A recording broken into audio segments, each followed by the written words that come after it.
Ladies and gentlemen, we're back with Real Deal Talk. Get the sirens. Get the sirens out. Let's go. I'm fired up for this one today. Let's go. And you know why? Because in the house today, we have Pono Pau, a.k.a. the Hawaiian Assassin. Yes, sir. Is here today in Real Deal Talk, ladies and gentlemen. If you don't know who that is, you're going to know today because he's the number 4 ranked heavyweight power slap guy in the entire world. Number 4 ranked heavyweight. Look at this guy. Power slap. Have you guys heard of this power slap thing? I'm so freaking excited, bro, to break this down. I'm going to dig so far deep into what the hell you're doing here with this power slap. This is because, folks, if you aren't following this, you got to go on right now, Google, Instagram, look up my man, look up power slap, because it's the most psychotic thing I think I've ever seen in my life. And so, like, I'm looking at this guy when he walked in, and I'm like looking at the size of his arm and his hand. I'm like, why would somebody voluntarily want to get hit by that without blocking it? Correct. Like, what is this? This is nuts. Defenseless. Just let him slap me in the face. Let him slap me with this anvil that's coming off the side of his shoulder here that must weigh 40 pounds by itself. It's insane to me. So we're going to break this down, dude. I can't wait. Welcome to the show. Thank you so much for coming in. Thank you for having me. And this was crazy because, folks, here's what I do. I usually have my guests, my interviews lined up months in advance because I've got a huge list of guests that want to come in that I want to come in as well. But I went to the Epic Fighting with Jason Stewart, CEO of Epic Fighting. We went to the fights last Friday night, which is now 5 nights ago. And I purposely didn't schedule my guest for this Thursday. I purposely did that for this morning because I said, you know what? The guest is going to come to me Friday night at the fights. My next guest will be coming out of that fight, meaning from the crowd. Right. And then you came up next to my table to meet the Wolf of West Coast. Always sits next to me. Yes, sir. And you came up to say what's up, and then you came over to me and said what's up because we had met the prior fight, right? And apparently you said I think you had DM'd me, you were following the show, the Real Deal Talk, and you had said, hey, man, I'd love to come on and be an honor, whatever. I think you said something like that. Yes, sir. And then you came up to me again, and then you walked away, and I looked and I said, you know what? And then I went to my DMs, and I remembered you reaching out. I said, you know what? There's my guy. Yeah. So let me see if I can line him up last second. And you're like, bro, wifey will watch to take my son. Like, you had to do some things to make this happen. Correct. And wifey stepped in. She said, all right, I got you. Or was it a little work? Did you have to? Yeah. Oh, no. She's very supportive about everything I'm doing. Yeah. So as soon as I'm like, one thing is that it's San Diego. Yeah. You know, and I really, from just being in the sport and really trying to bring life to everything here, I wanted to connect within the San Diego area. You know, right now at this moment, outside of Hawaii, I support San Diego all the way through and through. So I love it. That was a big thing. And my wife was like, hey, you know what? If you got to go ahead and do this podcast, go ahead and go do it. I got him. I'll take him to school. And it's like, we'll just worry about picking him up after school. And, you know, he finishes at 2:50. So yeah. We were able to go there. Made it happen. Get him. Yeah, you got plenty of time. That means we got all morning, bro. Right. We're going to break this down. And first, though, as you guys know, what we're going to do is I'm going to dig into your backstory. We need to find out what got the Hawaiian Assassin to slap people and get slapped. We need to find out how and where this all started. All right. So we're going back to the testimony. Back into time. All right, here we go. All right, so let's start with where were you born and raised? Let's go all the way back. So born and raised on the island of Oahu on the North Shore. Nice. Really? Okay, talk to me about that. Like, give me the childhood thing here. How many brothers and sisters? I mean, exactly what you can imagine. I mean, it's the island life, right? Yeah. Beaches. And just flip-flops. Just flip-flops, tank tops, and surf shorts all day, every single day. So to let out the whole entire story is that I was adopted at a very young age. My real mom and dad live on the Big Island, and I was adopted by my aunt and my uncle.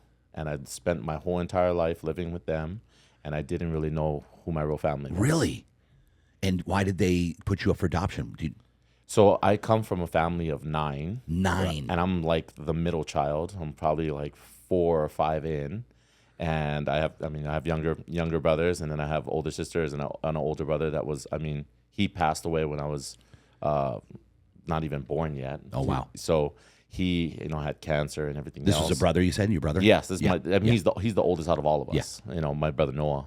And at that moment, my mom, the one that I live with now currently here in San Diego, she was going through a lot of things with like hysterectomy, health issues, and she was deemed to not have any more kids. And she already has two I have 2 brothers from that family. I have 2 brothers and 1 older sister. Everybody's older than me. I'm the youngest out of the group. Yep. And she was deemed to not have any more kids. So between her and her sister, they came together and was like, hey, you know what? I have this I'm just about to have this child. And it's like, you can't have any more kids. Let's bless you. Let's try to have you take on another life and everything else. And, my mom was really open to the fact of like, hey, I want to make this happen. And, it's something that originally my sister was supposed to be the one that went with my mom. Yeah. My sister Hoku. And, at that time I'm being born, and she was like, you know what? It's like, this is the child that you're going to end up having and in your life. And it was a blessing because in that sense, even though not knowing my family in the very beginning, I was able to kind of experience something that I've never really had, because my mom and my dad, they really cared about my upbringing and what was going on in my life, and they just wanted to have the best for me, and that was a big thing for her. Is like, okay, well, now taking on a new life, I'm the youngest, so they made that happen. Let me make sure I'm understanding this correctly, because you're using the terminology mom. Yes. So your biological mom wanted to bless your sister. Sorry, her sister. Her sister. With a child. Yeah, because she was going through all her health issues. Her health issues, she couldn't have another baby, all that stuff. Correct. So your biological mom, then her sister technically adopted you, correct? And now that's who you're calling your mom. Yes. Is that correct? Correct. Got it. Okay. So then once you were, obviously, you went with her mom, who you're calling your mom. So you didn't actually, then your actual biological mom, you weren't in her life at all? At all. And she purposely did that so that... So my real mom and dad, even my real family, they were always around us. I mean, Hawaiians, we have big family parties and all the other things. So they were always around us. I just never knew that they were my brothers. Really? Never knew that was my brothers, my sisters, my mom. They purposely kept it a secret? For a while. Just so that you would make sure that you looked at this woman as your actual mom. Possibly. I wouldn't be able to dig too far into it of like where I knew or I know what was happening at that moment in time. But to my understanding, it was more of like, now being adopted from my aunt and my uncle, well, they have to become my mom and my dad. Correct. So at that point, they just kind of went with the flow. Okay, well, the kids are always going to be over, and they're always going to be, together in a way, in a sense. But I just never knew that they were my real family until I was like around 7 or 8 years old. Wow, that's amazing, dude. Yeah. And so, were they the only ones that actually knew that? Was your biological mom and your actual the one you're calling your mom, your aunt, or her aunt? Sorry, your aunt. Were they the only ones that knew that? Did they keep it secret? Yeah. It was between just them alone. Wow. And so how did you find out at 7 or 8? From my sister, my real sister. Yeah. Yeah, she literally came up to me and like during, I think it was actually like a birthday party, and was like, hey, this is, that's not your real mom and your dad. This is your real mom and your dad. I'm your real sister. These are your real brothers. And I mean, it broke, like one, it threw me for a twist, because I'm like, you were like, no, I've been calling these people my family the whole entire time, and like, no, these are my 2 brothers, and that's my sister, and it's like, no. It's like, we are your blood. And if she's at a younger age too, so she's just coming out and saying that because my real mom and my real dad had already had these conversations with the kids. It's like, that's your real brother right there, just to let you guys know. And now she comes out and she tells me, and then I go into, I think that was probably the most pivotal point in my life where things kind of went down those pathways of like, oh, okay, now that I know this, I mean, what do I do with this information? You know, I'm a young kid, so I'm trying. Did you not believe her at first? Like, no, you're not. You can't be. Can't be. There's no way, shape, or form that like I've been with these people since I was born. There's no way that this is real and whatever you're telling me. And Did you go to your parents and say, hey, yo, what's this information I'm getting? Oh yeah, and my mom, you know, so you know, Hawaiians are very, very, very strict on what it is. So now I'm telling my mom this, and she's like, at one point in time, I'm telling her like, dude, this is not even my real family. It's like I don't, and at 7 years old, Yeah. I don't want to be here. It's like those are my real sisters and brothers, and that's my real mom and dad. It's like I'm out. You know, I'm. Is that was your reaction? Oh, yeah, I already had a rebellious part that was just building because of like just not being told the truth.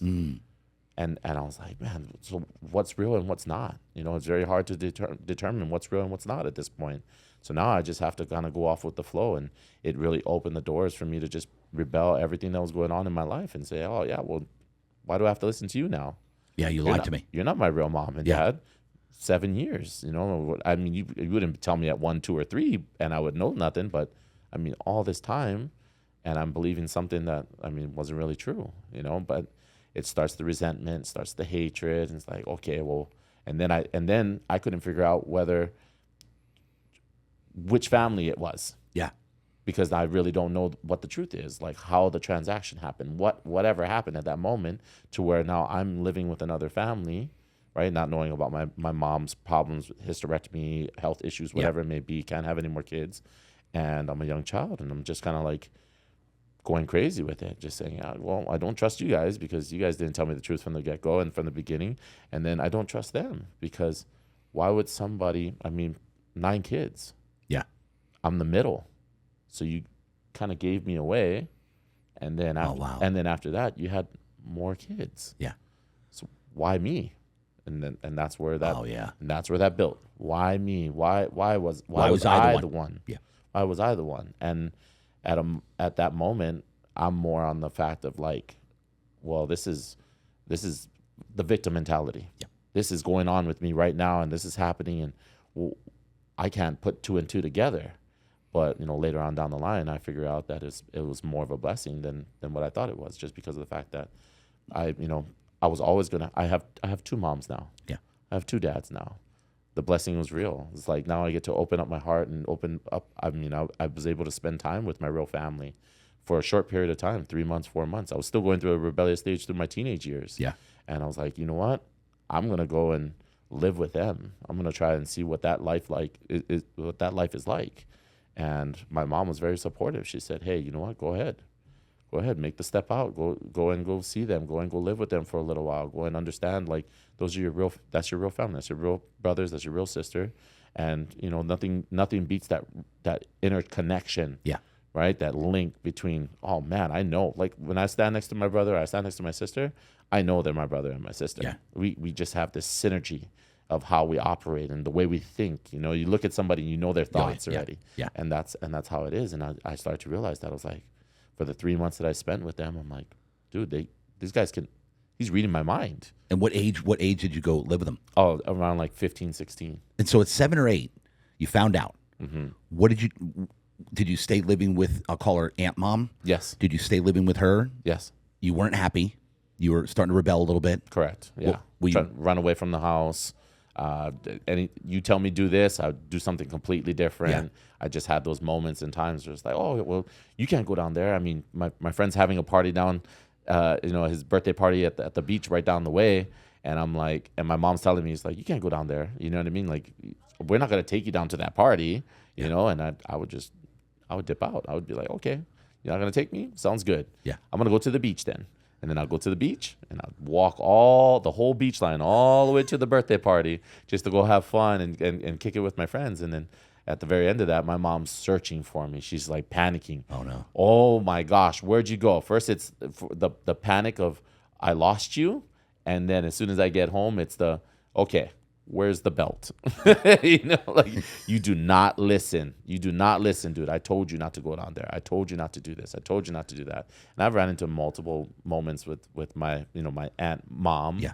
I've ran into multiple moments where it's like just me just going against the machine. Yes. And I mean, she's worked in park and recreations for a long period of time until she had gotten injured.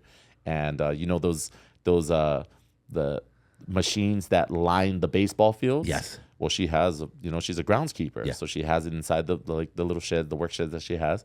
And I'm over there and I'm climbing on that thing and I'm cranking it and all the lime is coming out from the thing. And I mean piles of it inside of her work shed. And then I would jump on the thing and I mean this is all happening in one slick moment. I would jump on the top of that machine and I would take keys and there's a electrical box that's right above that whole entire thing. I take the key and zap and fall back and get zapped. And my mom's like, "What are you doing, kid? Like, I can't control you. You're a problem. You're a problem." And it's like, and you just continue to keep on doing it. And it's like, and that was, I mean, it wasn't in the very beginning, and throughout my life, my mom has spoiled me. Yeah. I'm the youngest, and we give them everything. And my older brothers and sisters, they would stay home from school and have to watch me at certain points in times while my mom and my dad worked their normal 9 to 5s, and it was a sacrifice for them at one point in time to be able to take care of me, all that. And then they look at me and they're like, "Dude, why don't you learn? You keep on falling down the same paths every single time. Why don't you learn from your mistakes?" And it's like, I'm a young kid, and at that moment, I'm thinking in my head, it's like, dude, I can't trust anybody in this thing. It's like, I already found this out, and it's like that. I mean, it resonated with me. It stuck with me throughout my whole entire life, even through my teenage years. I'm just like, man, I can't trust nobody at one point in time. It's like you have to just stick to what you know and how crazy. you're doing it. And so, like let's go age 7 through 14 to 15 before you actually moved in with your biological parents. You started, right? Yes, I lived. So I went to in school. Were you getting into trouble? Were you fighting? Oh yeah. Give me the whole thing here. Yeah. Yep. Throughout my whole entire high school, I always had. So like I said, my mom was, she spoiled me. Yeah. So my biggest thing between me and her was like we used to collect Pokemon cards. Oh yeah. And we used to do marbles and anything trending. I mean, Hawaii is the trending state, right? Whether it's marbles, whether it's Pogs, whether it's Pokemon cards, anything else. So that was her thing. She would literally go with me and buy all these things for me and be like, "Oh yeah, well here, look." And then she got interested in doing those things with me as well. So in that very beginning, my elementary school years was collecting cards and enjoying my younger years. Yeah. And then as soon as I hit high school, that's when a shift, because I have all these other influence. I mean, I have friends that, I'm hanging around with them and I'm like, "Oh, okay, well, I got to be cool with them. I got to join in the crowd. Like this is where I fit in the most." And it's like, these guys are doing the same exact things that I'm doing. They're getting into trouble. They're getting into fights. They're going down these, like, doing these things, So I'm like, well, I mean, perfect fit for me. Yeah. And it's like, you couldn't write a perfect story. It's like, I could do all these things that they're doing and nothing's going to happen to me, So I did that through all my high school years. Was more of me getting into fights with other people, getting kicked out of school. I never graduated. Oh, you didn't? I never graduated. Yep. Never graduated high school? I got kicked out for fighting. For fighting? For fighting. And so give me a, like, what would you just pick fights with people? Like, how did that go? Like, give me the whole. So, we live in a community where it's a mixed pot of different races. So that you have Samoans, you have Tongans, you have Hawaiians that all live in the same area, Filipinos. And, at that time, we don't get along with certain people. So, like, Hawaiians didn't get along with the Samoan crowd, and Samoans didn't get along with the Tongan crowd, and just everybody kind of falls into that place. It's like, okay, well, we don't get along with these people. So, and by even with other people's beefs. So, like, even my good friends, and they're like, "Oh man, I don't like that guy." So now we just all don't like that guy. You know what I mean? So at one point in time, it's, "Oh, okay, well, this guy's over here. He's trying to hang out with us." And we used to hang out by what was a building, but we would have like the railings, that we'd all kick it by, and oh, this guy's trying to come over here and hang out with us. We don't like this. And me, I was always trying to prove myself in somehow, some way. Like, "Oh, you don't like this guy? Okay, cool." Walk up to him. "Hey, man, you got to dip. Get out of here. You don't belong around here." And it's like, oh, and that kid had just moved from California to Hawaii, and just the California Samoan that just he doesn't know anything except the way that he hustles and the way he runs. Yeah. And I'm just looking at him and I'm like, bro, you gotta dip, you gotta get out of here. It's like nobody likes you around here, and these guys they're already telling me like that they don't want to mess with you, so you gotta go. And he doesn't want to leave. He's like, nah, bro. And he's sitting on top of the like the pipes, the railings. Yeah. Sitting there. I just walk up and I whack him. Flips over the railings. We start squabbling right there, right in front of everybody. He's got big bushy hair. So the first thing initially as I do is like when I'm trying to whack him, he's trying to move his head around. I grab him by his hair and I'm trying to hold him by his hair the whole entire time while I'm hitting him. And then we've got the security, and a lot of the security for the high schools are our aunts and our uncles. Yes. So they roll up and they're like, Pono, what are you doing? Like, dude, are you serious? It's like, I'm calling your mom. I'm calling your dad right now. Like, you are in trouble, bro. And I got kicked out of high school. I went to an alternative learning center, and a lot of my friends did. You know, we all, like, where we were in high school, we joined up later in life in this alternative learning center and lived there. And they really taught us, like, how to live off the land. You know, farming, this is what you got to do. And a lot of that stuff outside of, like, learning math, English, and everything else was labor. Okay, this is what you guys got to do every single day. So I did that for a while, and you know, the opportunity came where I could get back into school, and it was like, okay, I don't want to do this anymore. I want to go back to school. It's like I miss all these other people that I could interact with. Right. Went back to school, not even a week and a half. Now, old boy that I knocked out, his cousin. Oh gosh. And then we had problems with his cousin, and then they finally was just like, hey, you know what? We're not going to do this anymore. It's like, we're expelling you from school. Did you go back to the other thing, the alternative learning thing, or no? No. After that was a one-time shot. After that, my mom was like, yeah, what are we gonna do with you? You know, like, what age was this? This was 17? my last, 16. So 11th grade going on 12th. Yeah. Went on 12th, and she was like, what are we gonna do with you? It's like, I don't know. It's like, I don't feel like going to school anymore. And then that's when, like, meeting the wrong crowd. Okay, now let's deal drugs. Let's sell weed. Yeah. You know, and let's do all these other things, right? Because everybody else is doing it, so let me do it too. Did you have a lot of friends that also were getting out of school, not going back to school? Yeah. Yeah. Yeah, same exact run. I mean, a lot of the crowd that I hang out with or hung out with was going through the same thing. I mean, we were in high school, went to the alternative learning center, you know, kind of gained our hustle and our game from being together all the time, and then made the transition to go back to school, and they couldn't do it either. So they fell out just like I did. So then you were all hanging together, started dealing. That's it. How did that go? Give me that whole. Oh yeah. Give me so that run. I'm just like, I'm meeting people that obviously I'm, you know, able to make these connections, make these links with these people.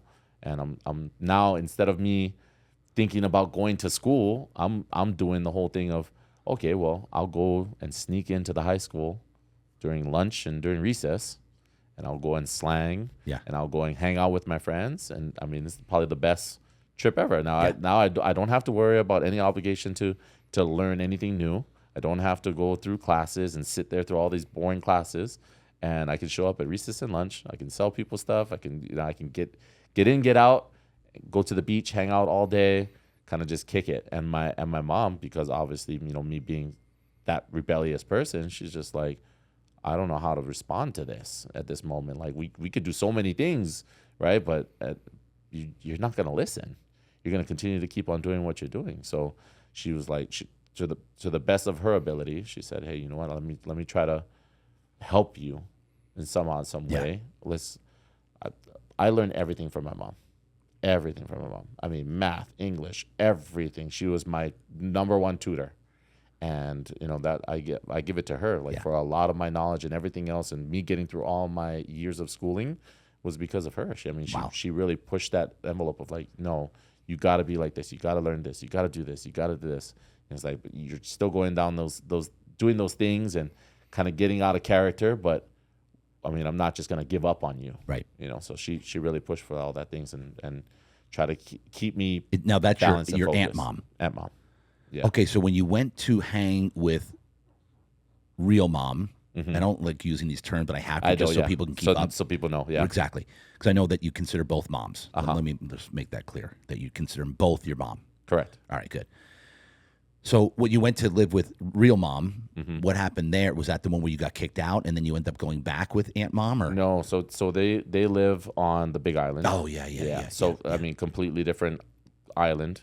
So I make the shift at that. I mean, I'm hustling. Yeah. So I'm like, okay, well, I got a good amount of money, and back in the day, like $1,000, $2,000 was a good amount of money. Yeah. A good amount of money. So I'm Yeah. like, okay, well, I have money now, so I'm just gonna go ahead and make this shift. And she doesn't want to do anything where, obviously at this point, she doesn't want to stop what's going on because she still wants me to understand who my real parents are. So she's like, hey, you know what? Gotcha. Go ahead and go experience this. Go and go live with them. We have no problem, like nothing against anybody. Just go and go do you, and I mean, you'll figure it out. You'll figure out your way, and if you ever need to come back, you can come back. And I went and I lived with my family for like 3 months. I mean, I still did the same things. I was getting in trouble up there now.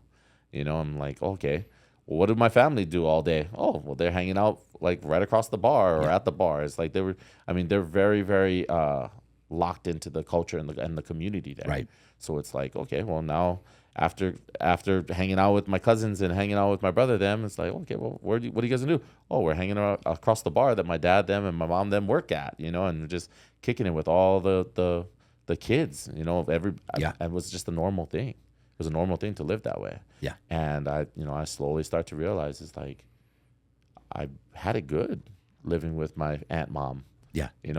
I mean, I didn't have to worry about certain things. I didn't have to worry about this stuff. She spoiled me a lot. So why would I go to a life where I'm kind of struggling? It was a struggle for me to kind of get into. And in the very beginning, I blew the load. Yeah. I had all that money, and I was like, how do I impress my family? You know what I mean? Yeah. It's like I'm doing really good. I just start buying stuff and start trying to be that person to them, and then at the end of that day, it's like that wasn't the way. I zero out my account. I have no legs to stand on. And then now it's more of like, okay, well, my brother, them already have been living their lives, doing all these things on their own. They have their own separate lives. I mean, and even them trying to bring me in, I'm still trying to figure out my way of how do I cope with this, and how do I cope with knowing that I'm adopted and everything else, and how do I really try to get in with my real family, and hang out with them all the time. And then it was like, get into trouble. Yeah. I got into more trouble, and I ended up getting into a fight with an older guy that was right there in downtown Hilo, and I'm hanging out with my brother them, hanging out with my family them, and I'm hanging out with the young kids, all the little hoodlums that just are hanging out outside of the bars and stuff, and this guy is a drunk dude, but he's an older guy, and he comes out of the bar and he's kind of walked across to his van, and all these young kids, I don't know if they didn't like him or whatever the story was, because I don't know anything about what's going on at that moment. And they're like, oh yeah, it's like they start jumping on top of the back of his van and bouncing that thing, and he's sitting in there and he's trying to like all drunk, and he's like, dude, what's going on out there? Why are you guys bouncing on my car? He comes outside, and the kid that he's like talking to is probably like this tall, and he's about to go and hit him. And just like the kid on the railing, I see that, and I like try to defend the kid, and I'm like, nah, you ain't doing that to that kid. As soon as he tries to step up to him, I whack him. And he thinks that the hit came from like an uncle. Yeah. And then he realizes that I'm just a young kid, 16, 17. Yeah. It's like, oh, wow, this guy just hit me. And I hit him pretty hard. He drops down to the ground. I go to throw a knee. He falls by where the tire is. I miss the knee completely. I mean, throw it completely up, land on my back. Gets me even more mad, so I get back up, and now I'm just kind of like crowding him the whole entire time, and I'm hitting him. And then here comes my younger brother, my the one right below me, and he walks up to me, he fucking grabs me, and he's like picks me up in the air, and he starts walking me. He's like, what are you doing, bro? It's like, you don't even know who you're hitting. You don't even know this guy. You don't even know. It's like, you need to go. And at that moment, I'm like, okay, like I got to get out of here. You know what I mean? And my mom comes back up to me, and she's like, this was a well-known family that was living in Big Island that like trained and did jiu-jitsu and did MMA, and like I hit this guy randomly, as he was drunk, and she's like, yeah, you're not going to stay here anymore. And this interview is brought to you by Real Deal Wellness. This is a company my wife and I just launched, Real Deal Wellness. It's a membership base. We're charging the lowest price that has ever been offered for wellness in San Diego in history. You're going to get cryotherapy, red light therapy, infrared sauna, compression therapy, and halotherapy, which is dry salt therapy. Real Deal Wellness. You can go to our website, realdealwellness.net. Also, subscribe to the channel, share it, like it. We love you. We appreciate you. Have a nice day. You're going back. Wow. And and that was all she wrote. And I was like, okay, well, now I'm at a point where the experiences that I had between this family kind of put a bad taste in my mouth, and just said, okay, I'm just gonna go back to where I was comfortable, and it's like where things were really good for me, things were really working out for me, and I trust that life more than I trust this life. And I call my mom and I'm like, hey, I need to come back and live with you guys. And it's like, what's going on? It's like, I'm just getting into more and more trouble as I'm here, and I had this problem and situation. Now I gotta go. I gotta come back to you guys. It's like there's no ifs, ands, or buts. Mom is telling me that I can't be here anymore. I gotta go back.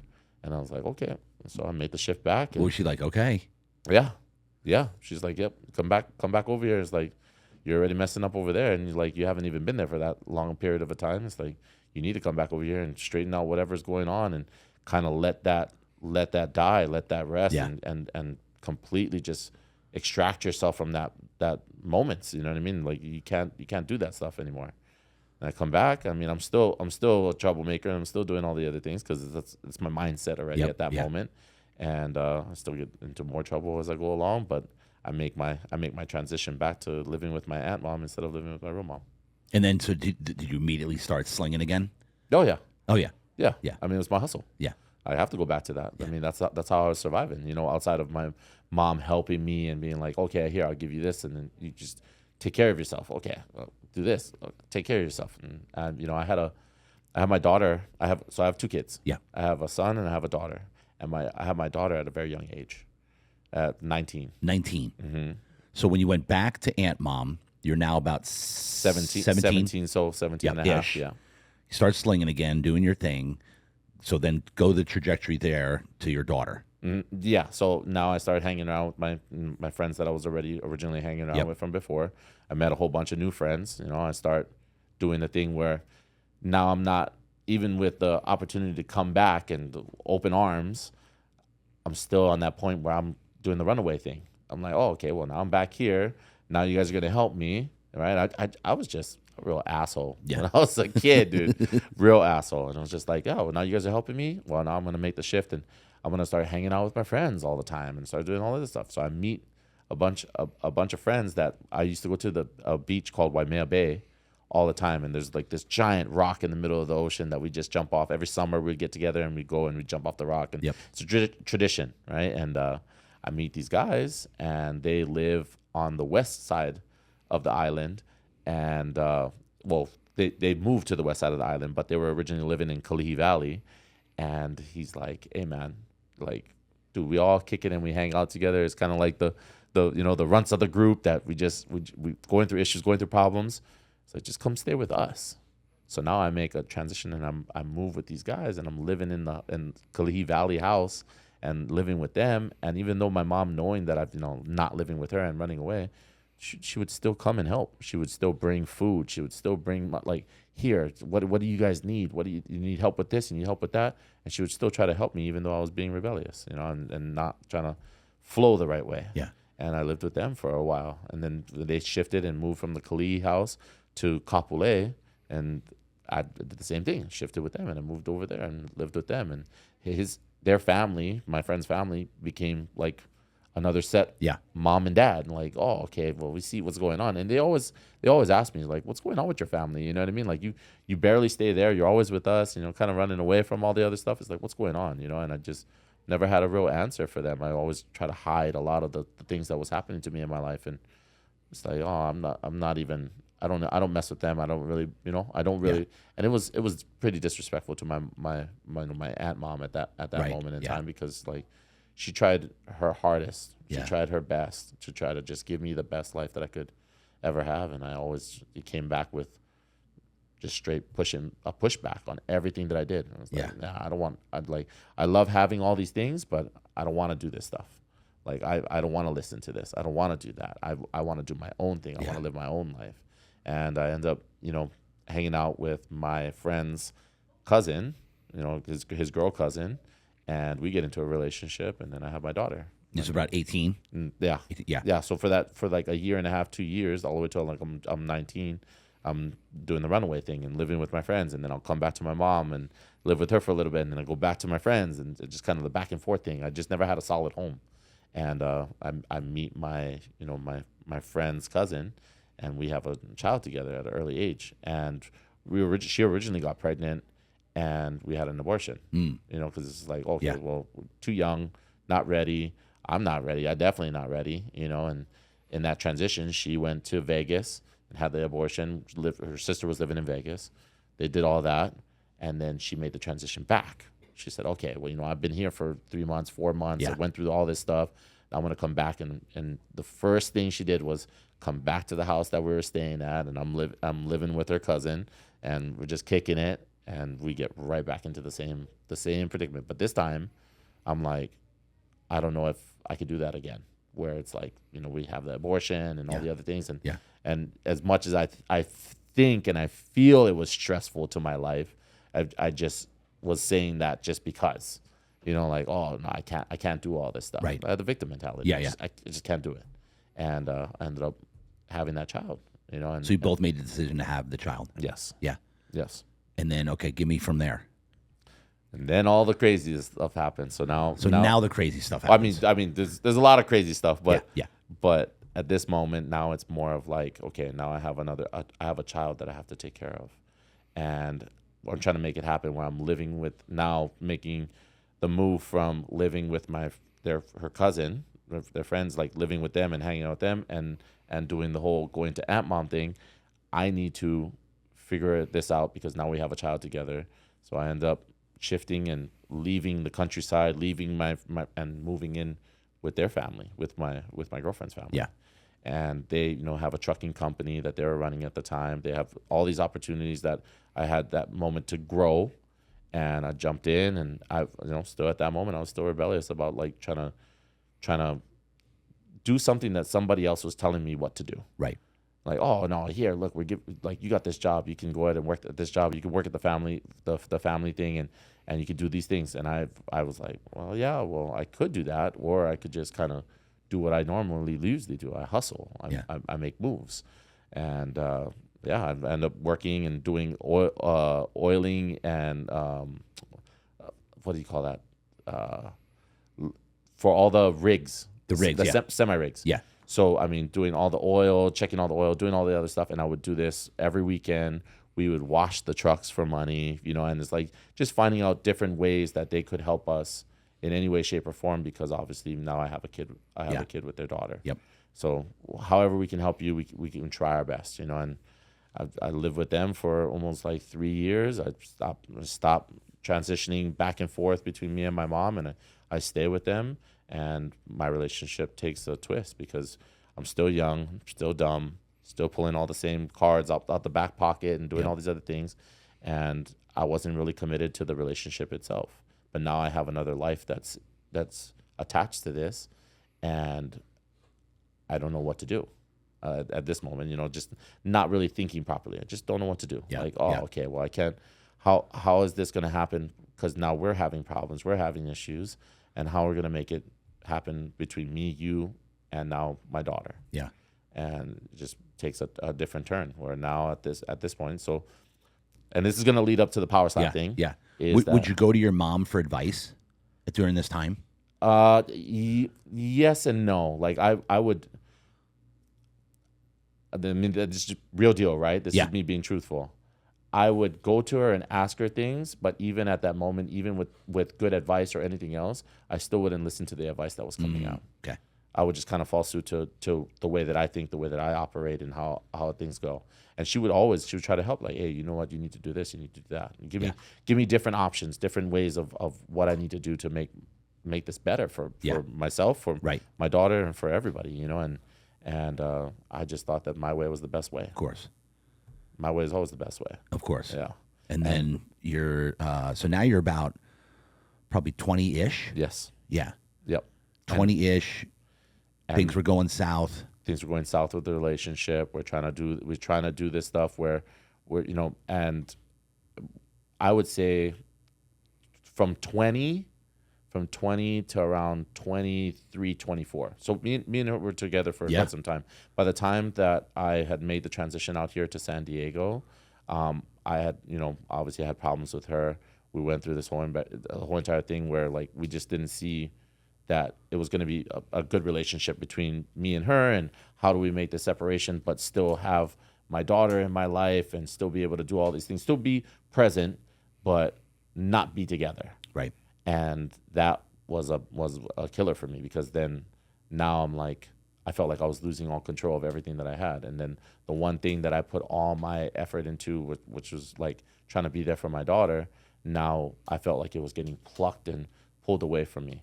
Me blaming other people, but not taking responsibility for myself. Yeah. And really just kind of owning up to what it is. Like, I'm the one causing all the issues. I'm the one causing all the problems because I don't know where to settle. I'm just kind of like, I'm always up and about, or I'm doing this, I'm doing that. I just don't know where to just sit and be like, dude, you got to be responsible. Yeah, take responsibility. You gotta be responsible in life. You gotta do this, because it's like, I mean, now it's not just you. Now you're affecting your daughter's life and how everything is going.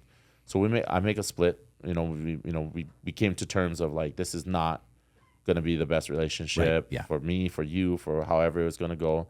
And we really cared about each other, and the family saw that as well. Like, their mom and her dad, they love me. Just because as much as I was that person, I was still a hard worker. Like, I would still go out and be the hustle mentality. Yeah. Whatever I need to do to make it happen, Right. I'll make it happen. Whether you need me to do this, need me to do that, I'll do it. And at that moment, it was more of like, okay, because you have such a bad relationship with our daughter, we would rather just have this completely just wash, split. And me as the fighter, I'm over there like, nah, I can't leave without my daughter. I can't leave without her. Like, there's no way. I can't separate from this relationship without having something with my daughter. Yeah. Yep. And they're like, well, she's gonna live a better life, living here with us, and us helping her and taking care of her. Well, it's like, isn't that what you want? And me being selfish, I'm like, no, I want my daughter in my life the whole entire time.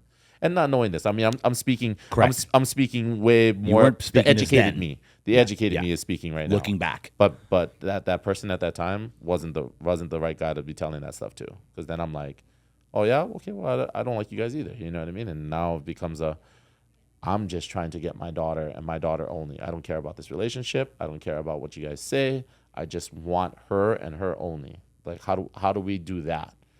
Oh, that's not gonna happen. So at that time, I lose between the relationship between 20 to 24, around 23, 24, I lose my daughter. I lose custody of my daughter. Yep. And I can't think of anything else in my life at that moment. Just like, dude, how am I just continuously finding myself in a hole? I'm digging myself so deep that I can't even make the comeback anymore. Like, dude, I just lost my daughter. It's like, there's no way. And in the court's eyes and the judge's eyes, they're like, yeah, this guy's crazy. Like, we're not gonna award him any kind of custody at this moment. He don't even know how to get his shit together. Yeah. He don't know how to take care of himself, and he's supposed to take care of this child. No, and it's like, let's make this happen where she stays with the family, and that was all she wrote. And at that moment, I'm like, now from Hawaii, at this moment, 23, 24, my older brother from my aunt mom, right, just to keep everything from my aunt mom's side, he's gone through the Navy, done all the stuff that he needs to do for his life. He's got a good head on his shoulders, and he makes the transition out here to San Diego, gets married, has kids, and he already had 2 previous kids from his previous marriage. Now he has a child with his new marriage, and he moves my mom and my dad from Hawaii out here to San Diego to be able to help him kind of get everything situated. I mean, he's got a lot of things on his plate. He's doing the Navy thing. She's also in the Navy. She's, now she's a retired chief, but at that moment she was building up her rankings and kind of going through the system, and they need help. So now my mom and my dad, Aunt, mom, and dad are shifted and moved to San Diego to be able to help out with the kids, help out with everything that's going on with his 2 from the previous marriage and his new child with the new marriage. How can they be of service to him to be able to help him, continue to keep on living his life? And my brother calls me up one day, and at this moment, I'm probably out of all the like craziness, I had a new job, right? The 23, 24, I had a brand new job, and I was a UXO technician for a company called Aerotech. And I mean, it was really good money. I mean, I worked so many hours, but I worked on all the like the TV series Lost, Yeah. Jumanji, on the areas that you see in the movies and the theaters, and on the big screen like Kualo Ranch, and where they do a lot of those shooting. They were doing clearances. Like you would go in there, they would grid it up, and you would go and sweep through those areas for all these ordinances for like World War II ordnance. Rockets, hand grenades. Yeah. And we would clear up those areas so that way they could show the movies. Wow. Yeah. Just make it safe for them. Yeah. Yeah. Millionaire dude bought it out, and he was like, okay, well, we bought the contract, we bought the land, and we're shooting all these movies in here. It's like, you guys can go ahead and go and sweep all this stuff. Wow. And I was that guy that was jumping from job to job. I really had, what's the saying? The master of none. Right? That's right. Yeah. Yes. I'm Jack really, of all trades. Jack of all none. trades, but master of none. Yeah. I mean, I've dabbled in so many different things at this moment in time, and then that was like my one big job that I thought would just kind of give me some kind of responsibility. It would change my life and do everything for me, and it was a great job. But now I'm making the transition from Hawaii. So your brother called you. Yeah. And how did he pitch this? Well, because of the stuff that was happening between me and my previous ex, and my daughter, was like, hey, you're not gonna, already that, like, just by who you are, you're not gonna be able to do this, bro. Like, you're gonna end up either going out to try to find this, like, if she's having another, you're gonna go and try and find this guy. You're gonna try and, it's a small island. Yeah. It's a small island. You're gonna run into these people every single day, which is true. Yeah. Which is true. I mean, I couldn't go down the street, and they're a well-known family. I couldn't go down the street without anybody, knowing their family, or like everywhere you go. Yeah. So I'm like, I mean, it would probably make the most sense to move out to San Diego and kind of just, because at this moment I've already lost custody of my daughter, and I don't have her in my life, and I'm a young kid.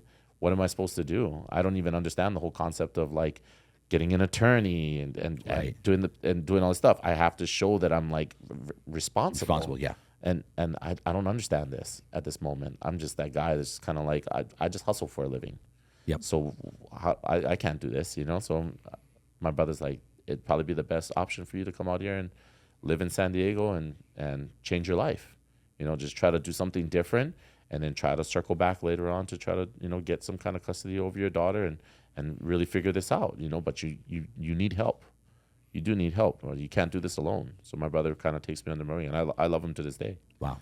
Almost got into tears right there. Come on. Like I love him to this day because he really did provide a safe house for me to be able to come here. Yeah.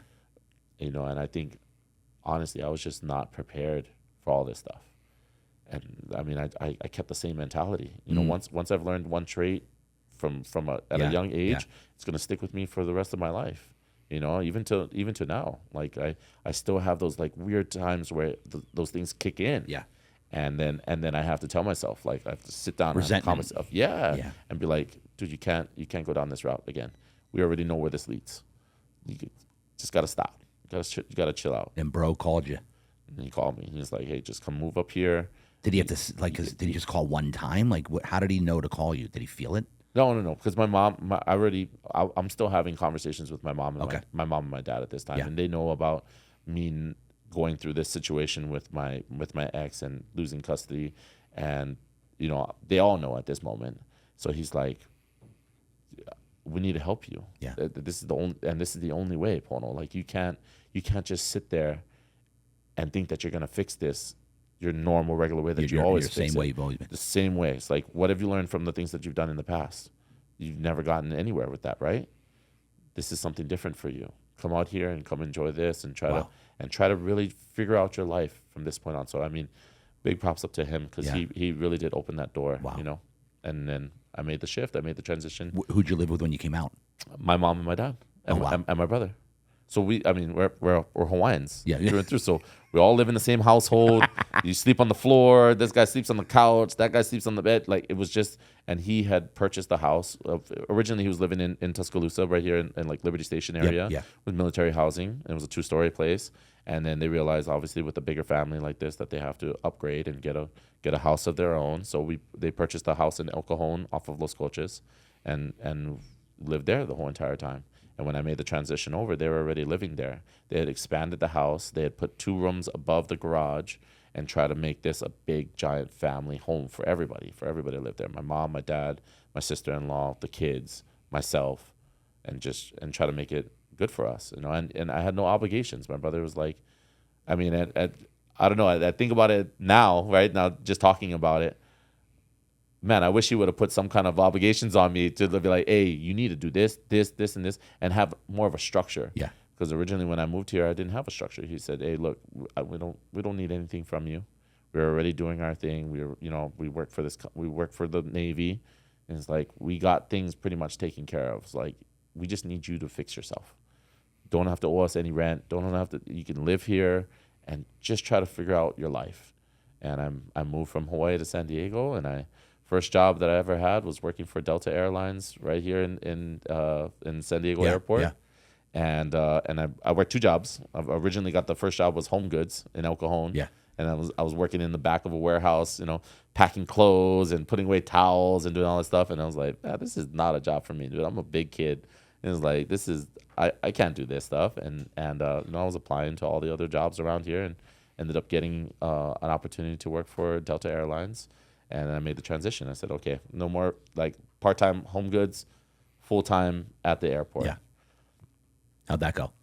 More stuff happened. Oh, no. Oh, yeah. Oh, no. And this is probably the biggest thing that ever happened to me. Well, you know, I'm a hustler by heart, so I meet all the wrong people in all the right places, right? And immediately I get an opportunity to be able to slang and do drugs here. And now it's on a different scale. Even through the Delta or here just locally? Through Delta. Oh, wow. It's on a different scale. Now it's bigger people doing bigger things. And like from my experience doing the hustle in Hawaii, was always on a small scale. Right. Nothing like this. Nothing like this. And I took it on full force because that's just natural for me to be a hustler and be a sales guy. And this is how I do. I present it, and you know, you give me the product, I read the product back to front, and the next thing I'm telling you is how to buy it. This is exactly what it is. And I was really good at that stuff.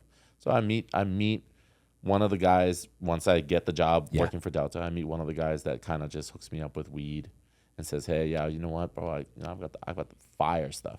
It's like, you got to go talk to this guy." And I start hanging around with that guy. Oh, okay. And then he just kind of leads me into the bigger scheme of things, where now it's heavier drugs and transporting and moving things around. And I'm like, man, I can do this. So we start small and we start moving things around within the local area. And then, you know, expands and gets to, well, you know, this is what we really do. And we travel and we go through here and go through there and go through all these places. And, long story short, I get caught up in one of the biggest. Using the airlines. Well, I get caught up in one of the biggest transporting thing back in 2012, 2013 when I moved here. It was one of the biggest things. I mean, Delta Airlines, the Southwest, JetBlue. I mean, all of them. Huge. These guys was already doing this. They already had this layout, this network, and I just fell right into it. And I'm so susceptible to what it is. Of course. Oh wow, this is a fast life. Oh wow, you guys make this kind of money. This is what I need. And originally, when I first started doing it, I mean, with all the obviously bad intention, right? But I also had good intention to it too, because then I started thinking about, well, now it's a different scale. All the selling and things that I was going to do back home in Hawaii wasn't going to ever get me to this point where I could purchase my own attorney. I can go back and fight for my daughter. I can go do all these other things. And I get caught up in the life of like where it's like so easy, so fast, so quick. I can make so much money really fast. Yeah, tons. Why? And my original goal of like, man, I got to get my daughter back in my life. Dude, I was a wreck. I was not only slanging, but I was doing. Right. Oh. And it just kind of humbles me down. And I'm like, I make good enough money to be able to buy an attorney and to help out and try to get my daughter back in my life. And I don't make the transition. I'm out here still partying. I'm going to TJ, hanging out there, coming back. These guys are all just taking care of me at this moment. You know, I've become part of their their clique, their family. Oh yeah, man, come with me, come over here. All the guys in Delta. all the people that are within the ring. Yeah. And it's like, yeah, come on, hang out over here. Oh, bro, we go over here all the time. We hang out over here. Let's go over here. And now I fall right back into the same life I was living back in Hawaii. I'm doing the same exact on a larger things scale. On a larger scale. And that's where. And you were using. What were you doing? Yeah. I mean, obviously smoking not, weed, but but not heavy use. It was more of like the in crowd cool thing to do because they're doing it, so I do it. So every time they would, we would be in a group setting, it would be like, oh yeah, here, let's, that's for you. This is for me, and I'm like, okay, and I'll just jump right into it. I'm very very easy to pull in, especially at this moment. It's like, oh yeah, if you want to do it, come on, I got you.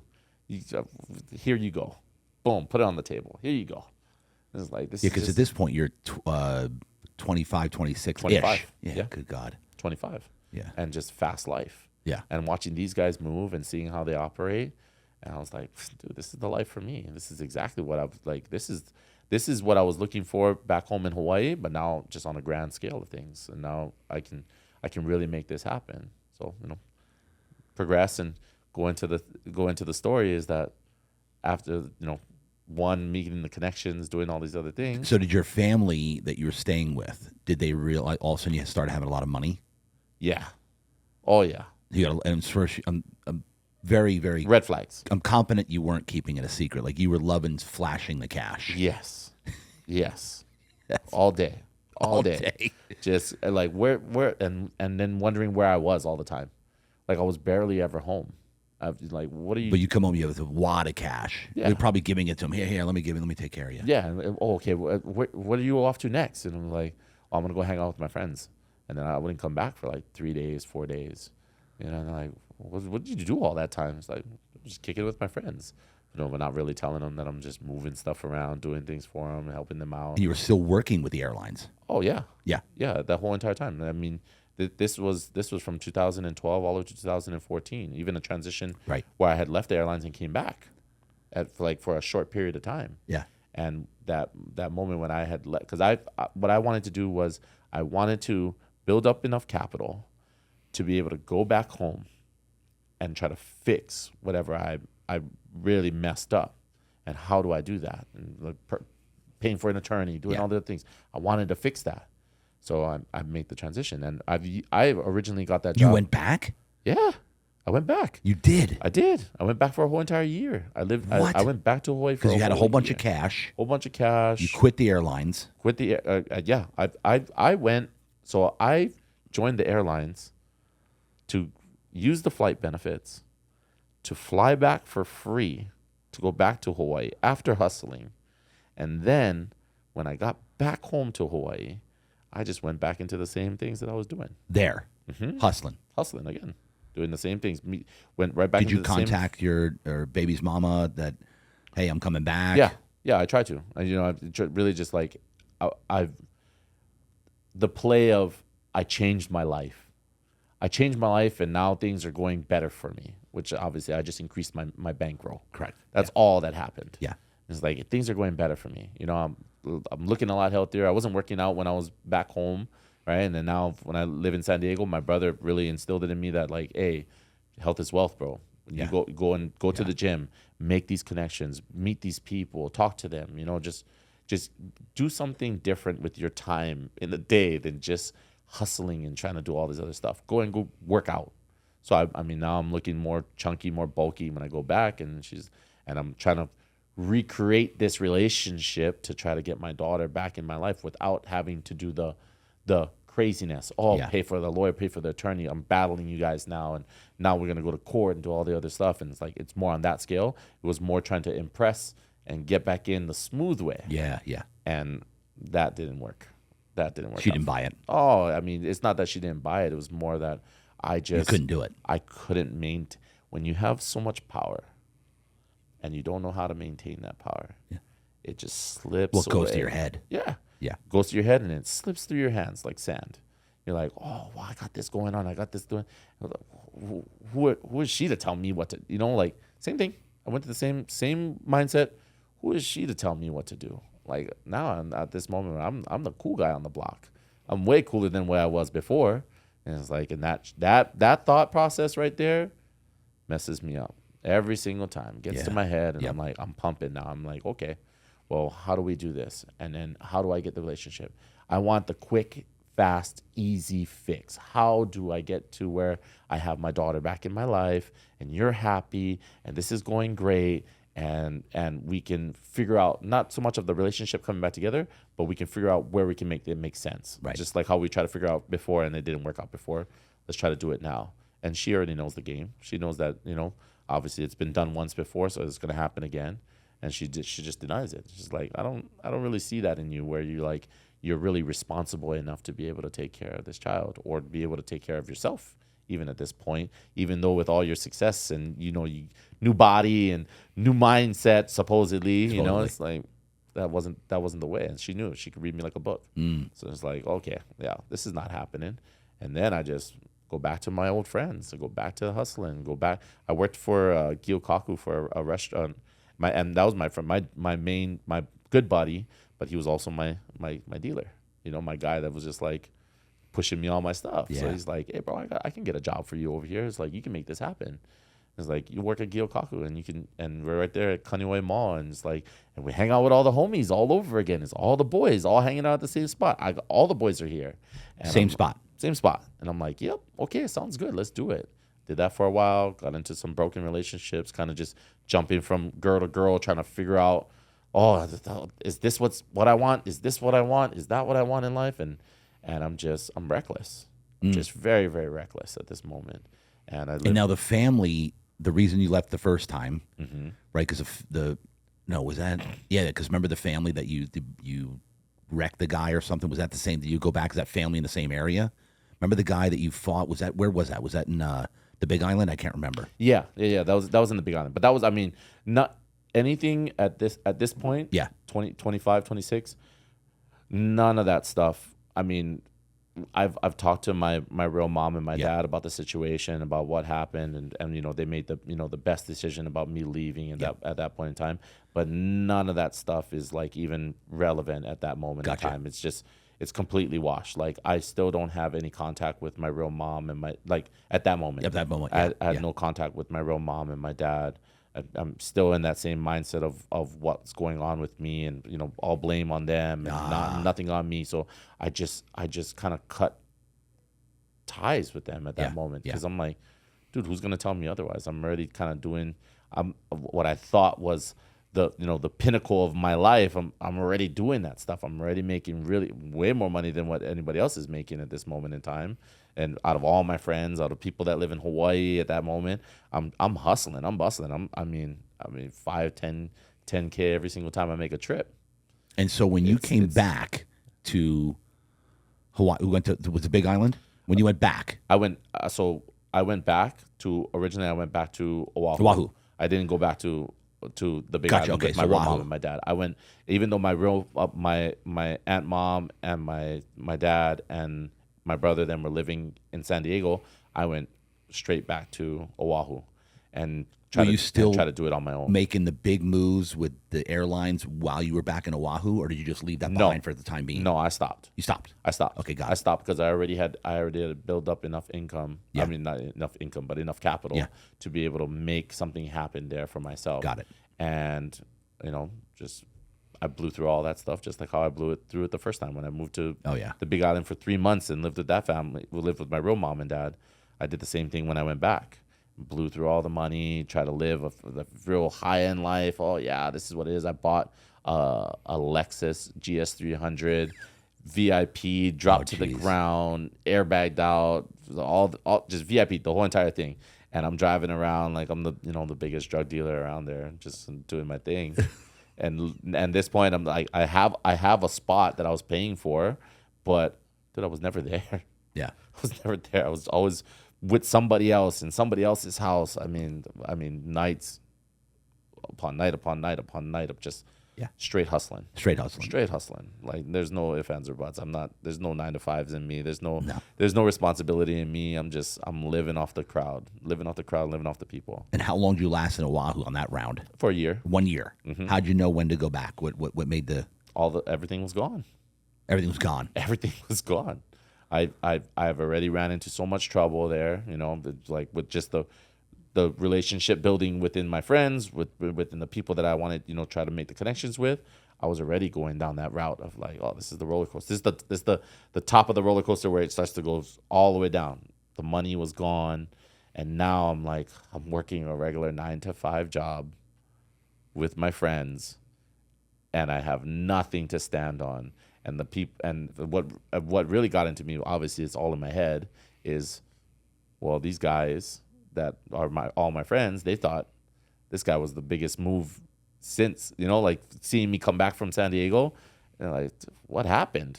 I just drowned it out. I zeroed out the account, had no money. Now I have to work to get this done, or either go right back to trying to hustle and get something from somebody to move over here to do this and do that, and it just wasn't the business. What did your brother say when you moved back? My brother was like, I told you. Because he originally when you left from San Diego to go back again. He was mad. He was mad. He was mad. Like, dude, what are you doing? Even my mom. It's like, dude, we just took you out of that place. Like, we just took you out. We just try to rescue you from all the life that you were trying to live. And now you're going back to try to live that life all over again. It's like, why? Doesn't make any sense to me, bro. You're doing moves that don't make sense. And we're trying to give you an opportunity. You don't pay nothing here. There's no obligations. Like, all we wanted you to do was just live your life. Why don't you just stay here? What's wrong with you? What's wrong with you? Yeah. That was the question every single time. What's wrong with you, bro?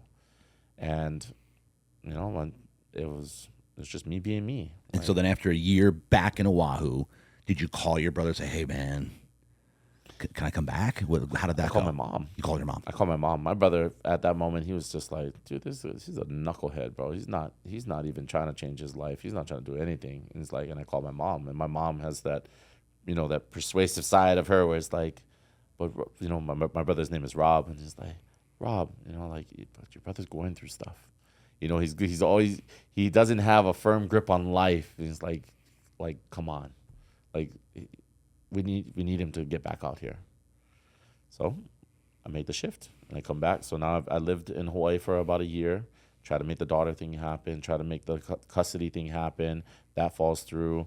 I lose all the money, spend all the money. I'm hanging around with all my friends, just getting into more trouble.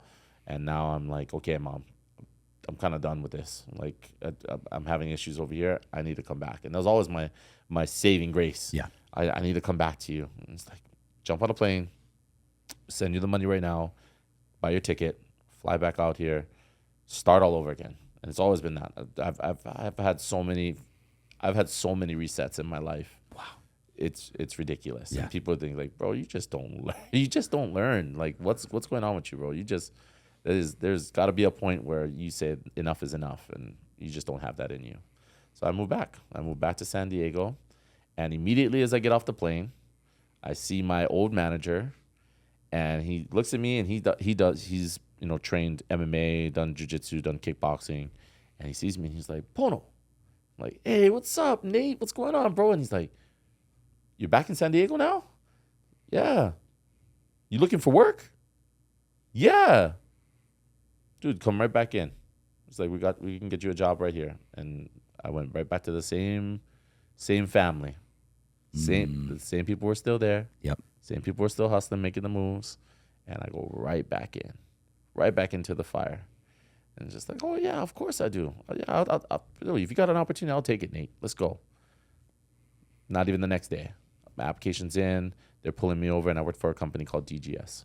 And they're like, yep, let's go. It's like, we need you. Like, and I was really good at what I did when I worked for the airlines the first time, like stacking bags, baggage handling.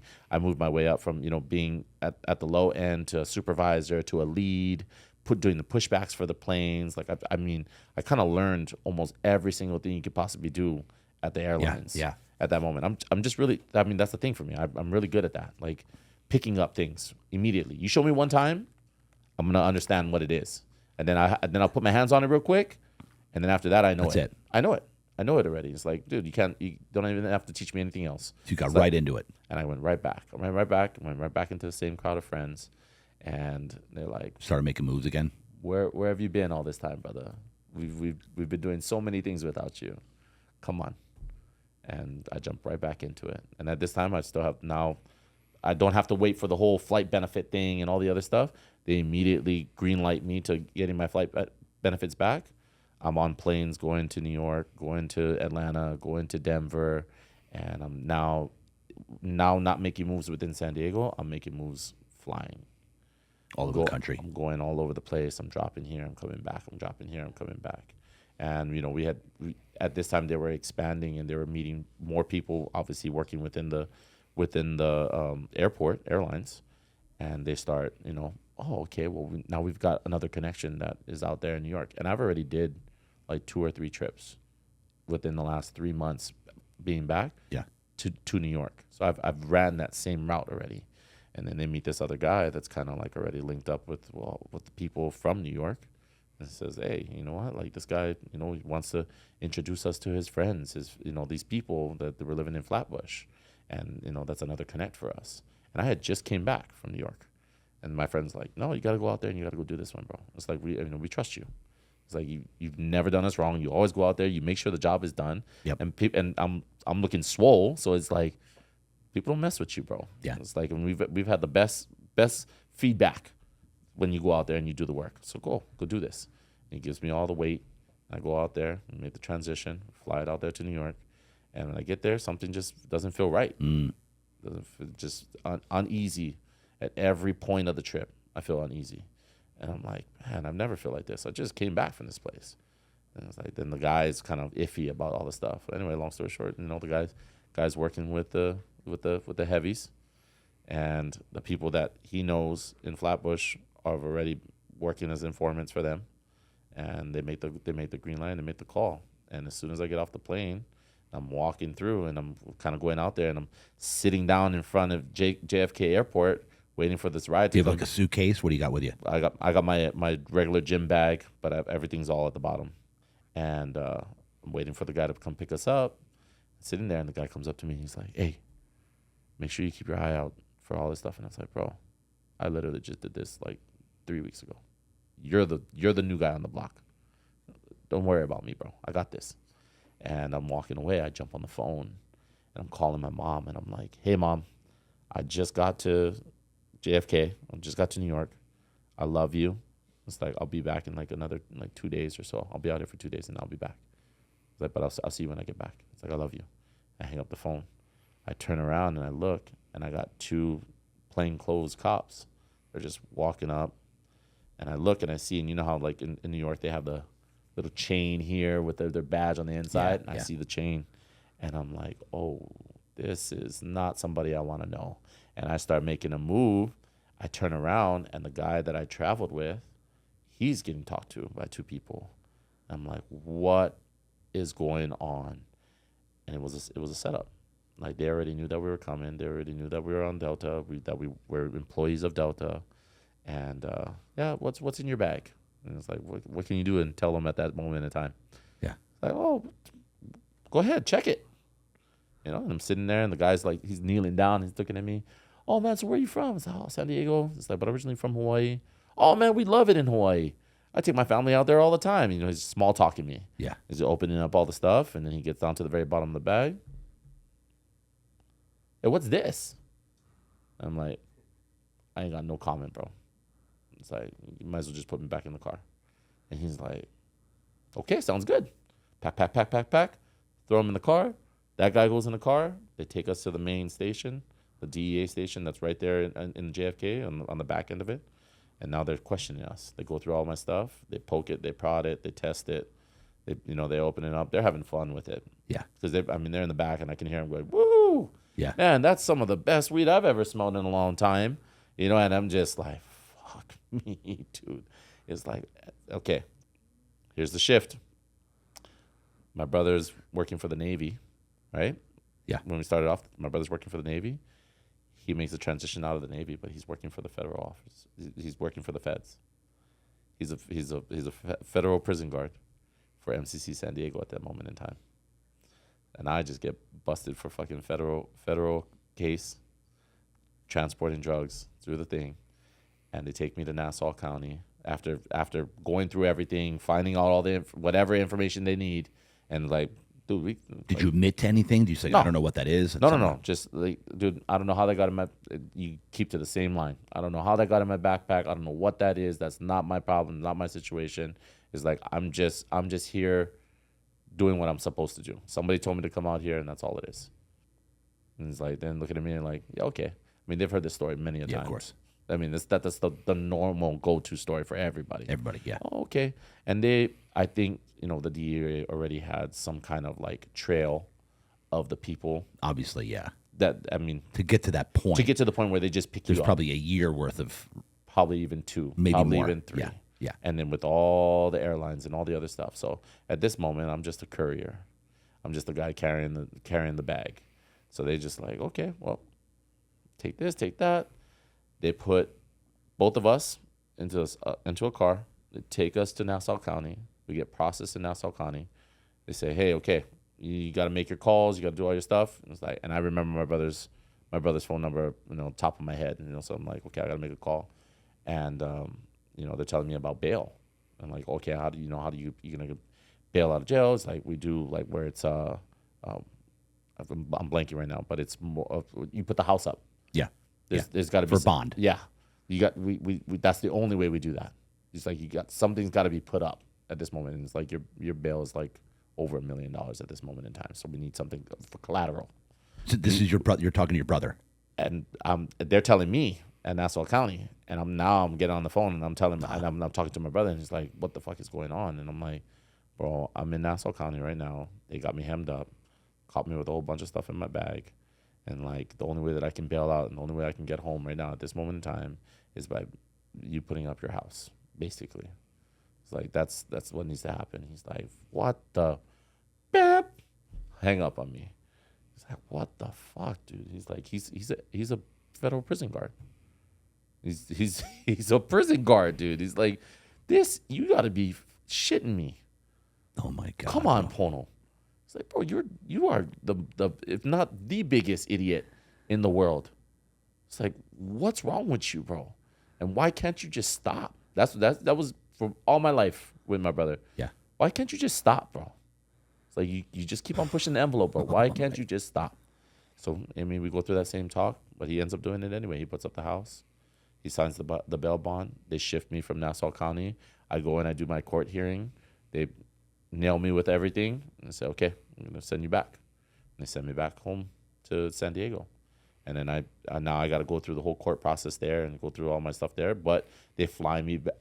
They don't fly me. I have to pay out of pocket to fly back to New York to battle my case, to battle all my stuff. Because it's not at the point where they know that I'm a main person. Right. That I'm just a courier. Yeah. So they're not even worried about me at this moment in time. They're just trying to pick and, okay, who's this connection? Who's that connection? They're trying to yank all that in. So I'm sitting and waiting for almost like a year or so of like doing all these other things. What were you doing in the meantime for work? I worked for the UFC gyms. During that time? When I came back, yeah. When I came back, I was going to the gym and working out at Crunch Fitness, and I met a good guy, John Romeo, the owner of Crunch. Look at the goosebumps I have on me, bro. John Romeo. I know him well. John and I are good friends. And he was the one that helped me out. He's the one. I walked up to him and I told him, I was like, hey man, I really like what you're doing with the place. And it's like, you're always keeping the place clean. It's like, how long have you worked for the company? And he goes, worked for the company? I own this franchise, bro. And I'm like, no way. And he transitions and he tells me about how that they're gonna go.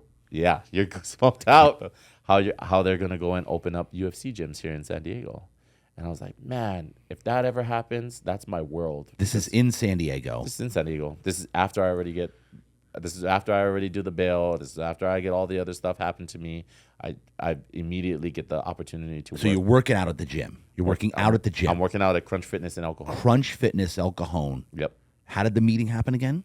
John Romeo was cleaning the bathrooms like his normal. You know how he is. He's very OCD. Oh, yeah. So he's like cleaning, picking up this, picking up that. And I'm thinking that he just works there. And I was like, had you ever met him before that point? no, Dude, no. I literally was like, man, you do an awesome job. I see you all the time here. All the time. It's like, and you do an awesome job. Like every single time I see you, you're always cleaning something, you're always picking something up. How long have you been working for the company? That was my original question. How long have you been working for the company? He's like, work for the company. It's like I own this franchise. I own this location right here and a few other ones. And I was like, no way. He's like, my bad. It's like, very nice to meet you. And it's like, oh, my name's John, and like the introduction was there. And then as I worked out, for the next week, month, he sees me. So he's like, oh, okay. He's like, man, you're a pretty big dude. It's like, do you do any kind of like mixed martial arts? And at this moment, they were transitioning into opening up all the UFC gyms here. Yeah. So they opened up the one in Spring Valley. Well, originally it was the Morena Boulevard location, which is like a 10,000 square foot gym. And he's telling me about all his opportunities that he's gonna have, binding Crunch Fitness with UFC gym and all these other partners that are jumping in. Welby Knowles, Brian Walker, everybody. Oh my gosh, I just blanked out on his name, but he's like my good friend. I just blanked out on his name, but he owns San Carlos Fitness. Yeah, and now he's like, oh yeah, we're gonna do this with the UFC gym. So I said, okay. He's like, man, if that ever happens, call me. And it's like, I would love to work for the UFC gym. I mean, it's like every you said that to him. Yeah, to John Roman. He was like, yeah, of course. I'll reach out to you, because now we've been talking for like the last month. Yeah. He's like, yeah. In the gym. Mm-hmm. He's like, yeah. I'll reach out to you. And it's like, and he did immediately. He's like, hey, look, we're gonna be opening up these locations. And it's like, the first one's in Morena Boulevard. I need you to go and go meet the GM of that location. Go talk to him. Go see the layout. See how you like it. And man, you could possibly even become a member there, and just kind of work out there and do your thing. I was like, oh yeah, that's a great job. Oh, yeah, okay. So I go there and I go to the Morena Boulevard location and I talk to the GM and I said, hey, look, I know that I came here to talk about like working in the gym, but sign me up for the membership. I'll just get the membership immediately, so that way when the locations start opening up, I'll just go and I'll work out at the gym and I'll go train there. And then, we can talk about once those opportunities do open where I can work for the gym, then we'll do it. And so he said he's like, first location is going to open up in Spring Valley. So go down there and go meet the GM of that location. And at that time it was Jimmy May. And he's like, go meet the guy. And he's like a real solid dude. And this is in the interim of while your whole court thing's going on for a year. Yeah. You came back on your brother's on the bail. On the bail. Yep. He and put you up the collateral immediately with the house. Okay. Yep. Okay. And then I immediately go and I start like, okay, well now I'm in the gym industry at this moment in time. Now you met with the Spring Valley. What happened? I went to the Spring Valley location, met with Jimmy May, and they have a tent set up right outside of the location, and it's a 2,500 square foot gym, and they have a tent set up outside. I go and I shake his hand. I go start talking to him, and then he same thing. The Hawaii thing is always the link. Oh man, we love Hawaii, man. Oh, I take my family out there. We go to Maui all the time. And he starts talking and talking and talking the whole entire time that I'm like trying to get information about the gym and when it's gonna open. What do you think? What's gonna be the process? And I bought the membership already, so I'll be able to come over here, and it's the first gym that we can work out at. And he's like, man, this kid's pretty interesting.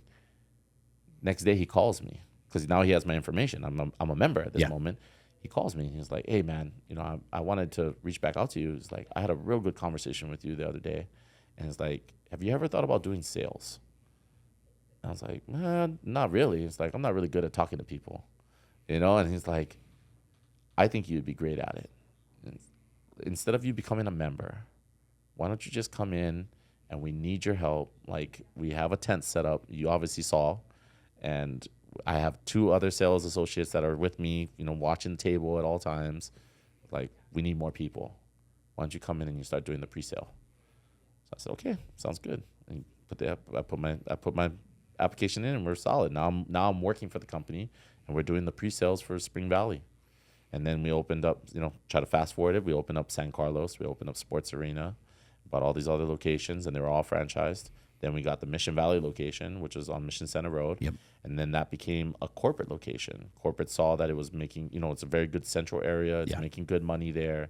We're gonna buy that thing out. Hit the news. So they're just like, okay, well, we'll come back and we'll buy it out from the franchise. Once they bought it out from the franchise partners, everybody kind of went and split. Said, okay, we're going to go back into doing our own thing. Welby went back into real estate, doing his stuff. John Romeo had the crunches. You know, they had brought on Brian Walker to kind of do the heavy push there, right? The A team of sales. Like, this is how you're supposed to sell. This is what you got to do.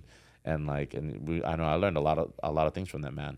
And they just went in with that. And they just said, okay, well, this is what we're going to do. Now Spring Valley's up. Now you guys are going to be running. So I worked my way up from being sales associate to the assistant manager, and then sooner or later the general manager of the location.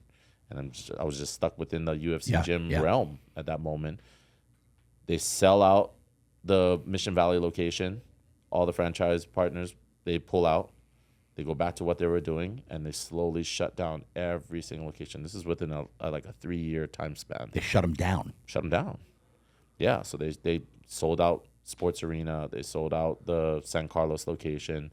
They sold out all the locations, and Spring Valley was probably the last location. And I was with Why did them. they sell out the other ones?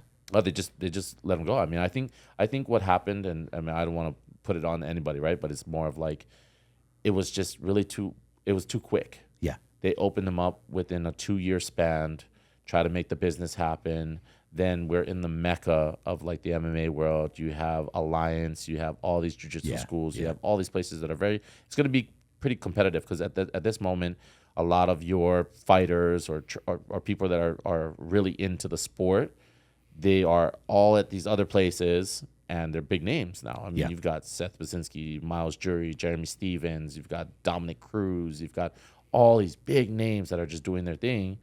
It's kind of hard to bring on a commercialized gym like that teaches the same concept but doesn't have the right trainers. Correct. Yeah. It's like it's just not feasible for them to make that happen. And like then they start to bring on people that are more experienced. Like they brought on Barrett Yoshida, to do jiu-jitsu classes. They started reaching out to all these other people that they could really start building the brand name by increasing the experience within the club. Yeah. Yeah. And then that I mean only for a short period of time, because they opened up too many gyms at one time. Right. So now you've got one that's a honeypot, one that's the funnel, one that we're going to transfer people over here, one that we're going to pull money from this one to this one. The 2,500 square foot club that's making this much money is going to now pay for the San Carlos club. San Carlos club is now going to pay for the Sports Arena club, and now it's a wash between all of them. Right. And it's just very hard to manage that. Yeah. Yeah. So they just said, okay, well, we're going to do a full pull out of everything, and we're going to slowly shut them down. And I was with the rise and the fall of the UFC gym. And at the very end, I'm at Spring Valley, October 2016, still battling the case, still doing all this stuff, flying back and forth from here to New York, doing my thing.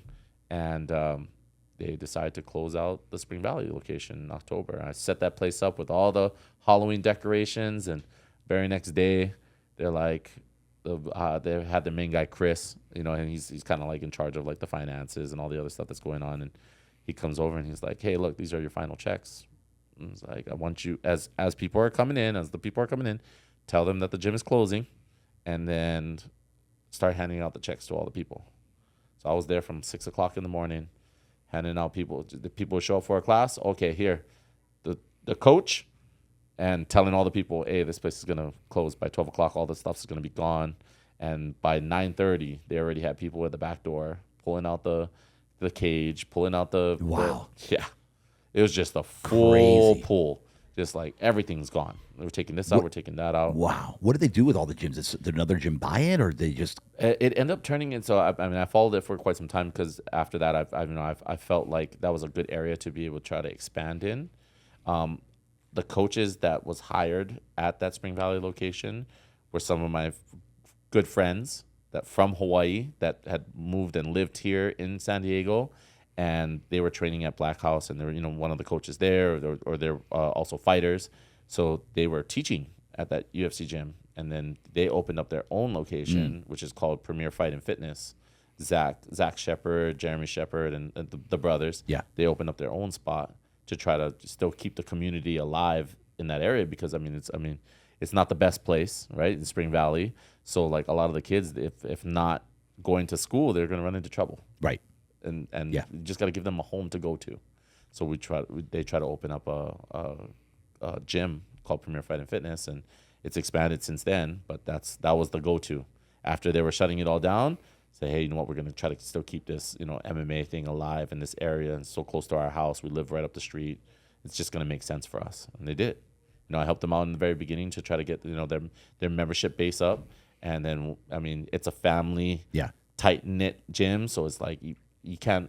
There's no commission sales to it. Right. So now it's like, dude, if all the work I put in is like, and you guys try to pay me, it's going to be taken out of your pocket and how the gym is run and operated. I just pulled back. I just said, hey, you know what? It's probably best for you guys to just do your own thing and make this thing happen for you guys. Cause it's like, now it's a family thing. Right. You guys own all these gyms and they've expanded since then, but that was the key, was try to keep it alive still. And after that, the UFC gyms went out and I was done with that. I went back into doing other things. I was sales representative for Sprint. I've worked at so many different other jobs from that point of the UFC gyms closing in 2016, all of them, to obviously before Power Slap, before all the stuff. I just was jumping. In 2016, that was it for UFC gym? I didn't realize they closed down that long ago. That was it. 2016, it was done. Yeah. Wow. And Spring Valley was the very last location. Wow, I didn't even realize that. So, all right, so you go from there. You're doing the sprint. So how did the case go? So case went really well. It went in my favor. I ended up getting where it was like time served, probation. Obviously, with the whole entire time that I was out for that, they just said, "Hey, look, like we know that you weren't a real part of this stuff. Like you're just the guy that's just trying to make moves within the system. But we've already got to the point where we know who is in charge of everything. It's like, and we know that you're just a courier. So just basically like gave me time served. Said, hey, you know what? This is it for you. It's like you lucked out. Wow. You lucked out. You Big don't time, have dude. You don't have to do any of this stuff. You have 3 years of probation. You have to go and meet with a probation officer every single time. Obviously there's like random drug testing and everything else. And it's like you just got to do that. And if you can get through all those things, you're gonna be good. And wow. I forget the judge's name. I mean, I should remember his name because he was like a blessing in disguise. He was probably the nicest judge that I've ever met, especially if like you have that concept of like how like New York is just like rough and rugged and I'm gonna throw the book at you. This guy really didn't do that. He just was like, hey, like here's your opportunity. Like you said, you love New York, right? You said you love the snow. You said you love all these other things. You've never been in the snow before because you're from Hawaii, and which is true. It was all true. Yeah. And he's like, here's your opportunity and your chance to change your life. Go and go do what you got to do. And wow, they released me. Holy cow. He gave me the probation. I was so happy, and I came home. And at that time, I was in another relationship, and obviously, like me at that, I'm just trying to make sense of my life and trying to make sense of how I just dodged all these bullets, and with the whole UFC gym thing, and I get into more trouble, and I end up doing a whole year where I stayed 6 months here at the Geo facility in downtown. So after this, probation violation. Oh jeez. I get released. I got a stretch. Of all this stuff. It doesn't really get good for me until this last like 2 years of my life, like 2022, 2023, 2024. Good Lord, bro. Like, all right. So what was can you tell you the violation? Drugs. No. I was in a relationship at the time. When I came back, I was still trying to make the relationship happen, but I was obviously going through what was all this stuff. Yeah. So, and I had to keep it on the low, and I couldn't tell anybody what I was doing. And can you only imagine, right? If I have a girlfriend and I'm traveling back and forth from New York, and she's like, and she's wondering, why am I traveling and why am I doing all these things? And I'm telling her that the UFC gym is sending me out to New York because I got to go out there to go coach people. Yeah. And to, personal development, trainer development and all the other stuff. And I'm like, it's just bullshit after bullshit after bullshit. And, I'm finally at that very end when it comes out where it's like, okay, can't bullshit you anymore. This is the truth. It's like, I got busted for this, and I'm already going through the whole entire case, and like, this is my last moment to be able to fix everything in my life. And then they gave me the probation stuff and thinking that it was going to be happy. But when I got back, it was more of like, I just was kind of on a chaos streak. I was already kind of like, oh, well, I just got to figure out how to do my own thing again, but not getting into where I'm slanging and doing everything else, but more of just I got to figure out what's going on, and my relationship started going bad. I wasn't putting more time and effort into that person, and it's just like I just had that like I was a dickhead. Yeah. I treat her like shit, even though she was a really nice person to me. I was mean to everybody at that moment in time. I was just kind of like going through my emotions, and that relationship goes into a bigger case where it's like, oh, well, now the probation officer is involved. Obviously, I have 3 years of probation. Yeah. And now they know, like, me and her are having problems, having issues, and she has their direct number, and I'm causing her problems, right? Because now I'm like, I mean, this is getting real. Yeah. Like, Yeah. I try to get her, at that moment, she was doing, like, modeling, and I try to get her a job. I know Harley Mike from Harley Davidson.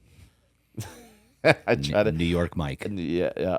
And He's been on before. Yeah, and I try to get her into that, because we're doing the UFC thing, and he knows me from the UFC thing. Yeah, and he's like, yeah, it's like we can create a position. It's like, what is she good at, And I'm like, oh, I'll try to get her into that job, and then I felt like I put her into a position where I was insecure, real shit. Yeah, I was just insecure.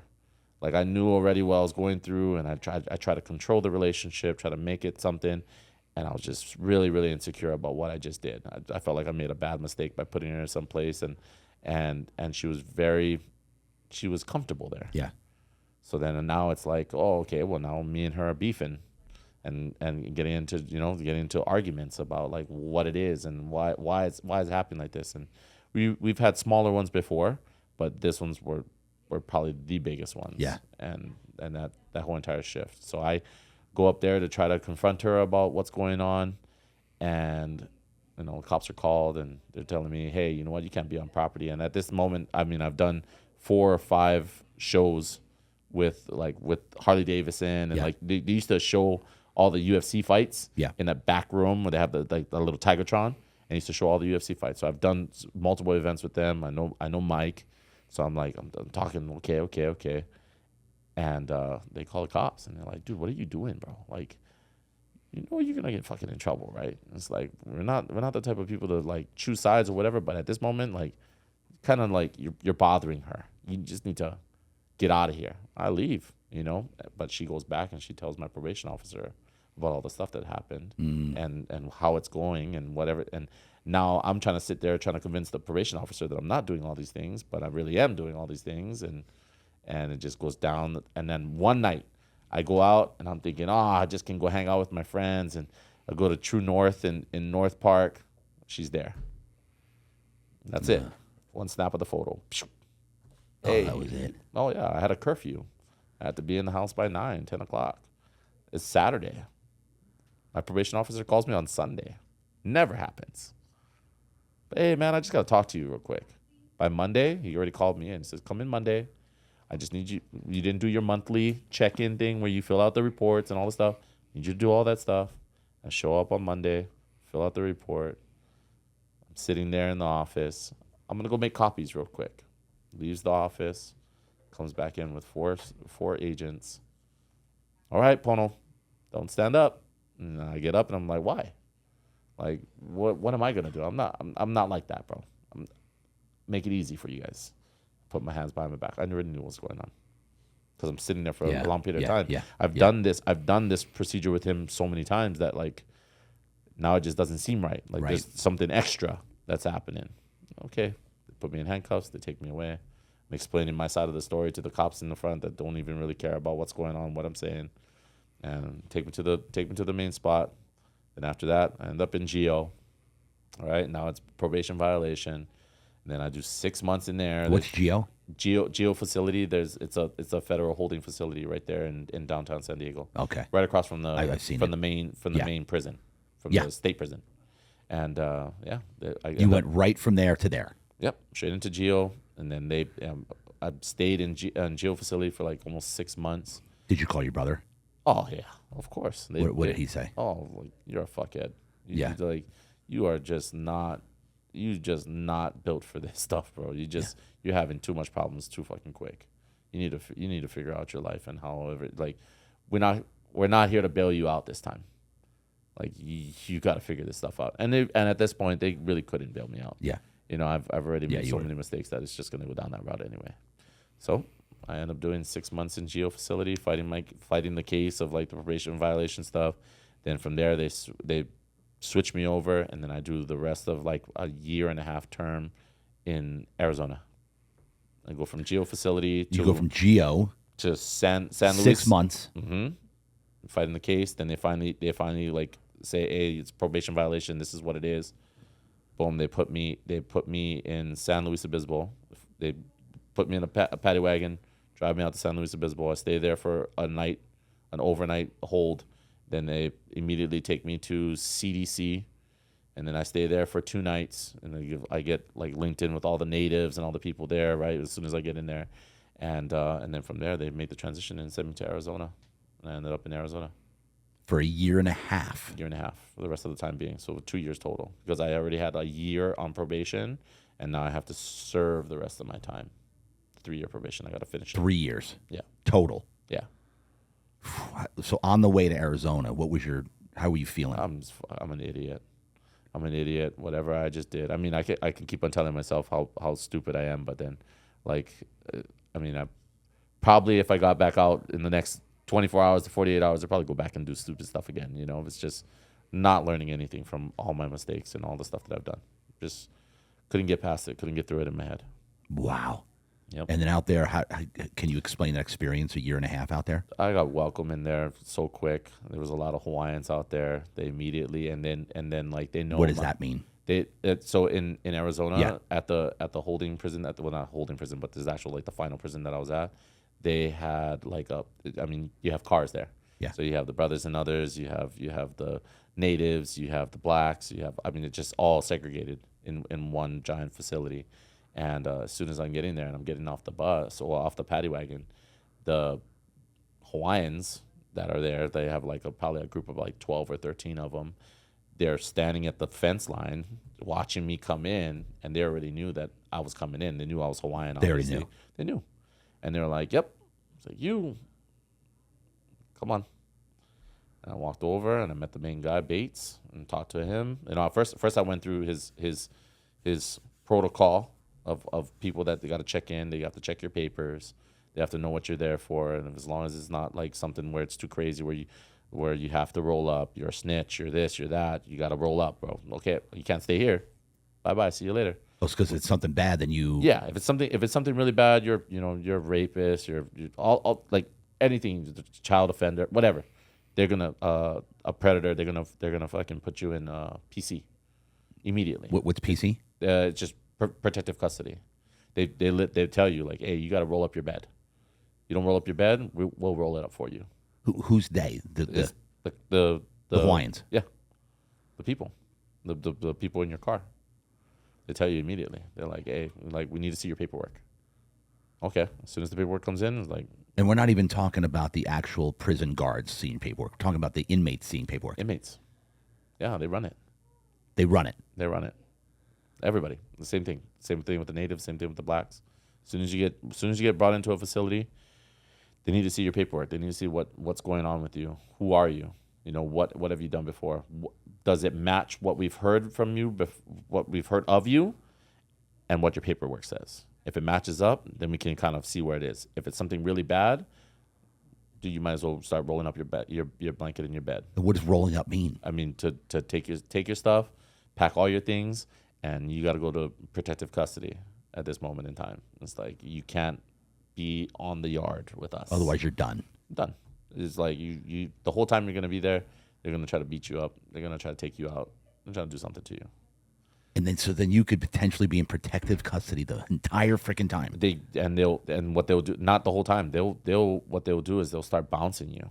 So like you. So the guards have to do what they say. Like it's not that they have to do what they say, but that's how once you're in that, and that's to my understanding. Once you're in that world, they kind of control. The inmates kind of control exactly what's going on the main floor. Like they really do. Like the guards are there just to maintain. They're babysitters. Yeah.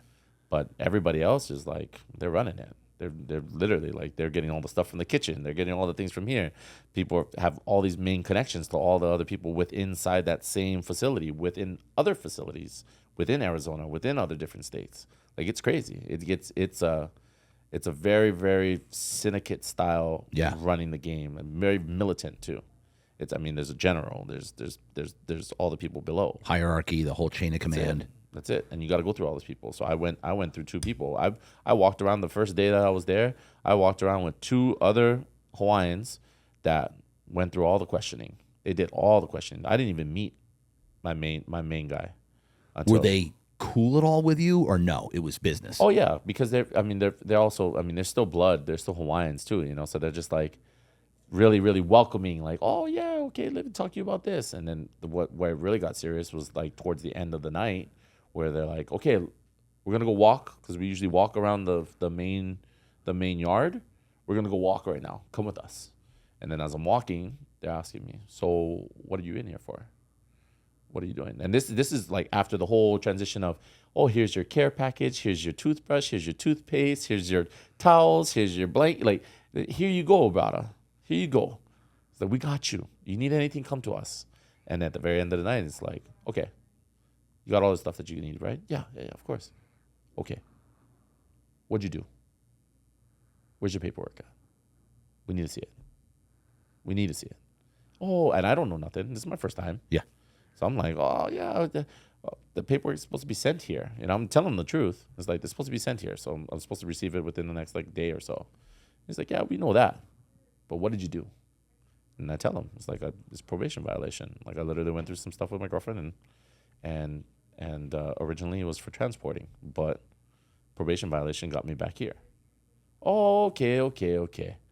And then it just subsides, and then it's just now back into the brotherhood. This is exactly who this person. They won't let you meet the guy until like 2-3 days after. Wow. You need your paperwork. They need to see your paperwork To verify.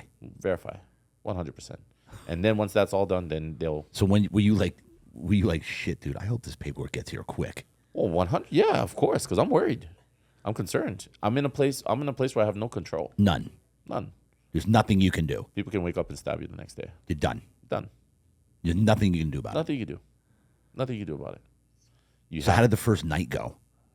Did you even sleep? Uneasy. There's no freaking way you slept. Uneasy. That's just how it is. Would you have a cellmate? It's open modules. So literally, as you walk in, bunks. Yeah, they have it's like a giant bungalow where it has all these different types of beds. There's like 1, 2, 3, 4, maybe 6 beds per square, and then there's like square.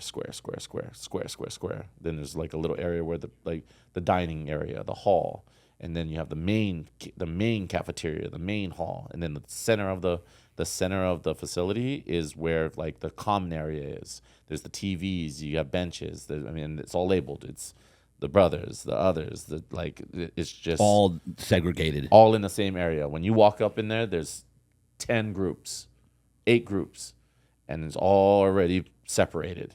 And then there's a main gate that every hour on the hour for like 4 or 5 hours throughout the day, they will open up the main gate so you can go to where the weight pile is. So where they have all the weights, where they have like all the chessboards, where they have all the main area for people to watch TV, like the main area. That area is on that side too. They have a library. They have all kinds of stuff for you, extracurricular activities. What's that? Bocce ball. They have all those things on the opposite side. But you only can get there from a certain period of time, and you got to wait for the doors to open. And it's every hour on the hour. If you miss that one door, you have to wait till the next hour comes up, and then you can be able to go and stuff. But it's only for like 4 or 5 hours, and then that's it. And any of the guys that were like checking you in, like, were they being cool with you the first night or two until your paperwork? Hey, is your paperwork here yet? Yeah. Yeah, super cool. Even to with even the other races, like they were just like, oh, okay, who are you with? It's like I'm a Hawaiian, so I run with the Hawaiians. Oh, okay, cool. They also run with us too. Like they mess with us too. Oh, okay. So you're good here. You're good here. If you're good on paper, you're good here. Oh, okay. So you can hang out with the brothers. You have obviously the Asians outside of the Hawaiians. Yeah. You have the Asians, and then you have like obviously the whites, and you have who didn't the natives. Mix well. Like who was, on this yard, it was I wouldn't, because I haven't been to like a regular traditional yard. This yard, it was like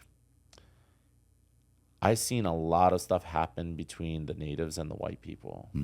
Like a lot, like just What's natives? What's that? the Native Americans. Native. Okay. Yeah. Yeah, just between the natives and the whites. A lot of like where like we don't like you don't like us. Even like the Soreños and the Norteños. Like when that comes in, they're like, oh, okay, well, we mess around with the Soreños. We don't mess around with Norteños. So like there's a pecking call. Yeah.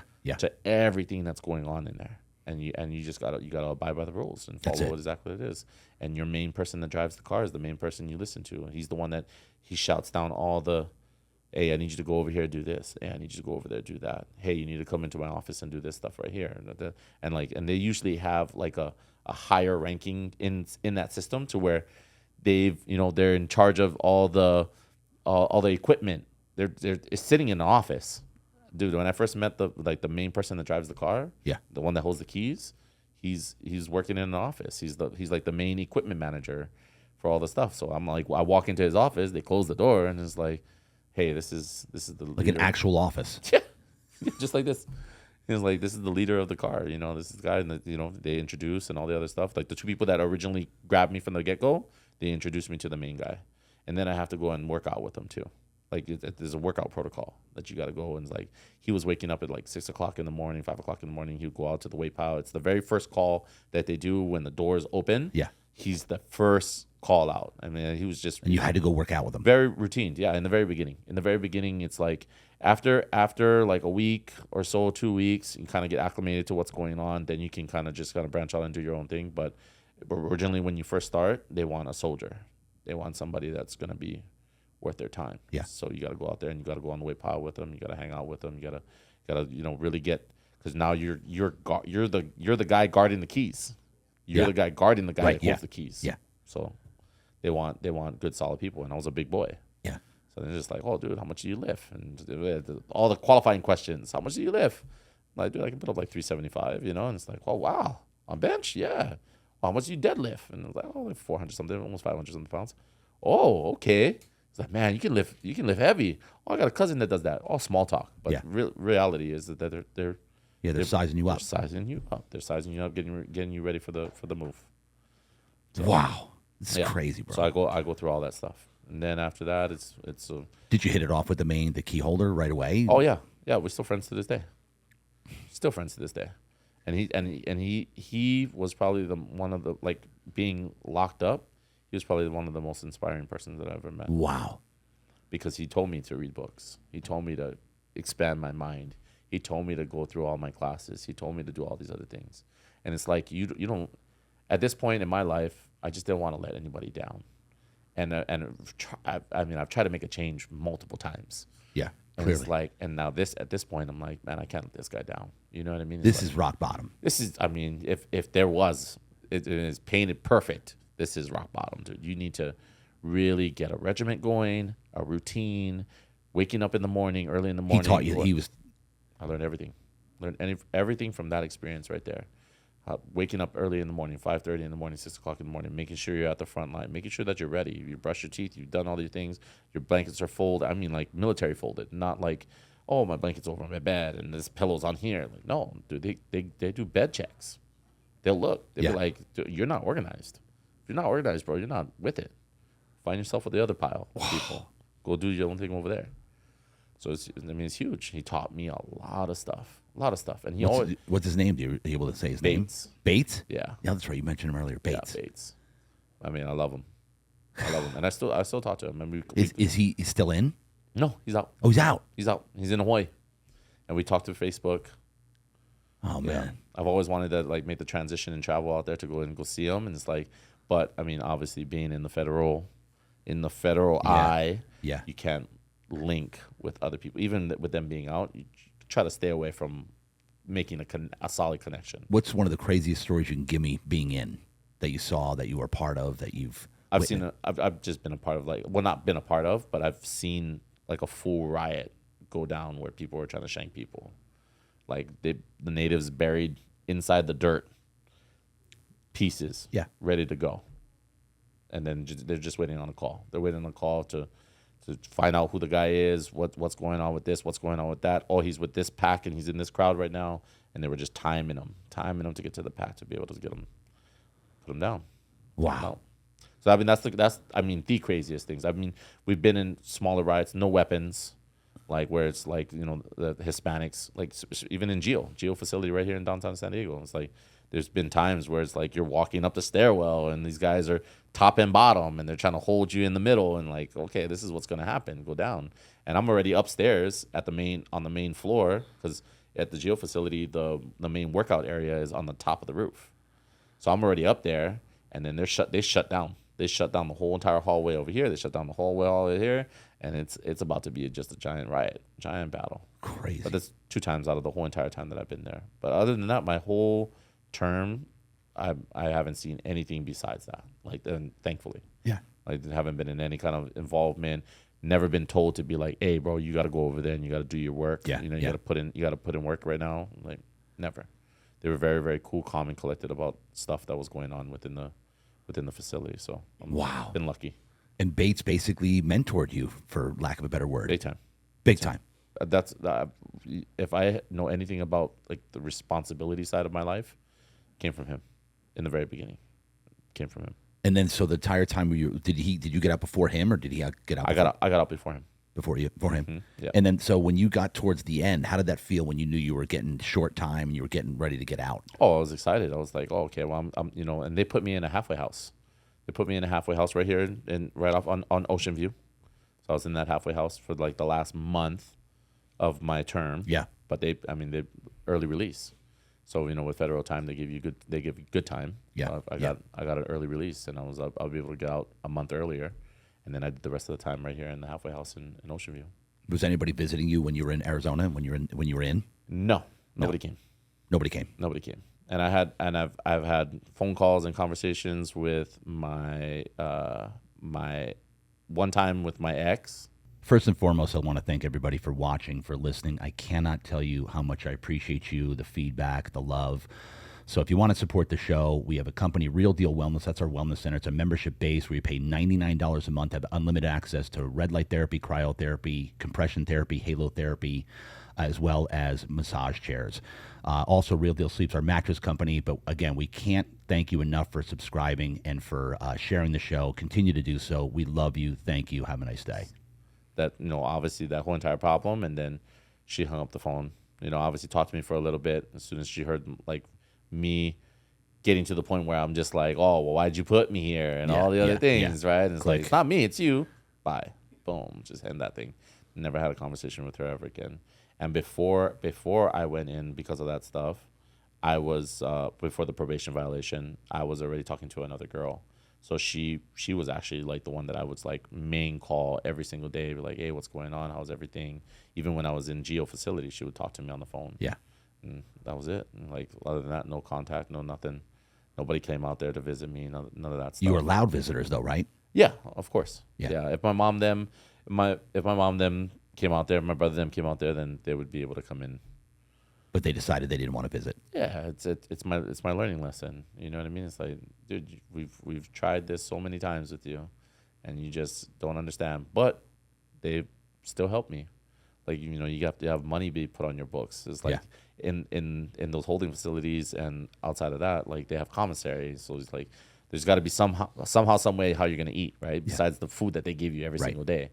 So you either got to work, which I picked up a job when I was working in there. Bates was the one that told me, it's just like, hey, bro, look, it's cool that you just kind of hang out and you don't do anything, but you're never going to be structured. You need a job. You need to go and work. You need to go work for here. Here, go talk to Kevin. Kevin can get you in on this spot. And you guys, I was sewing parachute bags for the military. While you were in? Making pennies on the dollar, yeah. That's it. It's like, and I work normal regular hours, just like a 9 to 5, 40 hours a week. And while you were in? Yeah, I did. I sold parachutes. Did you leave the facility to go do that? No, did on site. Right on site. Yeah, there's a literally like a warehouse that they have on the facility. You can. And Bates said you could get a job, bro. Oh yeah, yeah. And at this point, it's like he tells you, you listen. Yeah. That's just how it goes. Like he doesn't have anything bad he doesn't have bad intention for me. He's literally like just trying to teach me. Everything's for your best interest. Best interest. And it's like he's just trying to teach me how to be a man. Jeez, man. Yep. That's it. So you get out. We're gonna be here all day. It's incredible. So you get. Yeah, I didn't know we were. I knew you had a backstory, but this is unfreaking real. So you get out. What'd you do? You flew in. Did anybody come to get you? No, they.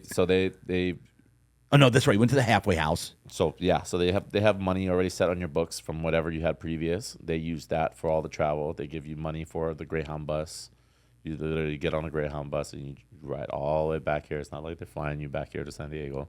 Catch a bus all the way back out. Then got back here, and then from there I have to do a immediate check-in, 24 to 48 hours. I have to do a check-in with the halfway house. I go into the halfway house. I get situated in there, and then from that, you stay there for the month.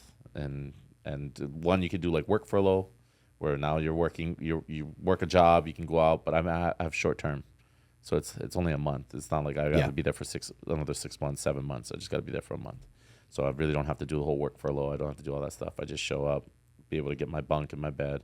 I met a whole bunch of people, right? Obviously meeting a whole bunch of people outside and being in CDC and doing all that stuff.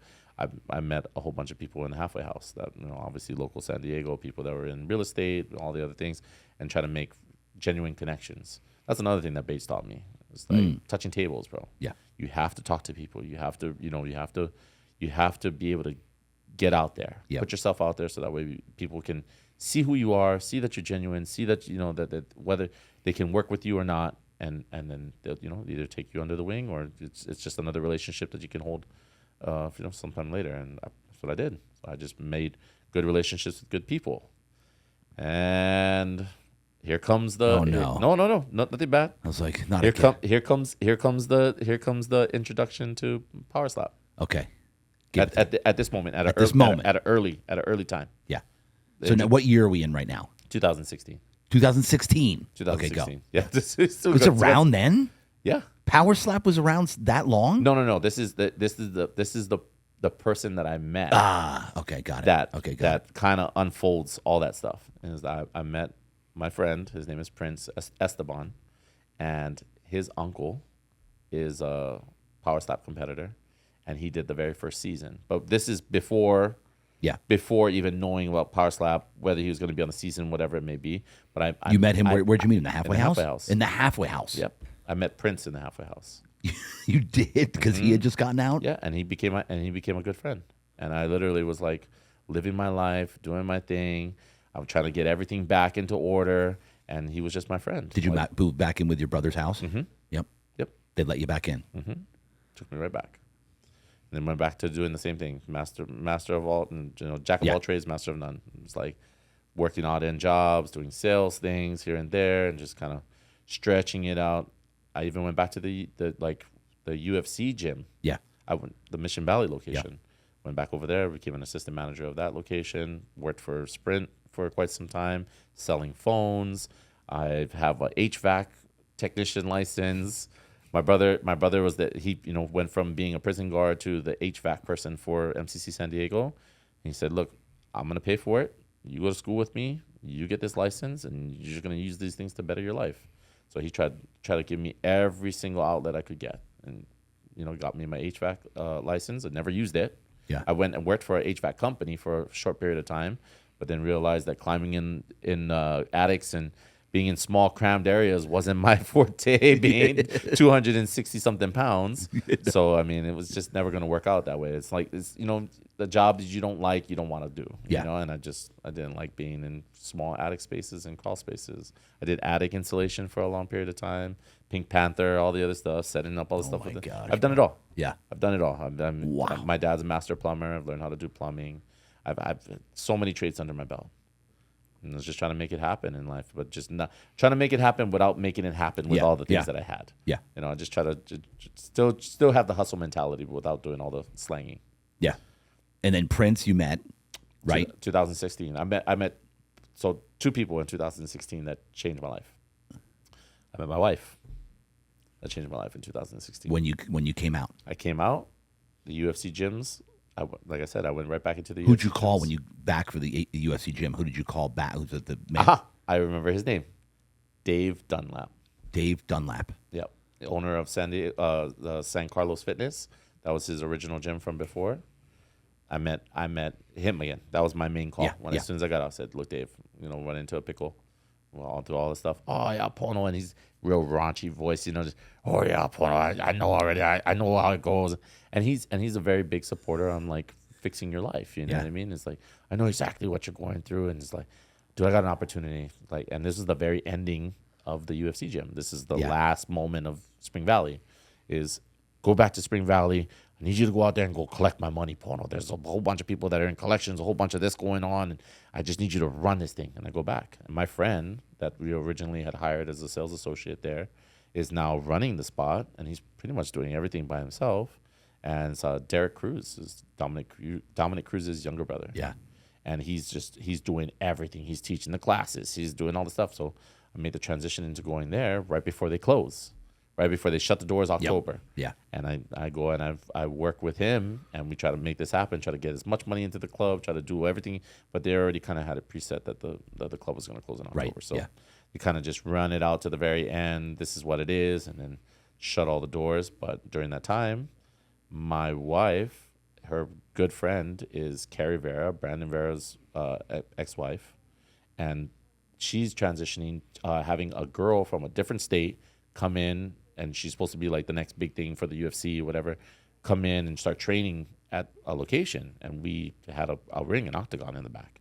So now Derek, obviously through being in the MMA world and Dominic and everything else, they know Carrie and they know Brandon and know everybody, right? So it's just like, okay, well, you can come to our gym in Spring Valley and use the cage. Don't worry about it.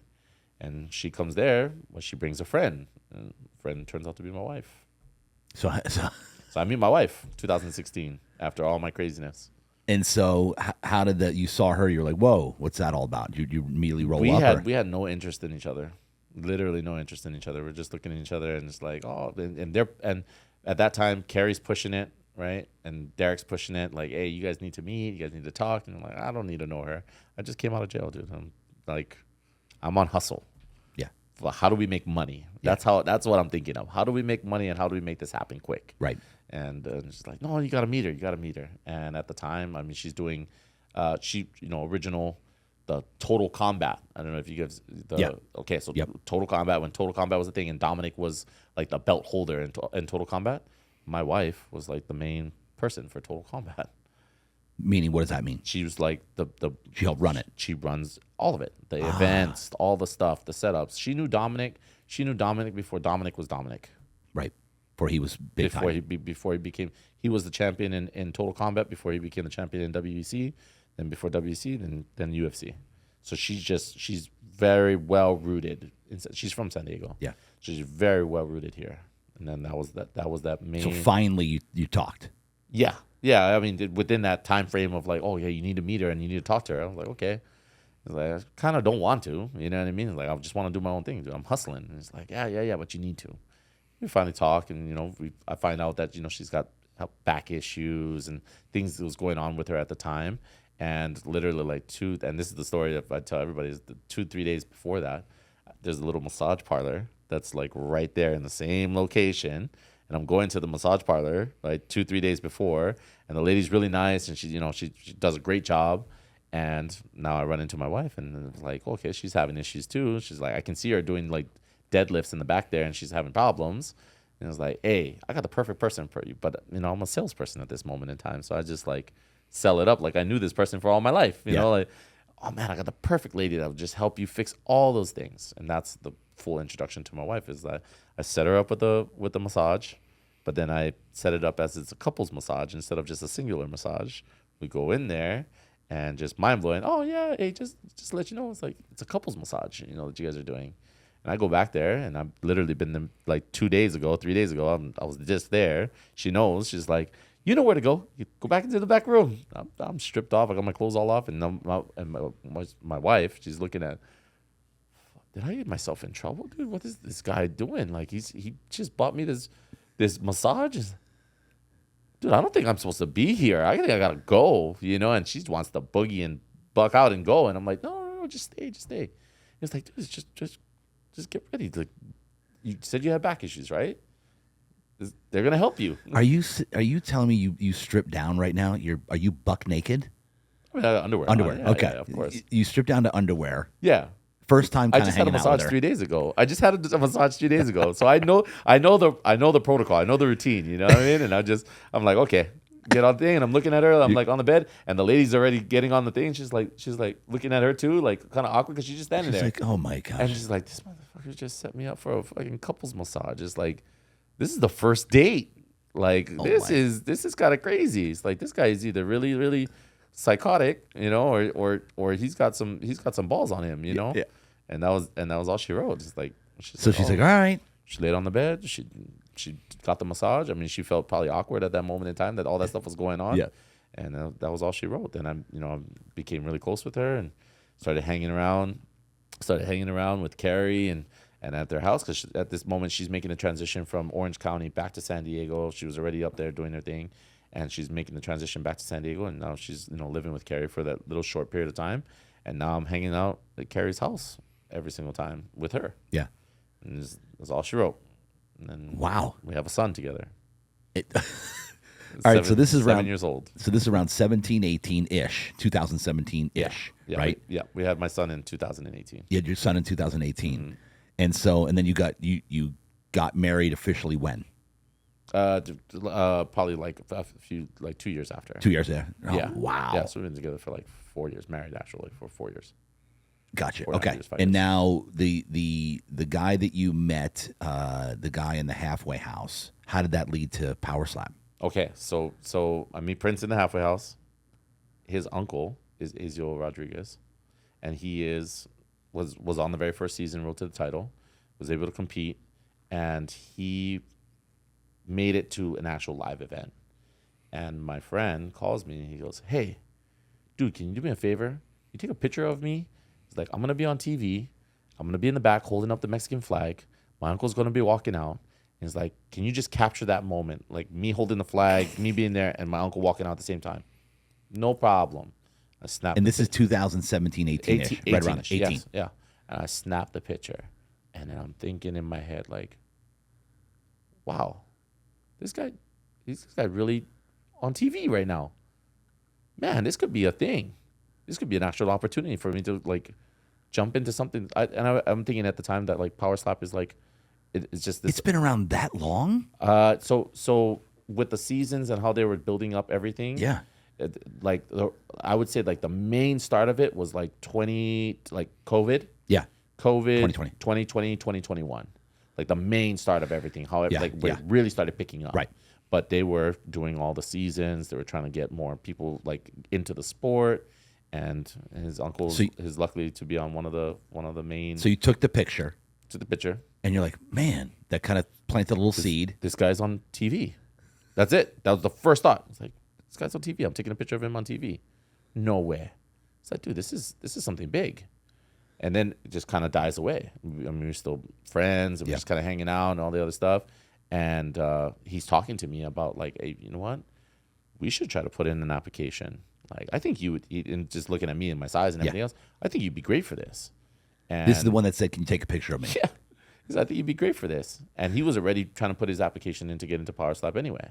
So he's like, okay, well, I'm doing it. You might as well do it too. So I went and I put my application in the very early stages. But they never, like between me and him, even though with him having his uncle already in the sport, Yeah. they never contacted us back. Really? And I think it was because they had already a set plan of how they were going to do their things, because they were just introducing the season 1, season 2. And I was a part of season 3. So what were these seasons called? What's the show called? Road to the Title. Road to the Title. Road to the Title. Power Slap. Power Slap. Yep. Okay. Yep. So they'd already have the thing. So when did you put the app in again, or did you just? So okay. So now here comes the part where, remember I was telling you earlier about how there's the brothers that are in this. Yeah. The crazy Hawaiian hitman. Yeah. So my brother that I've literally like haven't known all my life, right? My real brother, Yeah. my blood brother. Yeah. He has been doing such amazing things with his life, where he's been able to compete in LFA, Bellator, Cage Warriors here in local San Diego. He's Cage an MMA Warriors. fighter. He's an MMA fighter, and he was already doing that. And this is like the big aha moment of like where everything kind of just blends and meshes. Remember, I was talking about how God kind of aligns everything the way that it needs to be. Yep. Just so that way you can see it. That's exactly what happened. Is that now we've already been introduced to the whole thought about having the opportunity to be in Power Slap by my friend Prince. Right. We put in applications. They don't even call Oh, us. Prince was the one that said, "Take a picture of me." Yeah.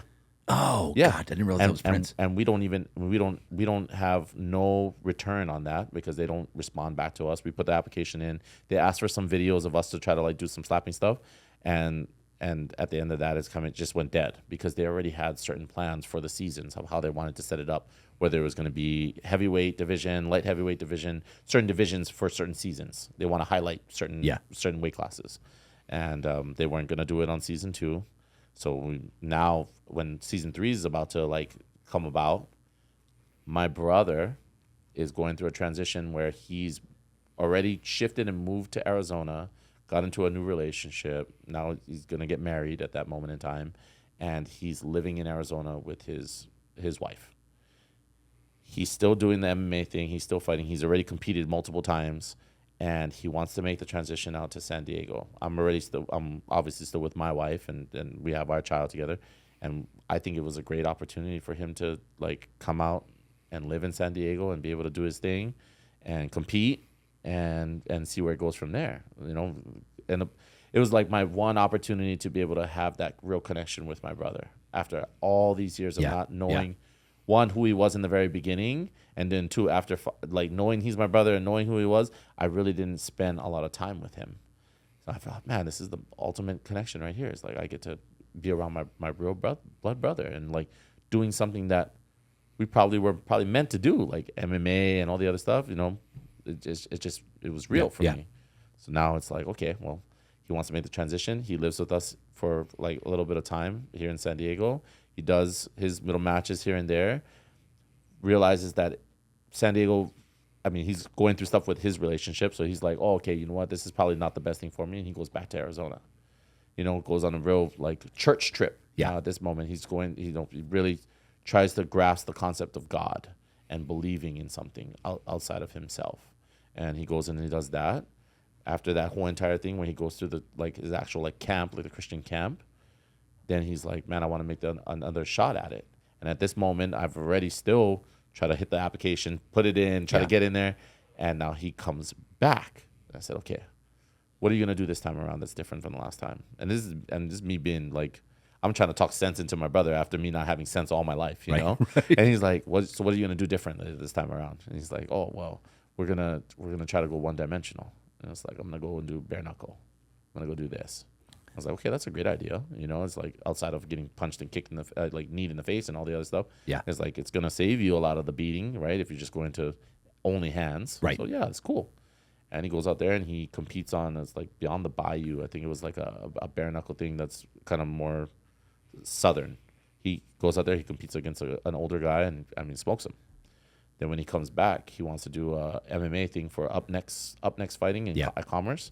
And the guy that he goes against is also Hawaiian, but he's very, very aggressive on his come-outs. So he literally will just bum rush you, right, and try to get you to a point where he just tries to get you to submit at that moment. And the guy he does exactly that. My brother is a stand-up guy. He's all hands. This guy comes out and just really just takes him down and tries to get him to the ground, and chokes him out in like 20 seconds. He's distraught about the loss. And he's like, bro, what now? You know, and it's like, I don't know, bro. We just got to look into going back into one-dimensional. Signs a contract for bare knuckle boxing, 3 fights. He has 3 matches. He already did 1, so now we got 2 more on the line. And the thought about power slap thing comes along because now I'm thinking, okay, well, Azael has already competed. Prince was, you know, trying to push and trying to tell me about all these other things. So I opened up the opportunity. I said, hey, bro, what about power slap? Oh, no, bro, no. We're not doing this stuff. We're not doing that. Like, we just... Like I'm solely focused on bare knuckle. So, long story short, I go behind my brother's back and I put his application in. And for power slap. Yeah. And the matchmaker Erica within like 3 days responds. But not to him, to me. Yeah. writes me an email saying, this is we're happy to see your email. Da, da, da, da, just the whole rundown. We see that you have a lot of experience. You fought for Cage Wars, Bellator, the yada yada yada, the whole list. It's like, instead of putting you on a season and just kind of having you try out, we want to put you on an event. And they throw him on Power Slap 7, and he goes against Joseph Landman. I think he's like ranked number 6 or number 7. What did your brother say when he's like, bro, what are you doing? Yeah, that was the original. He's like, what are you doing, bro? It's like, I have a contract with Bare Knuckle. And I was like, yeah, but I've already put this up. Dude, she responded. And then I show him their email, and it's like, this is what they're trying to pay you for this. And it's pretty easy. It's just a slap, bro. And he's like, it's pretty easy. It's just a slap. And he goes, wow. They're really gonna pay this much? Like, yeah. And we have a full conversation because now he's living back here in San Diego. Yeah. I'm running Anytime Fitness at this moment. 2023. I'm doing all the Anytime Fitnesses. I bring my brother in and hire him on as a trainer with me. I try to do all the right things in my life at this moment. Yeah. I go to San Diego City College and I get my personal trainer. I go through the personal trainer program and I get one through San Diego City College, and I try to put him on the same run, try to get him his personal trainer license and get him in to this world of like, okay, this is what we have to do, bro. This is the future. And that's all she wrote. And it's like, after that, he's like, dude, how much were they gonna pay? Can you tell me how much? Yeah, well, yeah, but now because they've already upped it and did everything else, so they were doing $2,500 to show, $2,500 win from, like, if you do the seasons, $5,000 to show, $5,000 to win from, like. So the one that they wanted him on a regular card. A regular card. Yeah. What was that? So 5 and 5? 5. 5 and 5. Yeah. 5 to show, 5 if he wins. Yeah, and he thought it was easy money. So he's like, oh, okay, wow, this is easy. It's like, that's a good amount. Yeah. That's a good amount. I mean, if you look at any kind of MMA, especially in like the beginning stages, even though he's fought for so many different places, in the beginning stages like that, you're going to get paid pennies. Nothing. Yeah, nothing. I interviewed Dean Lister, and he got paid nothing. Yeah, nothing. And so that was like an eye opener for him. He said, wow, okay, and then we're going to do this. And I mean, really, realistically, it's just a slap. So he's like, 5 and 5 for that. I'd take that all day. So we went with it. We ran with it. And Power Slap 7 comes along, and he goes, and this is like, obviously, I have the hustler mentality. I still have the hustler mentality. It's never going to go away. And I'm like, okay, well, we go to Power Slap 7, and my brother's like, he's really that master manifester and telling me like, bro, this is how it's going to work. This is how it's going to happen. We just got to do this, this, this, and this, and everything's going to be good. And I'm like, okay, cool. I go out with him, and I'm like, I'm his coach at that moment, or his manager. That moment, and I show up, and I'm in the room during that time there was other UFC, like a UFC match that was going to happening, a UFC event, and now I'm in the room with Max Holloway, Charles Oliveira. I mean, I've never been in a room with these people before in my life, outside of like knowing like Dominic, any of the normal regular San Diego UFC people. Like, I've never been in a room like this before, so I'm not sitting there. I'm like, and I'm sitting on the chair. I'm dressed in all black. And obviously, the people think that I'm a fucking security guard. So they're like, hey, what do you do here? And these are the Power Slap people. Yes. Like AJ Hintz. He's coming up. He's the first person that came up to me. And he was like, are you a security guard or are you with somebody? Like, what's going on? And I was like, oh, no, bro. I'm not. Like, I'm just here with my brother. He's like, dude, I thought you were a competitor. And I was like, because really what I said in my head was, man, I feel sorry for anybody that's going, the same thing you said at the beginning of the podcast. I feel sorry for anybody that's going against this guy. Yeah. And that was it. And then I get to meet the actual matchmaker. I mean, outside of having an email and those kind of conversations, I've never talked to this person face to face. Right. So now she sees me and she's like, okay. She looks me up and down. It's like, dude, I think you got this. And especially after having a conversation with her. Yeah. She's like, well, you can talk. Definitely you can talk.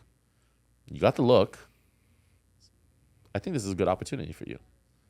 And that was my in. I kind of did my own workings to get my in to Power Slap, but my brother was like my main stronghold for everything because he already had all the experience. He already. And what year was this now? This is 2023, May. 23. How did your brother do in the freaking? He knocked him out in a fashionable manner. He knocked the other guy out. One hit, and we've been practicing that. 10 G's. We've created a style and a technique called the lean on one, where you do weight transfer. You start where you end, and just I mean, we can get onto all that. Yeah, stuff, yeah. But just in that method, you can generate a lot more power, obviously more torque, being able to shove through the guy's face. And we implement that in our training style because obviously I'm working for Anytime Fitness at that moment. Yeah. We've been training with each other the whole entire time because he's living with me. So you started slap training already at that time. Yeah, during Power Slap 7. It was like, where did you come up with this technique? Just from understanding, watching the first physics, watching first, and then understanding what can my body mechanics do? What can my body? Because everybody's different, right? You know, you're gonna have a farther reach back. There's so many key factors to it, but as long as you break it down, like, and at this point, I've created like what's called the slap method: strength, lean, accuracy, power. Like it can fall into certain categories, but if you as like how I was thinking about it the other day is like if you unite all the powers together, like Captain Planet, if you put them all together all in one, it's done. I mean, you got to knock. What you're trying to create is the KO hit every single time. Right. You do not want to take hits. Correct. So if I can create a KO hit every single time through the method and perfect it, I mean, you're gonna go far. You're gonna go fast, and it's gonna be quick for you. Because the less hits you take, the further you go. It's that simple. Yeah, and the faster you end the bout, the faster you end the match, it's better for you. Of course. You don't take any more hit. You don't take any hits, if that. And if you have a strong knockout power like that, even if you don't knock the guy out, you're gonna. I mean, he's disoriented. Yeah, disoriented. He's concussed. Like he's trying to figure out where he's at that moment in time, and you kind of got the one leg. You got the one up on him. Yeah. Because now he has to hit you, but he has to figure out all that motion to get you ready to go. And then after that, then like I mean, your battery diminishes. Right. You take the first hit. With every hit, you take the first hit. Okay, next one. You're not 100%. You're 80. You're 60. You're 70. Yeah, it goes down. It goes down. Yeah, and as long as it progresses. In a regular match, there's 3 rounds. In a championship match, there's 5. So within that first 3 rounds, and obviously just like how do you pick who goes first? I can't remember. Coin toss. Coin toss. Coin toss. And they do this all in the back. You always want to go first, right? 100%. Of course. I mean that's because you want to try to get the knockout right away. Mm-hmm. I mean, unless you're trying to prove a point. You know, if you've got the best chin in the game, you got a good solid defense, you're trying to prove a point to somebody, then Go ahead. It wouldn't matter if you go first or not. But I mean, 100% going first is the. And so now I've seen that the ref will sometimes call is it clubbing?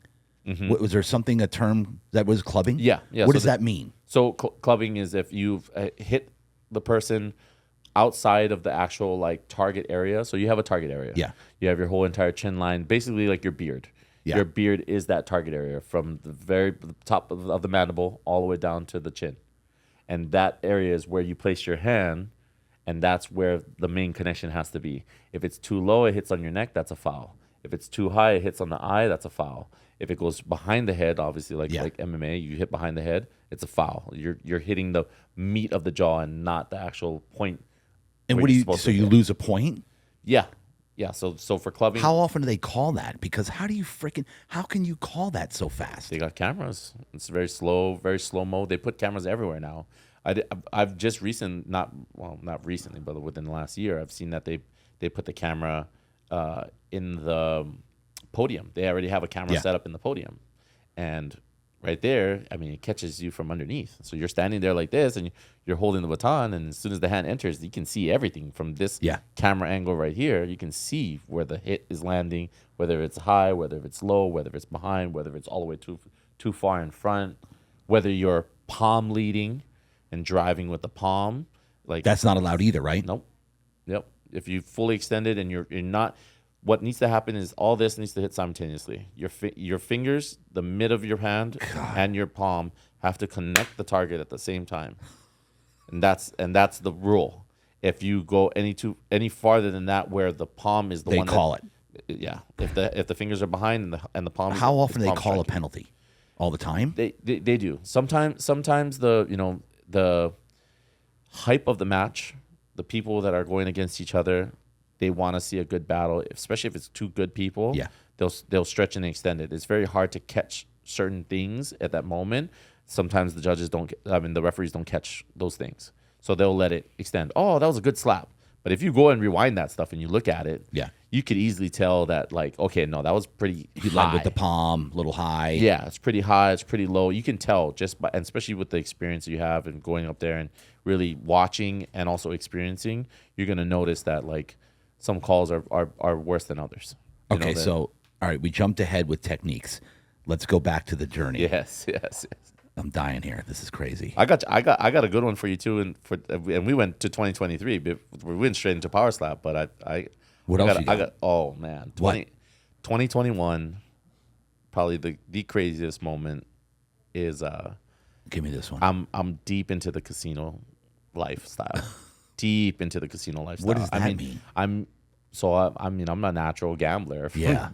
Born in blood, like natural gambler, like all Hawaiians, Filipinos, Right. Islanders. Yeah. That's all The we thing. do. Whether it's chicken fighting, whether it's throwing quarters, who gets closer to the wall, whether it's a dollar flip where you choose heads or tails, or you choose odds or evens and you flip the dollar, like anything gambling related, I'm all for. I'm all for it. I'm a risk taker, obviously. Yes. I'm a risk taker. Clearly. So the casino stuff was probably my biggest accomplishment, biggest craziest run all in one. Is I'm going to the local casinos here, Southern California, and I'm a blackjack player. So I literally start off with blackjack. I played for like 2 years, 3 years before this, and started with Viejas Casino, and then as they progressed and opened up Humol's Casino and Siquan and all these, I slowly made my shift. But I started off as a blackjack player.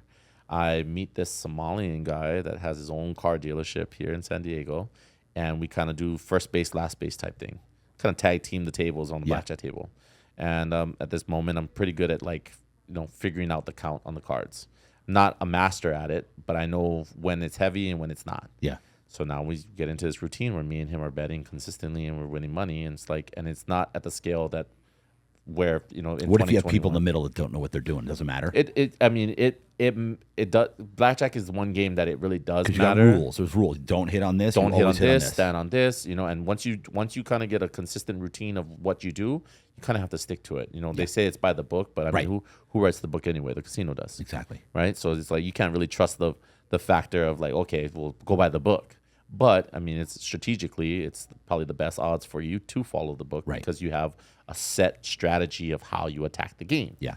And everybody knows it, so it's not just one person. It's like a known thing between all players. If you play blackjack before, you know exactly, like standing on 16. Standing on 16 is not a good thing. You have to take a hit. Correct. Right? Especially when the dealer's showing up in front. So anyway, Yes. Yeah. So blackjack is my thing at the time. And my friend is really tight-knit because he's, doing Uber and Lyft, the Somalian friend. And he's taking all the local Asians to different casinos and gambling and all over the place. Well, their game of choice is Baccarat. Baccarat. Yeah. And Baccarat's huge. So they're just like, at the moment, it wasn't as big because there's not so many people on the table. Obviously, when I'm walking around in there, I don't see many people. But at this time now, it's massive. 2021, 2022, it's just grown in all these local casinos here in San Diego. So, I mean, in California in general. So he's taking them to different places like Harrah's and Paula and then coming back, right? And I don't see him for 2 weeks. He's just gone. And I'm like, I need my first base, last base guy. This is my guy. And he's like, where are you, bro? We've been missing on all these opportunities to win all this money. And he's like, and I need you. I've been doing really good. I've been making $800 to $1,000 every single time that I've sit down at the table, give him all the numbers spread out. And he's like, brother, I don't play that game no more. And I said, what? What do you mean? I said, bro, blackjack is our goal. Like, come on, sit at the table, bro. Let's do this. He's like, brother, I play Baccarat now. And then he shows me. I mean, he's got money on him. Yeah. He's got guap. He's been winning. With wherever he's been going, he's been winning. So he comes out and he takes out $8,000, he puts it on the table. Starts playing the game. And within 15 minutes, 20 minutes, $8,000 is gone. And I'm like, what kind of game are you showing me, bro? Like, we do way better at blackjack. He's like, brother, just hold on. Watch, you'll see. It takes on another $2,000. So now he's a $10,000 bankroll at this moment. 8,000 plus 2,000. Yeah. Takes the $2,000. He starts betting these bonus bets called Panda and Dragon. And the payouts for the Dragon, which is a 3-card 7, is 40 to 1. If you get a 3-card 8 on the player side, it's 25 to 1. He starts cracking these things at $100 a pop. By the time he leaves the table, he's got $27,000 on him. And I said, bing, I got the hustler mentality in me. Yeah. Bing, it clicks. I'm like, man, this is the way to go. Baccarat is the new game. Don't worry about blackjack anymore. Toss all that out the door. Yeah. And at this moment, I'm working 2 jobs during this whole entire thing. Yeah. Anytime Fitness. Nope. No. No, this because Anytime Fitness came towards the Power slap. Yeah, Power slap that's ring. right. At this time, I'm a bail agent for Aladdin Bail Bonds, which, mind you, was the one that bailed me out of all my situations. Thank you, Aladdin Bail Bonds. But Aladdin Bail Bonds is my job now. And then I work as a security guard for Allstate Security. And during that time, it's COVID 2020. They're having all the like Veterans Village and all the homeless what's the Warrior Project? Alpha Project. They had all these things going on at the convention center downtown. Remember that? Yes. And everybody was housed there. Yes. They needed security for all those people. So now I'm a security guard, either during the day or during the night. I'm a bail agent in the middle of the night, like 11 o'clock to 6 o'clock in the morning, and I'm running 2 jobs back to back. And I'm trying to figure out this game of Baccarat all in one. So I'm working 3 jobs, basically. And when I start to, that's just how my mind works. I've always been like this since I was a child. Something about patterns really just intrigues me. So now I start seeing patterns in everything that I'm doing. I'm like, okay, I've gotten a strategy of how I attack this game. I turn the whole entire thing around. And I'm talking about turn the whole game upside down. I start doing 2 jobs, using the money, go in there, practice. I'll win a bunch of money, lose all the money. Okay, learning lesson. Jot. Okay, note there. Got that. Don't do this, don't do that. Don't do this. I create a system for myself. So that way I take out all the opportunities that I can to lose. Yeah. And try to increase my winnings. Just my winning strategy. Okay, do all that stuff. I go back in, and this is like I full on quit the Allstate security job because I need to create more time for me to go to the casino. Then I quit the bail bond agent job in March 2021. I take my last paycheck, and I mean, I'm like my last dollar, $3,000 something, my commission check plus my hourly and everything else. And I go into the casino, and March 2021 to November, December, I scrape Villa's Casino for like $1.2 million In Baccarat. in Baccarat What? with a $3,000 bankroll. What? Ridiculous. How did they let you continue to play? Because a lot of times the casinos will be like, no, this guy, we need to get him out of here. Because there's no cheating. There's no cheating. There's a strategy of win, stop loss. Yeah. The strategy is not outside of where I'm counting cards. I'm doing nothing else. There's no real like you can't cheating actually to the- cheat it. Can't cheat to the game. So it's the one game that's 50-50 basically. Yeah. That you can go in and you can battle, and the higher dollar increments. I mean, you're sitting at a high limit table. The minimum is $100. The maximum is $5,000. Sometimes they have a table where it's $100, $200 minimum, $10,000 maximum.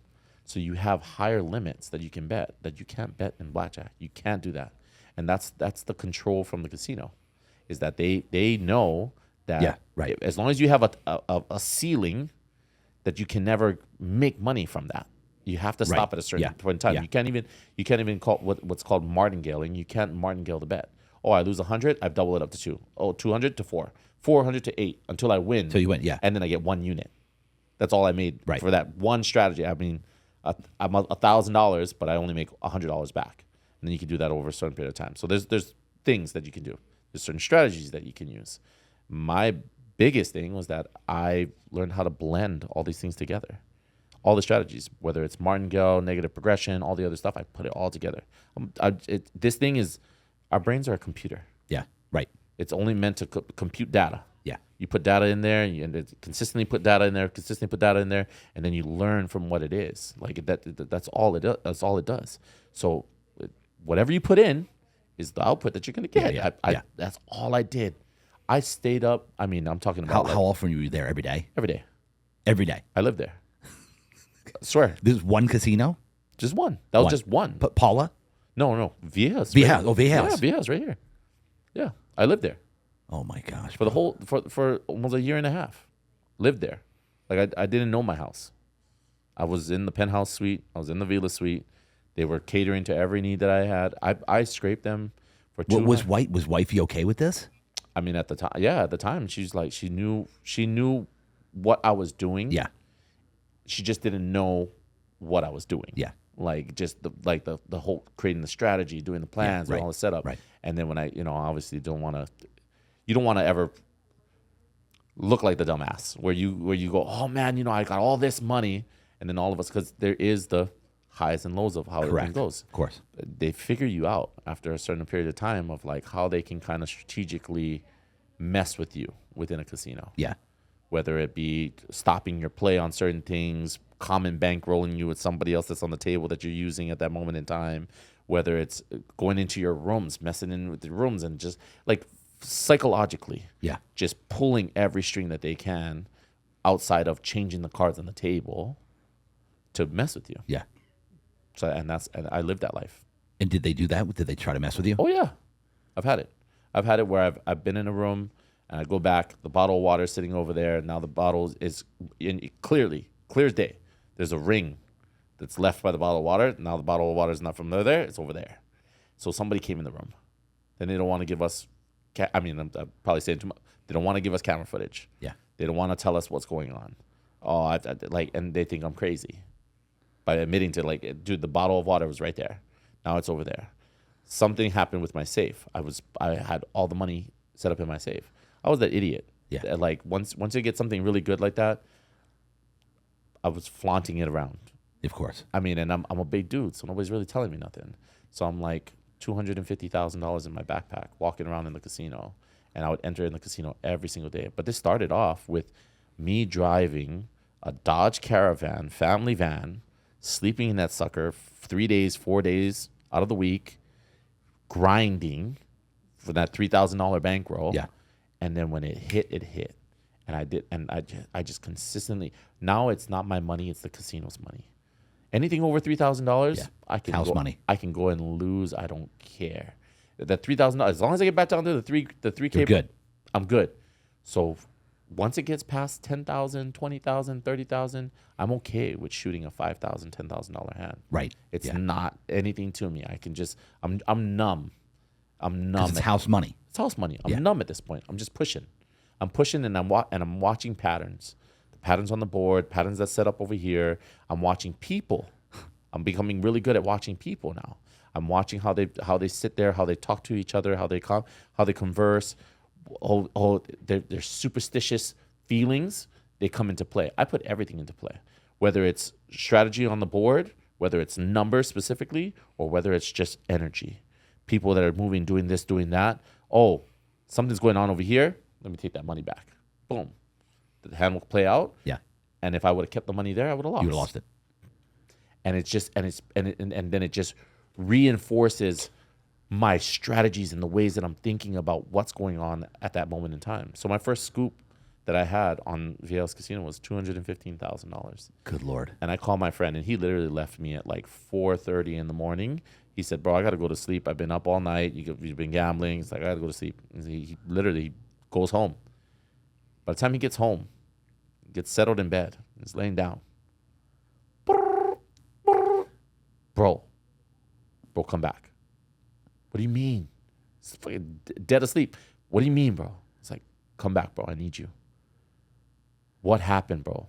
Got in trouble? No, bro. I just cracked them for $215,000. And I'm walking down the street and I'm losing my mind because I don't know what I just did. But I had the ability to be able to get up off the table and walk away with all this money. Come and get me right now. Why are you walking down the street, bro? You are crazy. Click. Whoa. Comes and picks me up. That day we bought a Porsche. Are you serious? I swear to God. Oh my. A Porsche Cayman S. We went to the dealership, West Coast Motors, right there. We bought a Porsche, and he's from New York, and he's very loud and abundant. You know, he's just, yeah, we want this car. Yeah, bro, start up the Lamborghini. Bro, start up the Ferrari. Start up this, and he's got really nice cars in there. Yeah, and he's just starting up everything. He's revving the motor, doing all this stuff. Hey, and we're not even talking to the main guy that owns the whole shop. We're talking to his cousin. You know, and he's like, you guys thought I was playing. It's like, no, dude, I'm not playing, bro. I came here to buy a car. Oh, okay, let me call my cousin up. Let me call Ali. He's going to be coming down here in a little bit. And they thought we were bullshitting. But then he starts going, oh, yeah, man, this guy's not going to come. He's telling me, this guy's not going to come down here. He don't believe you, bro. He don't believe you. Da, da, da.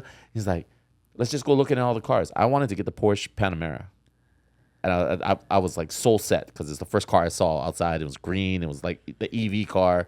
I said, man, that's it right there. I want to get that. And he's the one that pointed me to the black on black with the red guts. Yeah. Porsche Cayman S that was sitting inside the showcase room. And he's like, we sampled all these cars and we've driven all these cars. They're mad at us now. But we need this one, bro.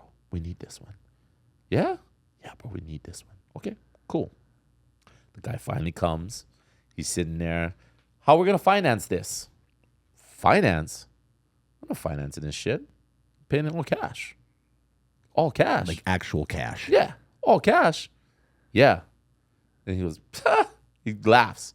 My friend looks at him and goes, oh, he thinks you were playing. Oh, he thinks you really playing. Pono, show him the money. I freaking open up the backpack and I've got $215,000 all stacked in the backpack. Hey, I'll be right back. I'll go get your paperwork. Whoop. Straight in. You're going to pay for this? You're going to pay? Yep. All cash. Here's the brick. $50,000. Here's $10,000. I paid $66,000 for the Porsche. Straight up. Me and my friend, before we even went anywhere, we took that thing all the way up and down that whole strip, driving it back and forth. Just like, yep. What did wifey think when you brought home a Porsche? Oh, here it comes. I take the Porsche. Oh gosh. The Dodge Caravan is parked at Vieja's Casino in the main parking structure. I bring the Porsche back. I tell her what we did. I tell her about the Porsche. Oh my gosh, okay, I want to go see the car. She's really amazed that like these things are happening. I want to see the car. Can I bring my friend then? Yeah, of course. Just come. We'll have dinner. I mean, they're comping everything. Yeah. We're going to have dinner. We're going to have this. We're going to have that. Just bring her. Okay. She shows up. This is a 2-seater car, Pono. You having a midlife crisis right now? He's like, you know you have a son, right? 2 weeks later, Jay, 2 weeks later, we end up in LA and we purchase a Jaguar. Type, what is it? Type S? Type R? I don't know. An F-Type. F-Type. Yeah. We purchased the freaking Jaguar as like SUV style. And SUV. Yeah. And we give it to her. I give it to her. She's like, okay, we'll go in. I like this car. We went up there. We purchased the car, all cash. They did the same thing. Cash, all cash. Yeah. They didn't even have money counters. Yeah, 2 people in the finance Haven't department actually count it. have to go. So how do you do all this? And it's like, well, I go gamble, and I won all this money. It's like, did you go right back in after this big hit? How long before you were back in there winning more? Next day, I won all the money back from both cars. From both cars, $123,000 I spent. I got it right back. When did the casinos start taking notice and start messing with you a little Immediately bit? After. Immediately after. When did this run stop? Did you just at 1.1 or 1.2 you stopped, or do you keep going? Do you, No, to this day? 215. I go. I spend all the money on the cars. I come back. I get all the money back immediately. I go back and we start buying all these other stuff. I'm buying Louis Vuitton. I'm a retard. I'm a retard. I'm a degenerate. You know what I mean? I'm buying whatever I can and just thinking outside of the box. And there's no investments in this thing, so I'm just buying. Okay, buy this. Okay, buy this. Yeah. Okay, buy that. All right, we're good now. And then I'll go. And I always had this mentality of, okay, I can just go back and I can win it back. And that's typically what happened every single time. And then how long did this run continue? A year and a half. Did you what made you stop? But because I had did all the things that I was doing, and at moments I was getting outside of my character and not following the strategy. I was just so big at that point where it's like $175,000 loss. It doesn't really matter. Didn't even take my pickle. It was just gone. And then I'll go back and I'll go to another casino and I'll kill them for like $50,000. and then I'll go to another one and kill him for 20, and then I go back to a different casino and I'll lose 70,000 over there. I was literally transferring money from casino to casino to casino to casino, just back and forth. And you realize this is not. I mean, it's just not a sustainable life to live. But I mean, you get me down to my last $3,000. That's the only time I have a problem. You know? Wow. Everything else is just kind of out. And so you actually were able to stop? Yeah, I mean, everything went. Yeah, everything went. I mean, I've had moments where we get into our. You can't go to the casino mad. Yeah, you can't have anything outside general factors, all that stuff. You either do casino or you don't. Yeah, and it's like all the other stuff, like your regular life things, having a child, like a family to worry about, all the other things, kind of like it sidetracks you from doing what you originally was doing before. And if it's not broken, don't try to fix it. Yeah. So it was normal for me. I would go and clean like $5,000, $10,000, $20,000 days. I mean, $100,000 something weeks. And then I start. You guys are probably gonna hate me for this video. Okay, so I start figuring out a strategy outside of the strategy. How to utilize the casino comps to make me money, so that way I'm not taking a big risk every single time. Right. Now I'm making anywhere from like $10,000 to $15,000 a week on just casino. Just casino. Points. When you sit on the table and you play for a certain period of time, you're given points. Points can be transferred into money. You $5,000 point, 5,000 points, $5,000. Point system. Check, done. Your reward system. You can go to the store. At the time, everybody loves me because I'm just crazy in the casino. I'm the only guy allowed at that moment in time, 2021, 2022, that can stand on the table, grab the card, and slam that thing on the table. The way I'm slapping people in power slap, I'm doing that on the table. Give me that 9. Give me that 8. Just oh my God. Over and over. Pono, don't break the table. I'm not, but I'm having fun. And they can't say nothing. And it just continues to happen like that. Continues to happen like that. And you stop because you realize, wait a minute. Oh, my control. So I like control what you can control. Yeah. My control goes all out the window, because now when I'm having a little argument with my girlfriend, my wife, I go in there and I lose $100,000. Yeah. When I go and I make a bad decision on a purchase, and I know that money was probably the kickback money and how I can restart the strategy to get more money back, I lose that money and that goes back. I start going in a spiral. I show up to a casino and I'm supposed to help out a friend. Hey man, I just need $5,000 or $10,000. If you can let me borrow that, I'll get it back to you ASAP. Don't worry about it. I'll go in there and I'll shoot $150,000 and lose the whole $150K by giving my friend $10,000. And he'll lose his money too, because he's following me. Yeah. And then he'd be like, oh yeah, okay. And then he has to okay, I got to figure out a way how to strategize, get my money back from something else, do everything else. And I'm over there taking $150,000, $160,000 loss. Wow. 4 hours, $175,000, Humboldt Casino, 4 hours of play. Down. Gone. Bye-bye. And then I go and I travel all the way to Harrah's Casino, and I go over there and I try to crack them for like 40 or 50K. Sit there for like 25 minutes, win $50,000. 20 minutes. I had enough time to eat chicken wings, and I win the money back. Good Lord. How did you stop? I still go to today. You still go? Yeah. You're still there. But my threshold is completely different now. Like there's no 50,000, 100,000, 200,000 here. I mean, and I still get on these crazy streaks where like I can take $260 in free play with my strategy, with my strength of my mind. I can turn that thing into $20,000, $30,000, and my wife believes that shit. She's like, she sees it and she's like, yeah, he ain't bullshitting. Like he'll take free play and turn that thing into 30 grand, 40 grand. And he'll do that consistently. It's not like it just, that was the one thing that was a change for everybody else, was that like people think it's just luck. But I had strategy and discipline. Like if I wasn't disciplined throughout my whole life And anything that I was doing, and ever, the casino was one thing that I was really disciplined in. Jeez, I could put my time, my effort, and I know that there's a return there. I know if I sit there for 10 hours and I play this, and I do that, and I play all the right strategies, I play all the right way, and I know when the call is to get off the table. I know I listen to my inner one outside of the strategy. I listen to my inner being, inner instinct, like get off the table now. This is it. This is where you got to stop. And I just listen. I do amazing. I just do amazing. It's amazing.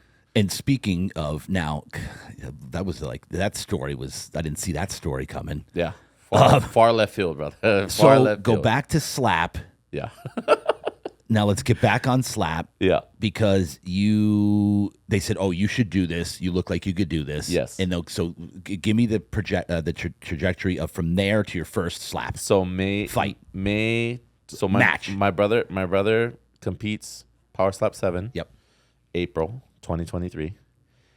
Goes out there and knocks out Joseph Landman fashionably. They call him for disqualification because there's no pivoting or no stepping allowed when you're throwing the hit. So you have to be square-footed. You can have a slight heel lift, but you cannot pivot on your toe. You can't lift your heel completely up very noticeable. Yeah. You can't do any of those things. So you kind of have to have a good solid straight base. Well, he gets called for a disqualification. So instead of being the 5-5 because he knocked the guy out, the guy gets knocked down. Joseph Landman gets knocked down, but he can't continue. So they disqualify him. He only gets $5,000. He leaves with the $5,000 purse. Okay. He doesn't get the winnings. The guy ends up walking away with his full purse, but I mean it's by disqualification. So then he gets the win. He gets the win by disqualification. Yep.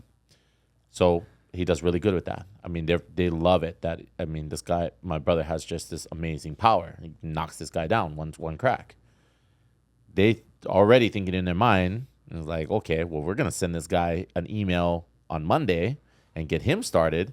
He's gonna have the same kind of hit that this guy. You. Yeah, me. Yeah. He's gonna have the same hit that his brother has. Like guaranteed. They train together. Yeah. They work together. So this is gonna be good for him too. So he does good on that one. They love what they see. They tell me about season 3 Road to the Title, and that was airing in May, right? The very next month. May 2023, the very beginning of May. It's a 2-week time frame that they shoot all this stuff, and you live in a house with another like 20 or 30 competitors, and you guys do like the Ultimate Fighter. Yeah. You guys do your thing out there, and then you have 2 competitions that happen. You get 2 matches. Your very first match when you first initially come in, first 2 days, 3 days into the season, and then you'll have another match that will happen probably another 5 or 6 days after that original match had happened. Yep. Here's another one. Here's another story. Is that so now we get the opportunity to be on this show and be able to compete on the Both season. you and your brother are in there? My brother comes in halfway through the show because they think that's a great idea to include him in this part. Just because of him getting the disqualification call, they want to make sure that he gets paid out for his, obviously his performance. He did really good. Yeah. So they allow him to compete on the last week of the season 3 Road to the Title, but it's stretched out over a 3-month period. So, you're getting one episode every single week on every Tuesday or Wednesday, and it airs on Rumble. But, they shoot everything in that first 2 weeks. So, when I first start up, they have a combine. And the combine tests your neck strength and your hitting power on a set cube that has the sensor inside that will tell you how much you're generating when you hit. Yeah. When I go in and set up, when you originally get initiated into the season, they get, at this point, it's probably the biggest season that they've had where they have more competitors than usual. Right. And they set aside people to be in the house, and then they set another set for people to be alternates. Immediately, I get what is like your microphone. Yeah. But it's set. It's a little Power Slap symbol thing that's set, and you wear a necklace. When you get the necklace, you already know that you are initiated into the house. You know you're not an alternate. Right. So now I go out there. I know that I'm not an alternate. I'm going to be on the thing. They go and they introduce us to Dana White. We stand there. He talks to us. He tells us all the rules. And this is Power Slap. This is the future. And just gives us the full layout of what it is. Then they do the combine. Then they film. They exit out. They do the filming for the combine. Yep. As I'm doing the combine, I'm doing the neck stress test. It's a giant crowd around this machine that's laying on the ground. You got a pressure plate that you're pushing up on it from the ground. No control, just your neck. And it's a group of people, and everybody's yelling. It's TV. They got cameras everywhere. And the guy is going, Pono, you got one of the highest neck stretch scores.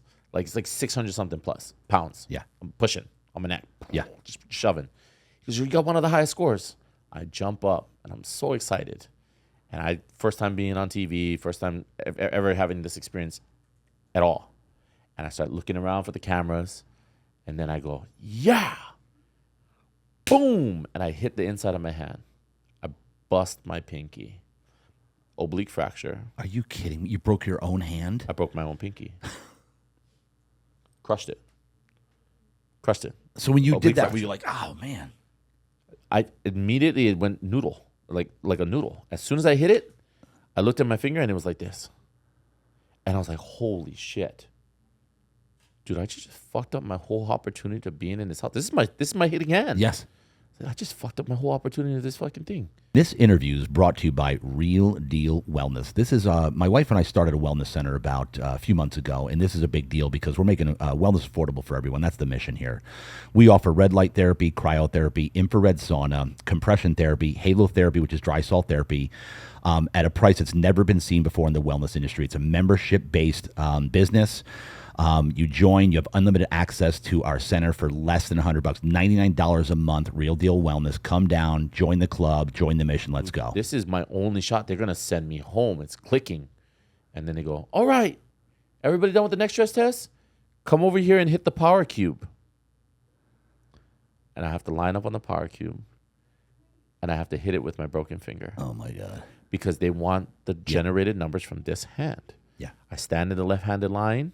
Somebody catches me. Bro, you're right-handed, right? Yeah. What are you doing in this line? You got to be in the right-handed line. Go over there. If I can jump out of the left-handed line, I go in the right-handed line. I'm probably like second to last person to hit the cube. I hit it with this thing. The rest of it goes. If I cracked it only like partial, the rest of it went when I hit that power cube.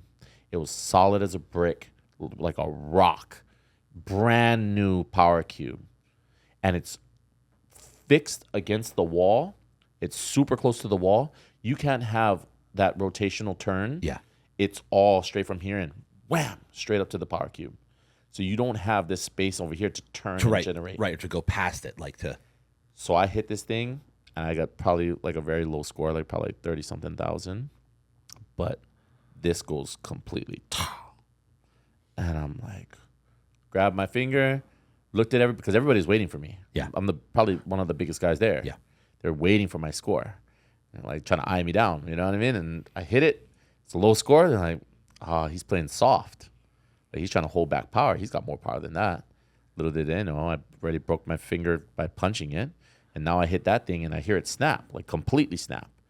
Now I'm walking back, and I made friends. Obviously, at this point, they house you at the hotel for the beginning half of it before you go into the house or before you do any of these things. So I'm talking to these people as we're living staying in the hotel.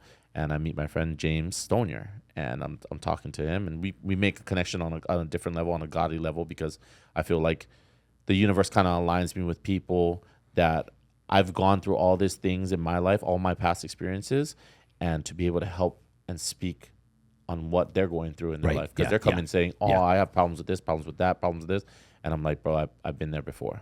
Like, and these are some of the things that I've done to be able to try to help me get out of those situations. So I started talking to him. And so, going back to what it is, I'm holding my hand like this, and I'm like, James, any cameras around, bro? He's like, nope. It's like, no, you're good to go, bro.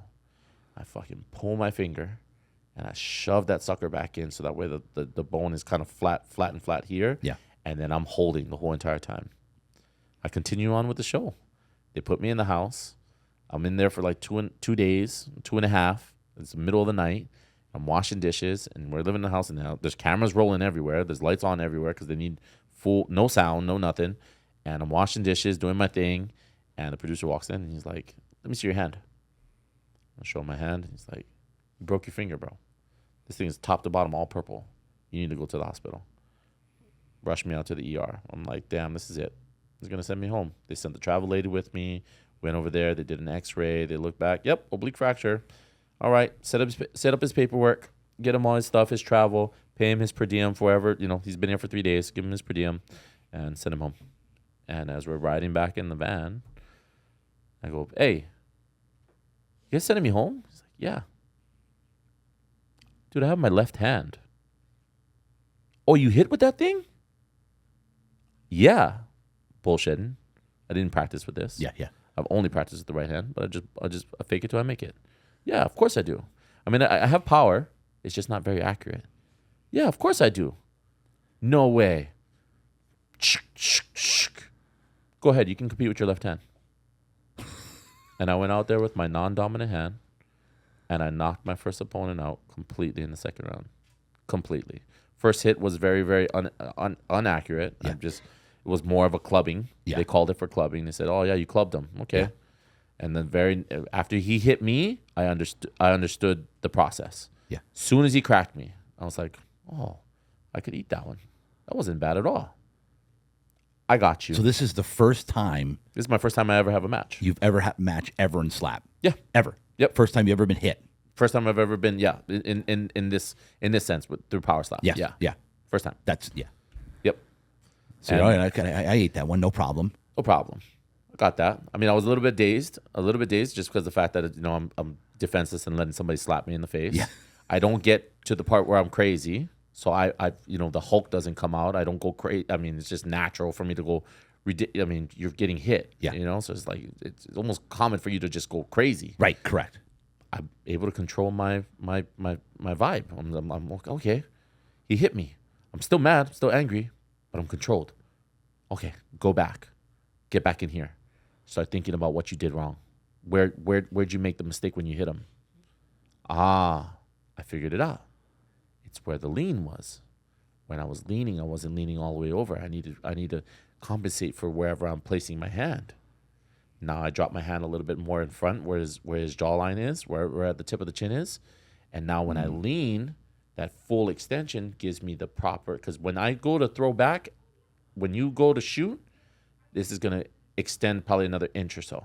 So I want it more in front. So by the time when I return, my hand's already extended because of all that, right? You stretch it out. Now you have all that space, and now you're coming back in. And I hit him right on the button. Clean as clock. He went down. Round. I mean, out completely. Folded like a chair. Boom, and just went straight. Did everybody know that you were going with your non-dominant hand now? Yeah. Everybody knew it. Yeah. Yeah. So it was a true testament to really having a very strong mind and being able to go back against all these adverse moments in life and like even with all the things that I've done before and all the adversity at that moment, and it just applied to this right here in this moment right now. I don't have my dominant hand.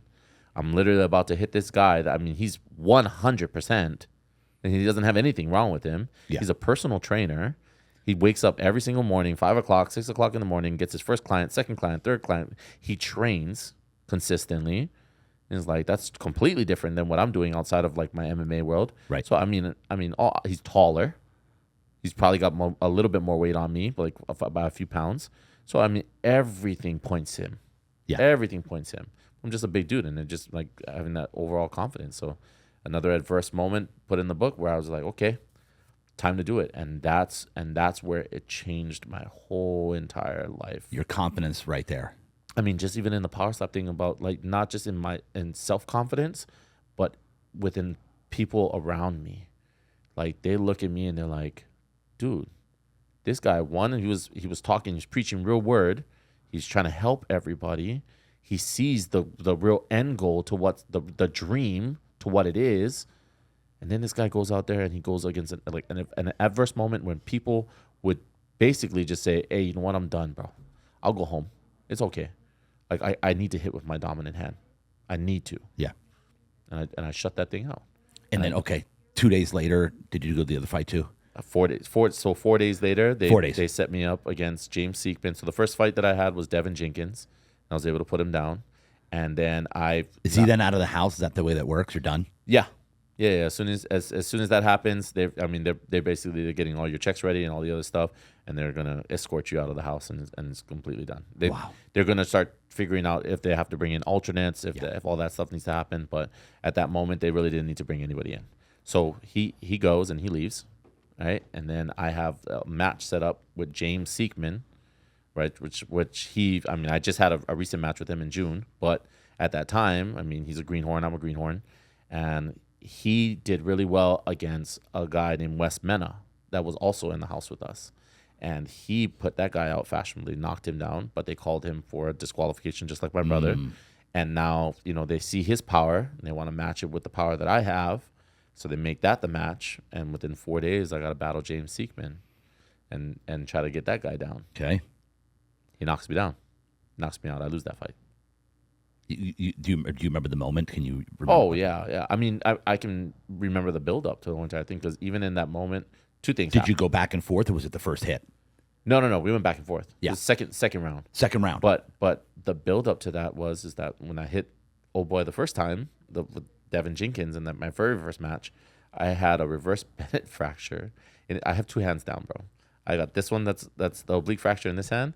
I have a reverse Bennett fracture in this hand, very bottom of the thing, but I still had to compete. The doctors gave me paraffin wax and arthritis cream to solve my reverse Bennett fracture on this hand. And I still didn't go home. I still didn't do all that stuff. I even got sick in the house. There was like a bug that was going around. Got everybody. I got sick. I mean, I was literally on a tail end of like trying to get out of that sickness before battling this guy 4 days before. And that was it. More adverse moments, more time. So you went down on that one. I went down on that one, second round. Yep. I and hit then it. you were off the show. Then I'm off the show. Yeah. They did a whole entire thing. I think that they really try to highlight me as much as possible because of the way I was in the show. And I'm like Papa Bear to all the people that were in the house and try to like really just show them something different from whatever they're going through. So they saw it as that, like, oh, this is a good guy to have in the sport. Right, yeah. Because he talks the talk, he walks the walk, he does everything. He doesn't say no when it comes time to like actual battle. He just goes out there and he does it. So this is the dude. Good for the sport. Good for the sport. So win one. Which is ironic. Right. If you think about it. Yeah. Right. With your history. Right. So win one, lose one. I'm down and depressed, and I'm thinking because I lost, it was like a bad outcome for me. Yep. And Power Slap calls me back and says, "Hey, you're ranked number 8 in the world. We're gonna make you number 8 in the world." And I got that position right after the show, and then from number 8, I was able to face number 5 in the world, Cooper Housley, and that was on Power Slap. That was Power Slap 10, and Power Slap 10. What year? This 2024. Okay, 24. Yeah. Yeah. Yeah. And then I face him. It was end of the year, December, going into 2024, December 2023. End of the year, they allow me to face Cooper Housley, number 5 in the world. I go out there and I knock him down in the first hit that I had. First hit. I lost the coin toss. He hit me first. They called me for flinching. If you get called for flinching. What's flinching? What does that mean? If your chin position in any way, shape, or form, if it moves back, moves to the side, goes off, anything where you're tucking to where the slap is, it's called a flinch. You get hit 2 for flinching, just like old school rules. So I get called for flinching after the first hit, pretty much ate that one. Said, okay, he's done. Try to go back. They call me for flinching. No, you got to come back out here, take another slap. I go back out there. I'm trying to argue with the refs. And I got to go out there and I got to take the next hit. So you take another hit. I take 2 hits, and then I'm pissed. I go back to the corner, I chalk up my hands, do my prayer to say, "Hey God, I know that you're with me right now, and I know that you got me. You're gonna get me through this. I know you are. I believe in you." Yeah. I go back out there, and I crack him, and it's probably the most viral knockout for Power Slap 10 that there was. I gotta look this up. I haven't even seen it. It's everywhere. I mean, he was Was it what do they call it, a table knocker, where they hit their chin on the way down? Oh, he crucifixed, and he was down for like. What does that mean? I mean, his hand. I mean, he folded, and his hands kicked back like this, and his hands were completely out like that, and he was just out the whole entire time, hands wide open, just done, phased out. 3.5 minutes. Good Lord. 3.5 minutes. I celebrated. I was walking around. I was jumping up and down. I was doing all this stuff. I turned back. I looked, and he was still there. And then at that moment, I told myself, I was like, bro, you got to get out of your head and stop doing what you're doing. Take a knee. Grab your coach. Take a knee. Pray for this guy because he's down. Yeah. In 3 minutes. Wow. I just sat down, took a knee, waited for him to respond, get back up. He was solid. I mean, they have to go through the hospital stuff where they have to check him and make sure that he's okay. But, I mean, 3.5 minutes. 3.5 minutes of a knockout, bro. And that was the most viral knockout I've ever had. And from there, it just slingshotted. So now you're ranked, what, 5? I go from 8 to number 5. Then from number 5, Power Slap 12, like 2 events, because they did an international one. And then they came back to Vegas. Power Slap 12, they put me against ranked number 1 in the world, Dorian Perez. He's local here, San Diego. Number 1 in the world. Number 1 in the world. And I lose that one by split decision. But I stood with one of the best. Like And you didn't go down. He has the best chin in the game. He's a hard hitter. Previous to that, he had went rounds with Damien DeBell, which is the heavyweight champion. Yeah. And he had rocked Damien DeBell. Wow. So they thought, okay, we'll set him up with Pono and see what Pono can do to him. And from there, I mean, basically it paints the picture of me getting a title shot. If I knock out number 1 in the world, or I knock him down, or I win that match, they set me up for the title instead of him going and facing Damien DeBell again for a rematch. And so he won the split decision. He won the split decision. Yeah. Like some calls weren't made and all this stuff. You could put that on anything else. But overall, I mean, reality was that I wasn't fully prepared. Lack of sleep. I mean, there's so many things that's going on. There's events that's happening. You got to go to a tailgate party. You have to meet with these people. You have to do pictures and all these other stuff. And like the full media, and I really haven't gotten the grasp of it yet. So while I'm doing all these other things, it's playing into my role of like, oh, okay, well, it's in my head. And then I've got my wife there. I've got other people that I just like that believe in me and what's going on. And they're telling me, bro, you got this. You're gonna go out there and knock out Dorian Perez, number 1 in the world, and you're gonna have the title match the next one. People are just feeding into this stuff of telling me how it's gonna be, and I don't even at that moment, because of lack of sleep and everything, I don't even believe it in myself. Yeah. So I go out there and I walk out to very calm Christian music, trusting God. I went out to trusting God. Yeah. And everybody loved it. I mean, it was a hit for like all the Christians in the room, and they're just like, "Oh my gosh, like this guy is really coming out to this." And it was a slow. Nobody does that. Yeah. Nobody comes out to any slow music. They want things to hype them up, to build them up to be able to go out there. I did it with that, but I was able to stand out there and just really believe that no matter what, even with me taking this hit, God got me. And I took all 3 hits. Wow. Went through every single one of them, and it didn't look bad. Like I look at it, even though I lost the match, it didn't look bad on me at all. Yeah. Only because the fact that I stood with number 1 in the world. He's got the best chin, and he just knocked the champion and made him look like it was easy. Yeah. I mean, it only looks good in my favor for this. Oh yeah. So now I face number 1, split decision, and then I'm on the back burner, and I'm thinking, man, do I get another chance, another opportunity? And then they give me the rematch with the person that knocked me down on the season. I was able to face James Seekman in June 27th, Power Slap 13. That's this year. Yeah, it just happened. Yeah, just happened. Mm-hmm. What happened? I don't even know what happened there. Oh, I knocked him. You knocked him out. But I didn't knock him out. He has a strong chin, but I put him down on the ground. And and I won the coin toss, so I went first. I hit him. He went down. He was wobbled. He went to stand back up. Mike Beltran calls the match, and he's like, he sees him getting up. He's kind of wobbly. Walk to me. Take a step to the side. Looks in his eyes. Okay, you're good to go. But what he didn't know is Mike Beltran called the flinch call on him, because he did. He shifted and moved his jaw like this. Yeah. And Mike Beltran had called the flinch even though he got knocked down. So now, even after knowing that it happened, now Mike goes back and goes, okay, you're good, right? Yeah, good. Okay, go back to your corner. Walks back to the center and goes, foul, flinching. Mark Smith goes, Mike, go and ask Pono if he wants to hit James again. And he walks over. He goes, Pono, you want to hit James again? Fuck yeah. 100%. I'm yelling. You can hear it in the background when you listen to the video. Yeah. 100% I want to whack him again. And I went out there and I whacked him twice. And that second one, he went down. He went to stand back up, did the same wobble again. This time when Mike looked in his eyes, he was like, nah, this guy can't continue. He's done. Done. That was it. That's it. And I won. Man. I ended it pretty fashionably too, because I did the advanced dolphin. Yeah, you what? I've seen this. You seen the where little you dance? jump up and do almost like a worm, but what's it called? The dolphin? Yeah, it's a dolphin. Yeah, yeah. So we had people from Thunder from Down Under.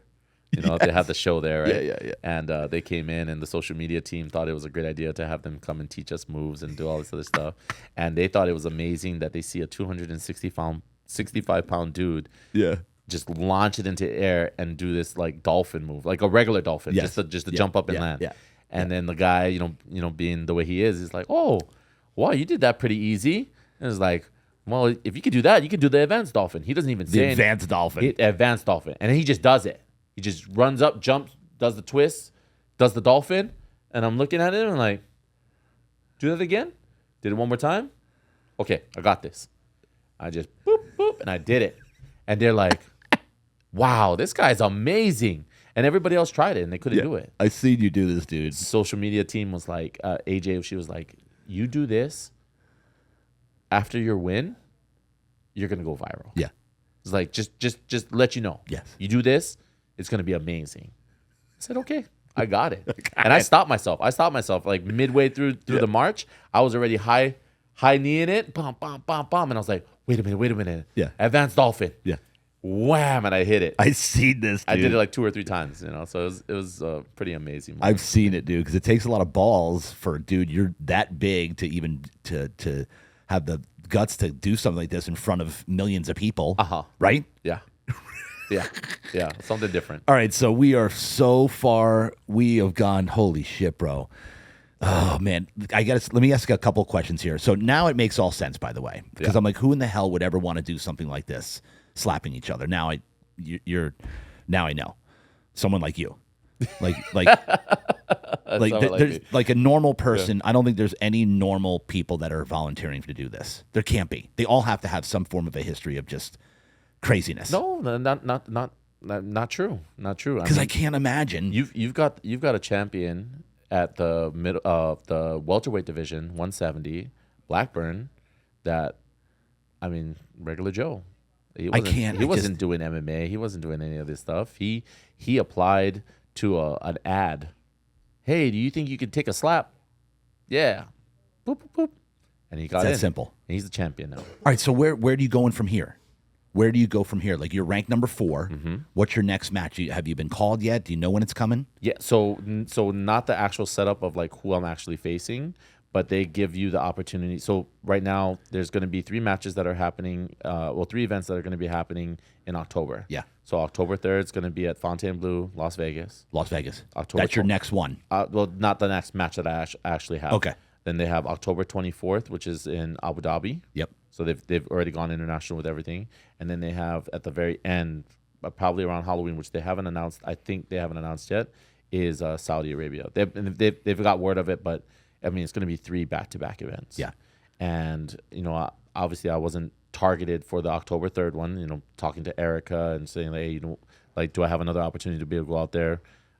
I have some beef with Wes Mena. Yeah. So I was like, okay, let me clear the air with this stuff. Let me, we got a back and forth. Just sum it up real quick. Just it's just loyalty. Okay. I mean, one word, loyalty. Okay. Is that we, he's been with me from the season. He jumped on. There was moments where being the guy that wants to just help out and teach people how to be able to do this, right? Because this requires more than just being talented and slapping people. Yeah. You need PR. You need to be able to talk. Yeah. You need to be able to perform. Like, you don't have an entertainment factor. So I was able to help a lot of people with just their basics. Like, hey, when you go out there and when you're talking on a podcast or you're doing interviews, you're doing all those things, how to navigate that situation. Well, I helped Wes with that in the very beginning because he wasn't used to it. He wasn't used to talking like that. He's a previous security, not security guard, but private security. So he does bodyguarding for certain names. I don't want to say all those names, but that was his thing. He really didn't talk in front of people. So this was that moment of like, okay, let me give him some nuggets so that way it could help him, right? Yep. And just help him build himself up. Yeah.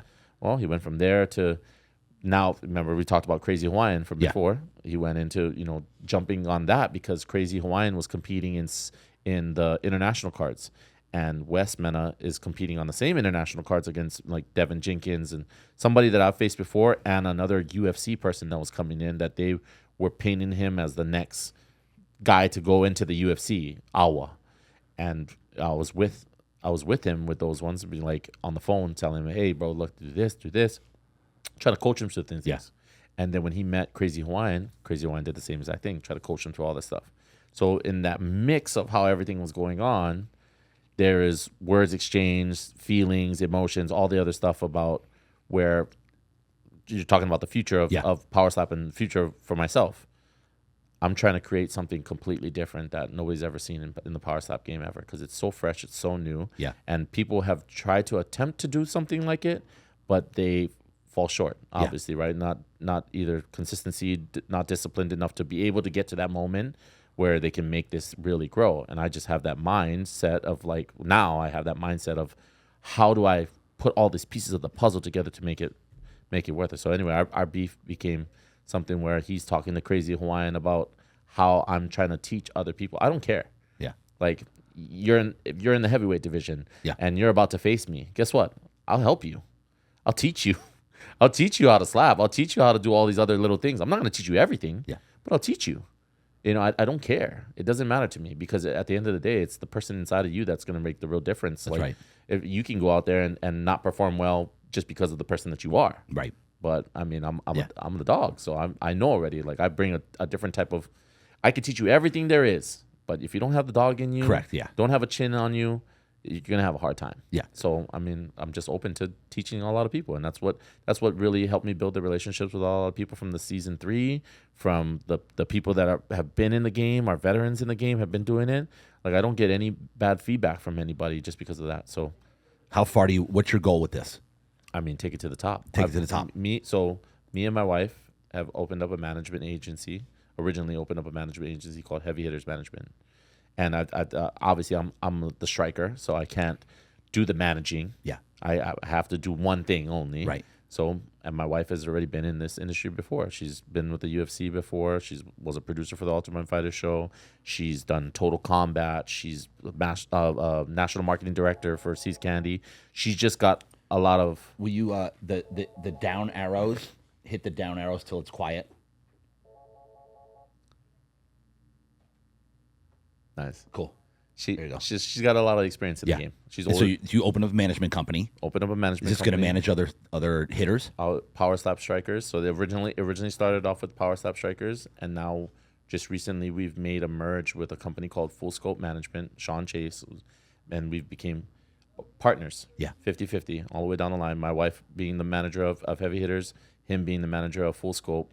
He already had 3 strikers that he had in mind that he brought on. Danny Van Heerden, Blackburn, the guy that we were talking about earlier, and then Alan Klingbeil and Vern Cathy. So 4 total. And when did you say is your next match? Did you tell me? So they haven't solidified anything to where I have an actual match going on. Yeah. What they did is that they told me, because at this, obviously with the federal stuff and everything else that I was have going on, child support shit, like it's a big thing. So I had no access to passport. No access to my passport. Yeah. So just recently, I was able to reach out to Erica and to Frank, the president of Power Slap, and ask them for a letter, basically for like a work letter saying, hey, you know what, that they need me to be able to compete in like the international cards. Because when she came back, she told me that October 3rd was not a set thing for me. So she said, in her words, it would be awesome if you had passport, because then you would have more opportunities. We can set you up for more opportunities. Yeah, which makes sense. We've just been recently, like I literally submitted my passport like 3 days ago. I think it was Monday. Yeah.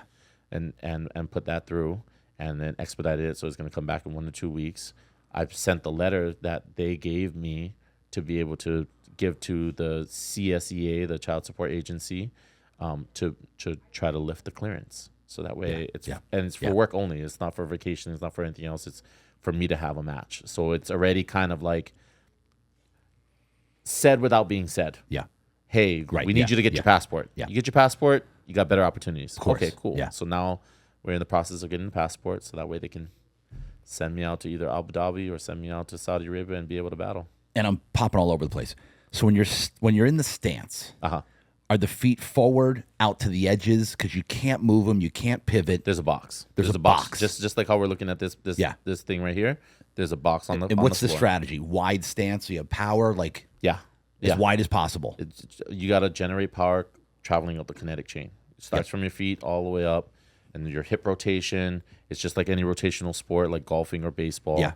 You got to have that drive. So there's things that obviously there's equipment that you can use to kind of practice all that stuff. There's things that for your neck to have a very strong neck to practice. So a strong neck defense. is a thing. Oh, very. If you have a strong, wide neck, you're going to be able to take more. So I have potential here. 100%. You don't think I eyed you out from the beginning? Dude's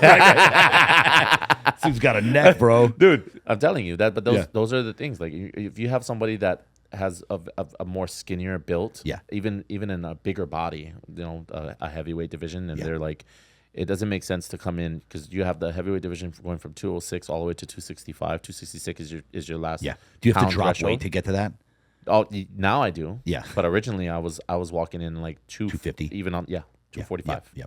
245. I went up to 252 and battled at those ranges. But super heavyweights 266 plus. 266 plus. Yeah. So I mean, Doesn't matter where they're at. And the big guys are like 400 pounds. Yeah. 400 pounds. Yeah. The people that are fighting for the belt or trying to get up to the belt, 410 and you pounds. can't like the waist. How far can you pivot? Can you as far as your body will allow you? As long as your body allows without your feet moving. Mm-hmm. That's it.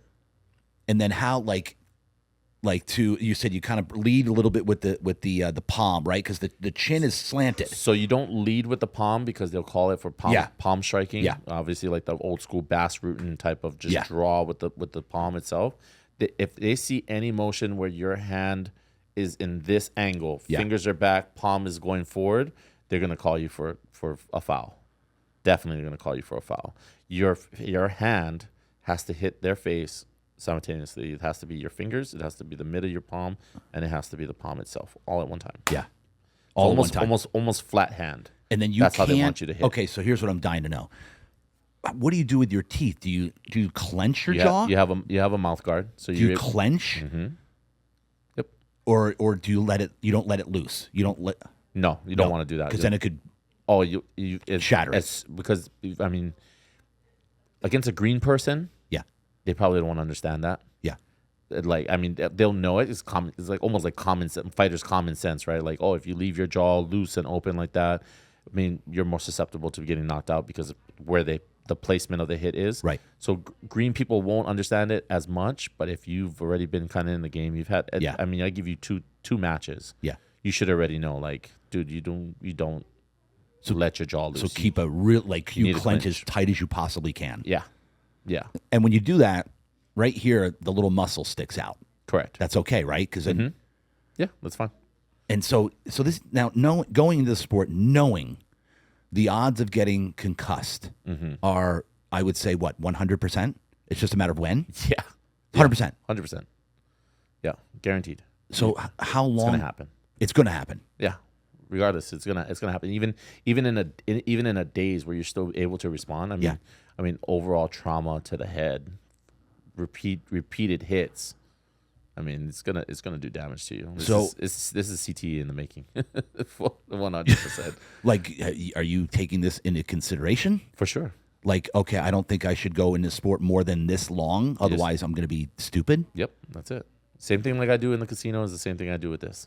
What do you think the shelf life is? Like, what would you suggest for you? How many, or is it total matches? Like, what is it? It's 3-4 years. 3-4 years max. Max. Especially at the type of caliber that you're facing. Correct. Especially at your size. I'm in the heavyweight division. Yeah. Super heavyweight division, less range of motion. So you have a longer shelf life because of the range of motion. You can't crank all the way back, can't create that torque or that force. So in the light heavyweight, in the heavyweight division, you have a short term.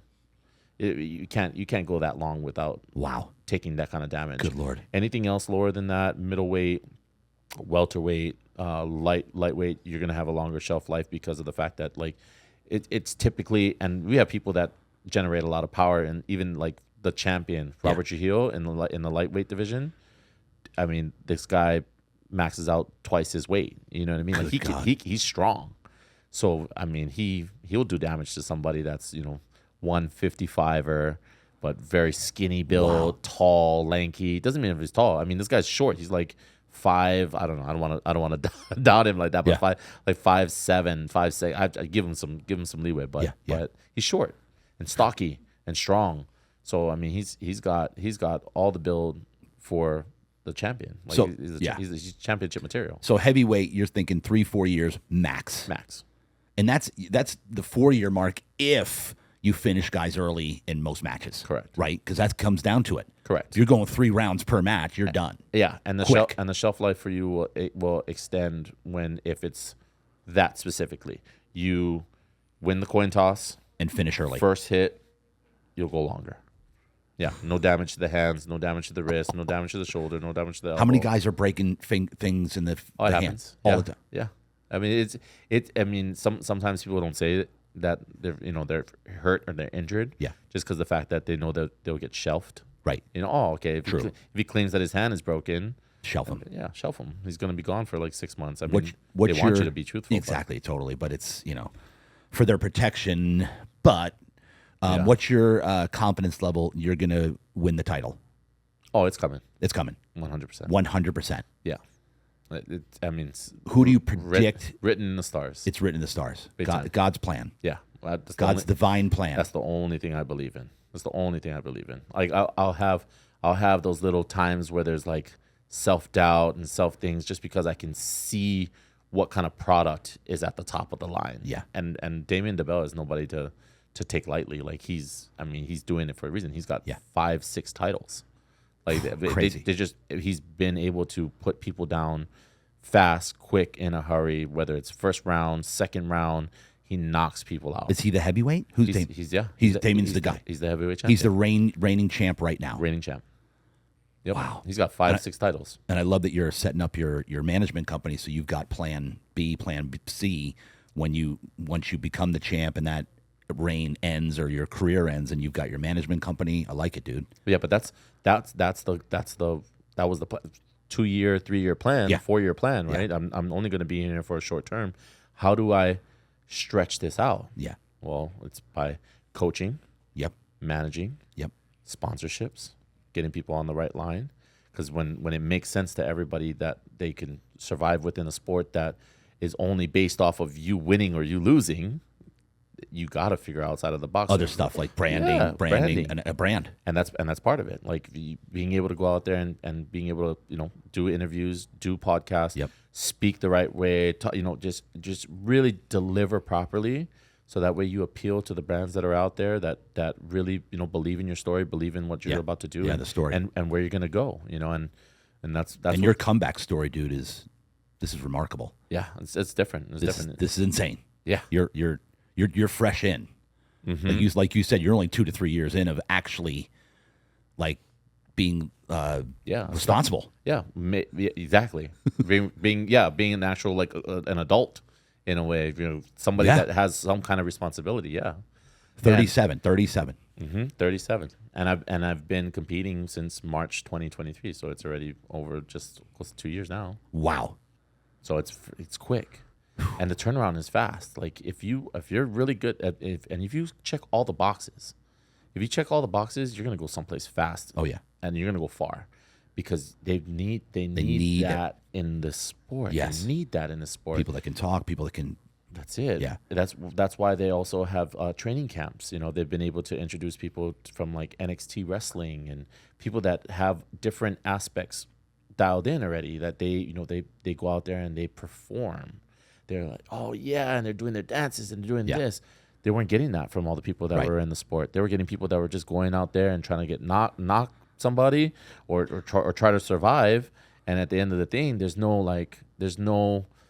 sales to it. There's just raise my hand. Yeah, we're here. Yeah. They barely get a chance to speak on any kind of podcast or any kind of interview after. And even if they did, they were kind of scared about speaking about either one, their experiences, two, what they've done in their life, and where they're going with it. They're like, people just fall back on those kind of things. They're like, nah, I don't want to even do this stuff. Crazy, dude. All right, we got to land this plane, bro. So, land it. So give me first. Let's start with, because you've admitted along the entire story here that you were an idiot. Big time. You've owned up to. You've taken responsibility. So give me what is what is the biggest takeaway or biggest inspiring thing that you can tell people that have maybe been in your position, that have gone through, like, just been a knucklehead, just effed up over and over and over and over? Give me something you can tell them, like, hey, look at me. But to turn yourself around. Give me something. Yeah, believing in the people that believe in you. That's the reality of it. And it's like my mom believed in me, my brother believed in me. They've always had something for me. Like this is not your last stop. You've got so much potential, so much things that you could do with your life. Why not make that immediate change and turn around now instead of suffering the whole entire time and then going through that pressure cooker and realizing that you got to make these changes to get to where you needed to. All you had to do was stop, listen, pay attention, and take everything slower than what you wanted to do. The fast life isn't always the best life. You need to take it slow. You need to dial yourself in sometimes. You need to talk. You need to have those self-talk. With just everything that you've done in your life, it's going to happen. People are going to go through all these things. It's painted already throughout life. There's going to be ups. There's going to be downs. There's going to be trials and tribulations. There's going to be times where you feel like you're not wanted or not needed or useless in any way, shape, or form, and just realize that that's not true. Yeah, you were put here for a purpose. For a purpose. That's it. Yeah, it's like live your life. It's never too late. Never too late to turn it around. Live your life in that purpose. And then just like even with the training thing, I believe in it. Proper preparation prevents poor performance. Yeah. Proper preparation. You need that. You need those moments in life, those times of struggle. You're going to go through these things. Every single person's going to go through it. Everybody. Everybody. It's just how it is. Coals don't start off. Diamonds don't start off as diamonds. They're coals put under pressure. Forged. You need these moments. But the biggest part is that you have to understand where the stop has to happen. That's what I've learned in these moments, and I've been able, like within the last 2-3 years, even finding something to hold on to, a rock to grasp onto. Yeah. God. Yeah. Like it is the biggest thing in my life right now, only because the fact that I'm tired of trying to control myself at this moment. You surrender yourself to something that's bigger than you. Yep. And when you start believing those type of things, like I go to a church, Oasis Church, that's right down the street from my house, and I drove past that place every single day, never stopped in, never talked to anybody, and I needed to have some kind of outlet to be able to help me understand who I am as a person, what am I currently doing, and how am I supposed to make it better for myself and also for my family. We all have to take care of ourselves at one point in time, because if you can't do it for yourself, how do you expect to be able to take care of any other person within your life? Right. You have to make it happen for yourself first. But those things, and people are going through it right now, is the struggle, the depression, the anxiety, knowing that you think that you're not good enough, and then you put yourself in a mindset that you constantly repeat this to yourself every single day, that you're just not good enough. You can't do it. You can't do it. You can't. It's not possible. I'm never going to be able to be good. Never going to be able to be great. It's like it's a lie. It's a lie. It's a lie that we tell ourselves. And speaking of believing the people that believe in you, I love that quote, by the way. Love, love, love, love. Let's shout out the peeps in your journey right now. Give them a special shout out. Your brother, your mom, your dad. Tell them how much to just never, that they never gave up on you, and give them a shout out. Yeah. My mom, my dad have been my rock. Literally at points where things have gone sideways and I look like I'm done for. They've always been there to be able to support me, even when I was the shithead not doing the right things. They were always there for me. So my mom, my dad, on both sides of the family, not just the ones that I'm living with right now and the ones that I'm with now, even my family from the Big Island. I've learned to open up my heart instead of holding building a wall and holding a shield against everything. I've been able to open up and being able to understand that, I am loved. Everybody loves, everybody's going to love you at one point in time. So like my mom and my dad, two of the biggest people in my life, especially my mom. especially my mom. She's never given up on me. She's always been the person right behind me saying, hey, you know what? You got something else going. You know, she doesn't have to give me all these like special talks of like, you've got this person in you, or you got this in you.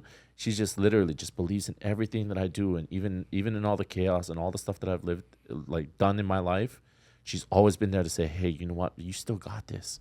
And that was my biggest thing for me, was like, and I'm sure like everybody else is, how do I leave this world? You know, she's getting older. So when she leaves this world, I don't want her to leave this world knowing that I was a failure. And how do I, you know, really just respect her and represent her in the right way, is by doing exactly this, living the way that I'm supposed to live, the way that I'm supposed to do, follow the rules within it is. I mean, there's going to be moments and times where you have to stretch out to grow. You need that stretch to be able to grow. But knowing where your foundational blocks are, and the people that are always there for you, it's my mom, my dad, both sides of the family. My brother Rob, is like accepted me when he didn't have to. He had his own life. He had everything going on for him. He could have just picked up and let me do my own thing, but he knew that I was going to do something with my life one day. And my other one is my wife. One, for giving me my son. What's your wife's name? Marissa. Marissa. Yeah. Shout out, Marissa. Yeah, Marissa. She's How much does she mean to you? She's been the person that like has introduced the whole. I wasn't a believer, and I was from being a kid to teenage to 20s. I didn't believe in anything. I didn't believe in God or in myself, let alone until this last like few years. Wow. And she's been able to introduce that. Even meeting her in 2016, it still took all this time and all this shaping and all this molding to be able to get me to the point where I believe in something that's different, that's something that's not with just myself. And like, oh man, I'm the guy that feels this. Like, there's no higher power in this stuff. It's lies. Yeah. You gotta surrender yourself to the right people. So she's introduced the church to me. She's introduced being a different person, always being violent, always having anger, always having all these issues. I've been able to become more soft with her. I mean, not to say in a bad way or anyway, but I've been able to open up a lot of my things. And like, even having this conversation with you right now, I'm almost to tears, and like kind of shaking and almost to that point where like I want to cry, but it's like, I need these things. This is my outlet. This is the way you got to be able to speak on things that are happening with you in your life. Have to. It's the only way you heal. Then you have to move. And then I've had, and these are people that are in our lives that have, we've introduced and been able to link with them, but they become family, like the DLT family. Like, it's just genuine people that really care about your success and what you're trying to do with your life, how you're trying to better it, and people that will stick by your side even though you're a complete stranger. How about your son? Yeah, everything. What's his name? King. Come on, bro.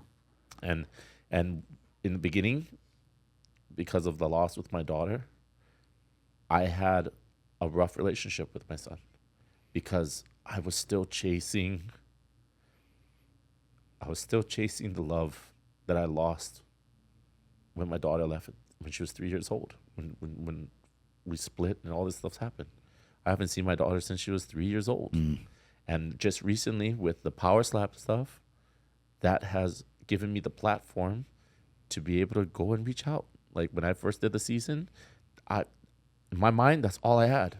I said, man, how am I going to talk to this girl? She's already becoming an adult.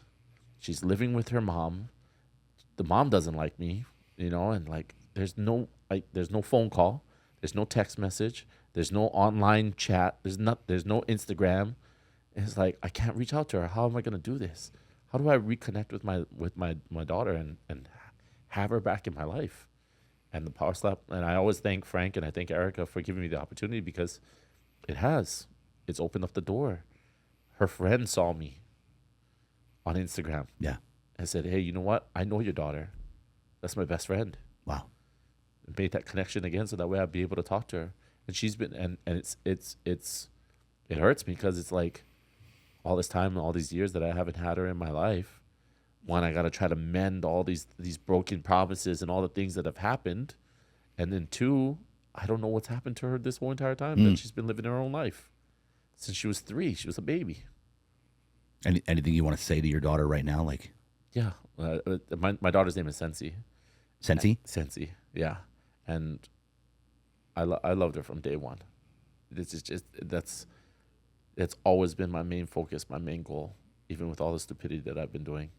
It's always been to try to get back to her and get her back in my life. And it's because I know that I had a missing part of my heart. And when I had my son, it was try to fill that void in a way. But then the same thing started to happen where the missing piece of my daughter doesn't allow me to translate with my son because I'm still chasing this. And only like recently I've been able to kind of iron that out and like really love on my son. Like I talk to him like any local islander dad would talk to their son, and you're like, bro, what are you doing? Why are you doing this stuff? Why are you doing? I had the same talks from my brother, and I had the same talks from my dad. I had the same talks from my mom, and I do the same thing. I do the same things with my son when he's going crazy and he's doing all this stuff. But it's like I finally get the opportunity to be with him and be able to love on him like how it's supposed to be. And now even with the connection with my daughter, it's like I love Sensi, and now I get to have her in my life. That we've made a connection. You made another connection. Yeah, even with her having a completely separate life, and she's living in Florida with her mom, and she's going through her things. At least now I get to be the dad that I wasn't. Being able to sit in and being able to listen to her and say, hey, what's going on? You know, I just had a talk with her the other day, and she was telling me about her like little issues, and she's got a boyfriend, you know, and Here we like, go. and it's just kind of unloading, and it's like, okay, it's like, and for me to just sit there and kind of not talk to her and without knowing her. I mean, it's 14 years. She's 17 now. Yeah. Wow. And it's like, how do you respond to somebody that you haven't talked to for 15 years? Like, what's the kind of conversation that you're gonna give her? You know, it was hard. It was hard for me, Wow. but then I had to switch it off and be like, dude, I'm her dad. It's like, what can I do? It's like, I support you in every, just like how my brother did with me, just like how my mama did with me. So I support you in every single way, Sensi. In any way you want to go with your life, I support you, and I'm here to guide you in every possible way. Whatever you feel comfortable is there, but I don't overstep boundaries because I know already. Yeah. I know that she's lived a completely different life without me. You know, so I try to be there as much as possible. And now I really pour a lot of my love into my son, just showing him that, look, I'm not trying to do this all over again. Dad's not this guy anymore.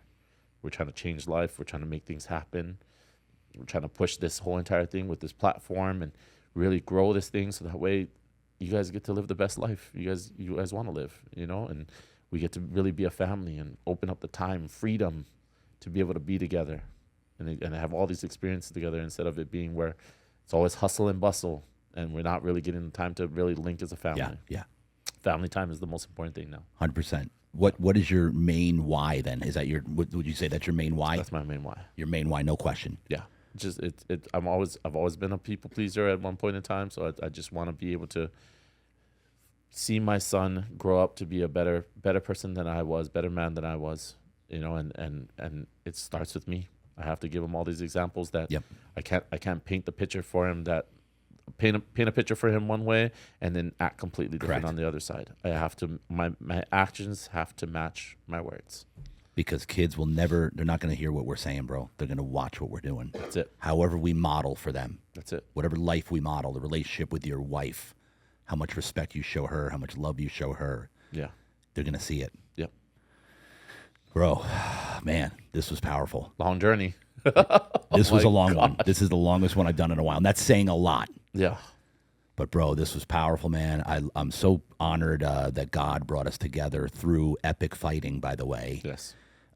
Brought us together to reveal your testimony, your story at length here. So everybody really, they got it all on this one, man. Yeah. And I love your the fact that you're still standing, and you've completely changed when it comes to how you're operating, maturity wise, responsibility wise. So happy to hear you're connecting with your daughter. I can't wait to hear how that plays out. Hopefully, you guys get to reconnect in person sometime soon. Yeah. Your son, King. wife, was it Marissa? Yes, Marissa, family. Dude, I love this, man. This was special stuff, dude.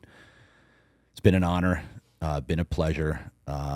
Thank you for coming on the show, bro. Thank you. So glad you shared some of your time here and your story. It's been powerful. So, ladies and gentlemen, watch for my man. Follow him on Instagram. Your Instagram is it the Hawaiian Assassin on Instagram? Yeah. DA_Hawaiian. Yep. _ Assassin Pono Pow. Ladies and gentlemen, Real Deal Talk.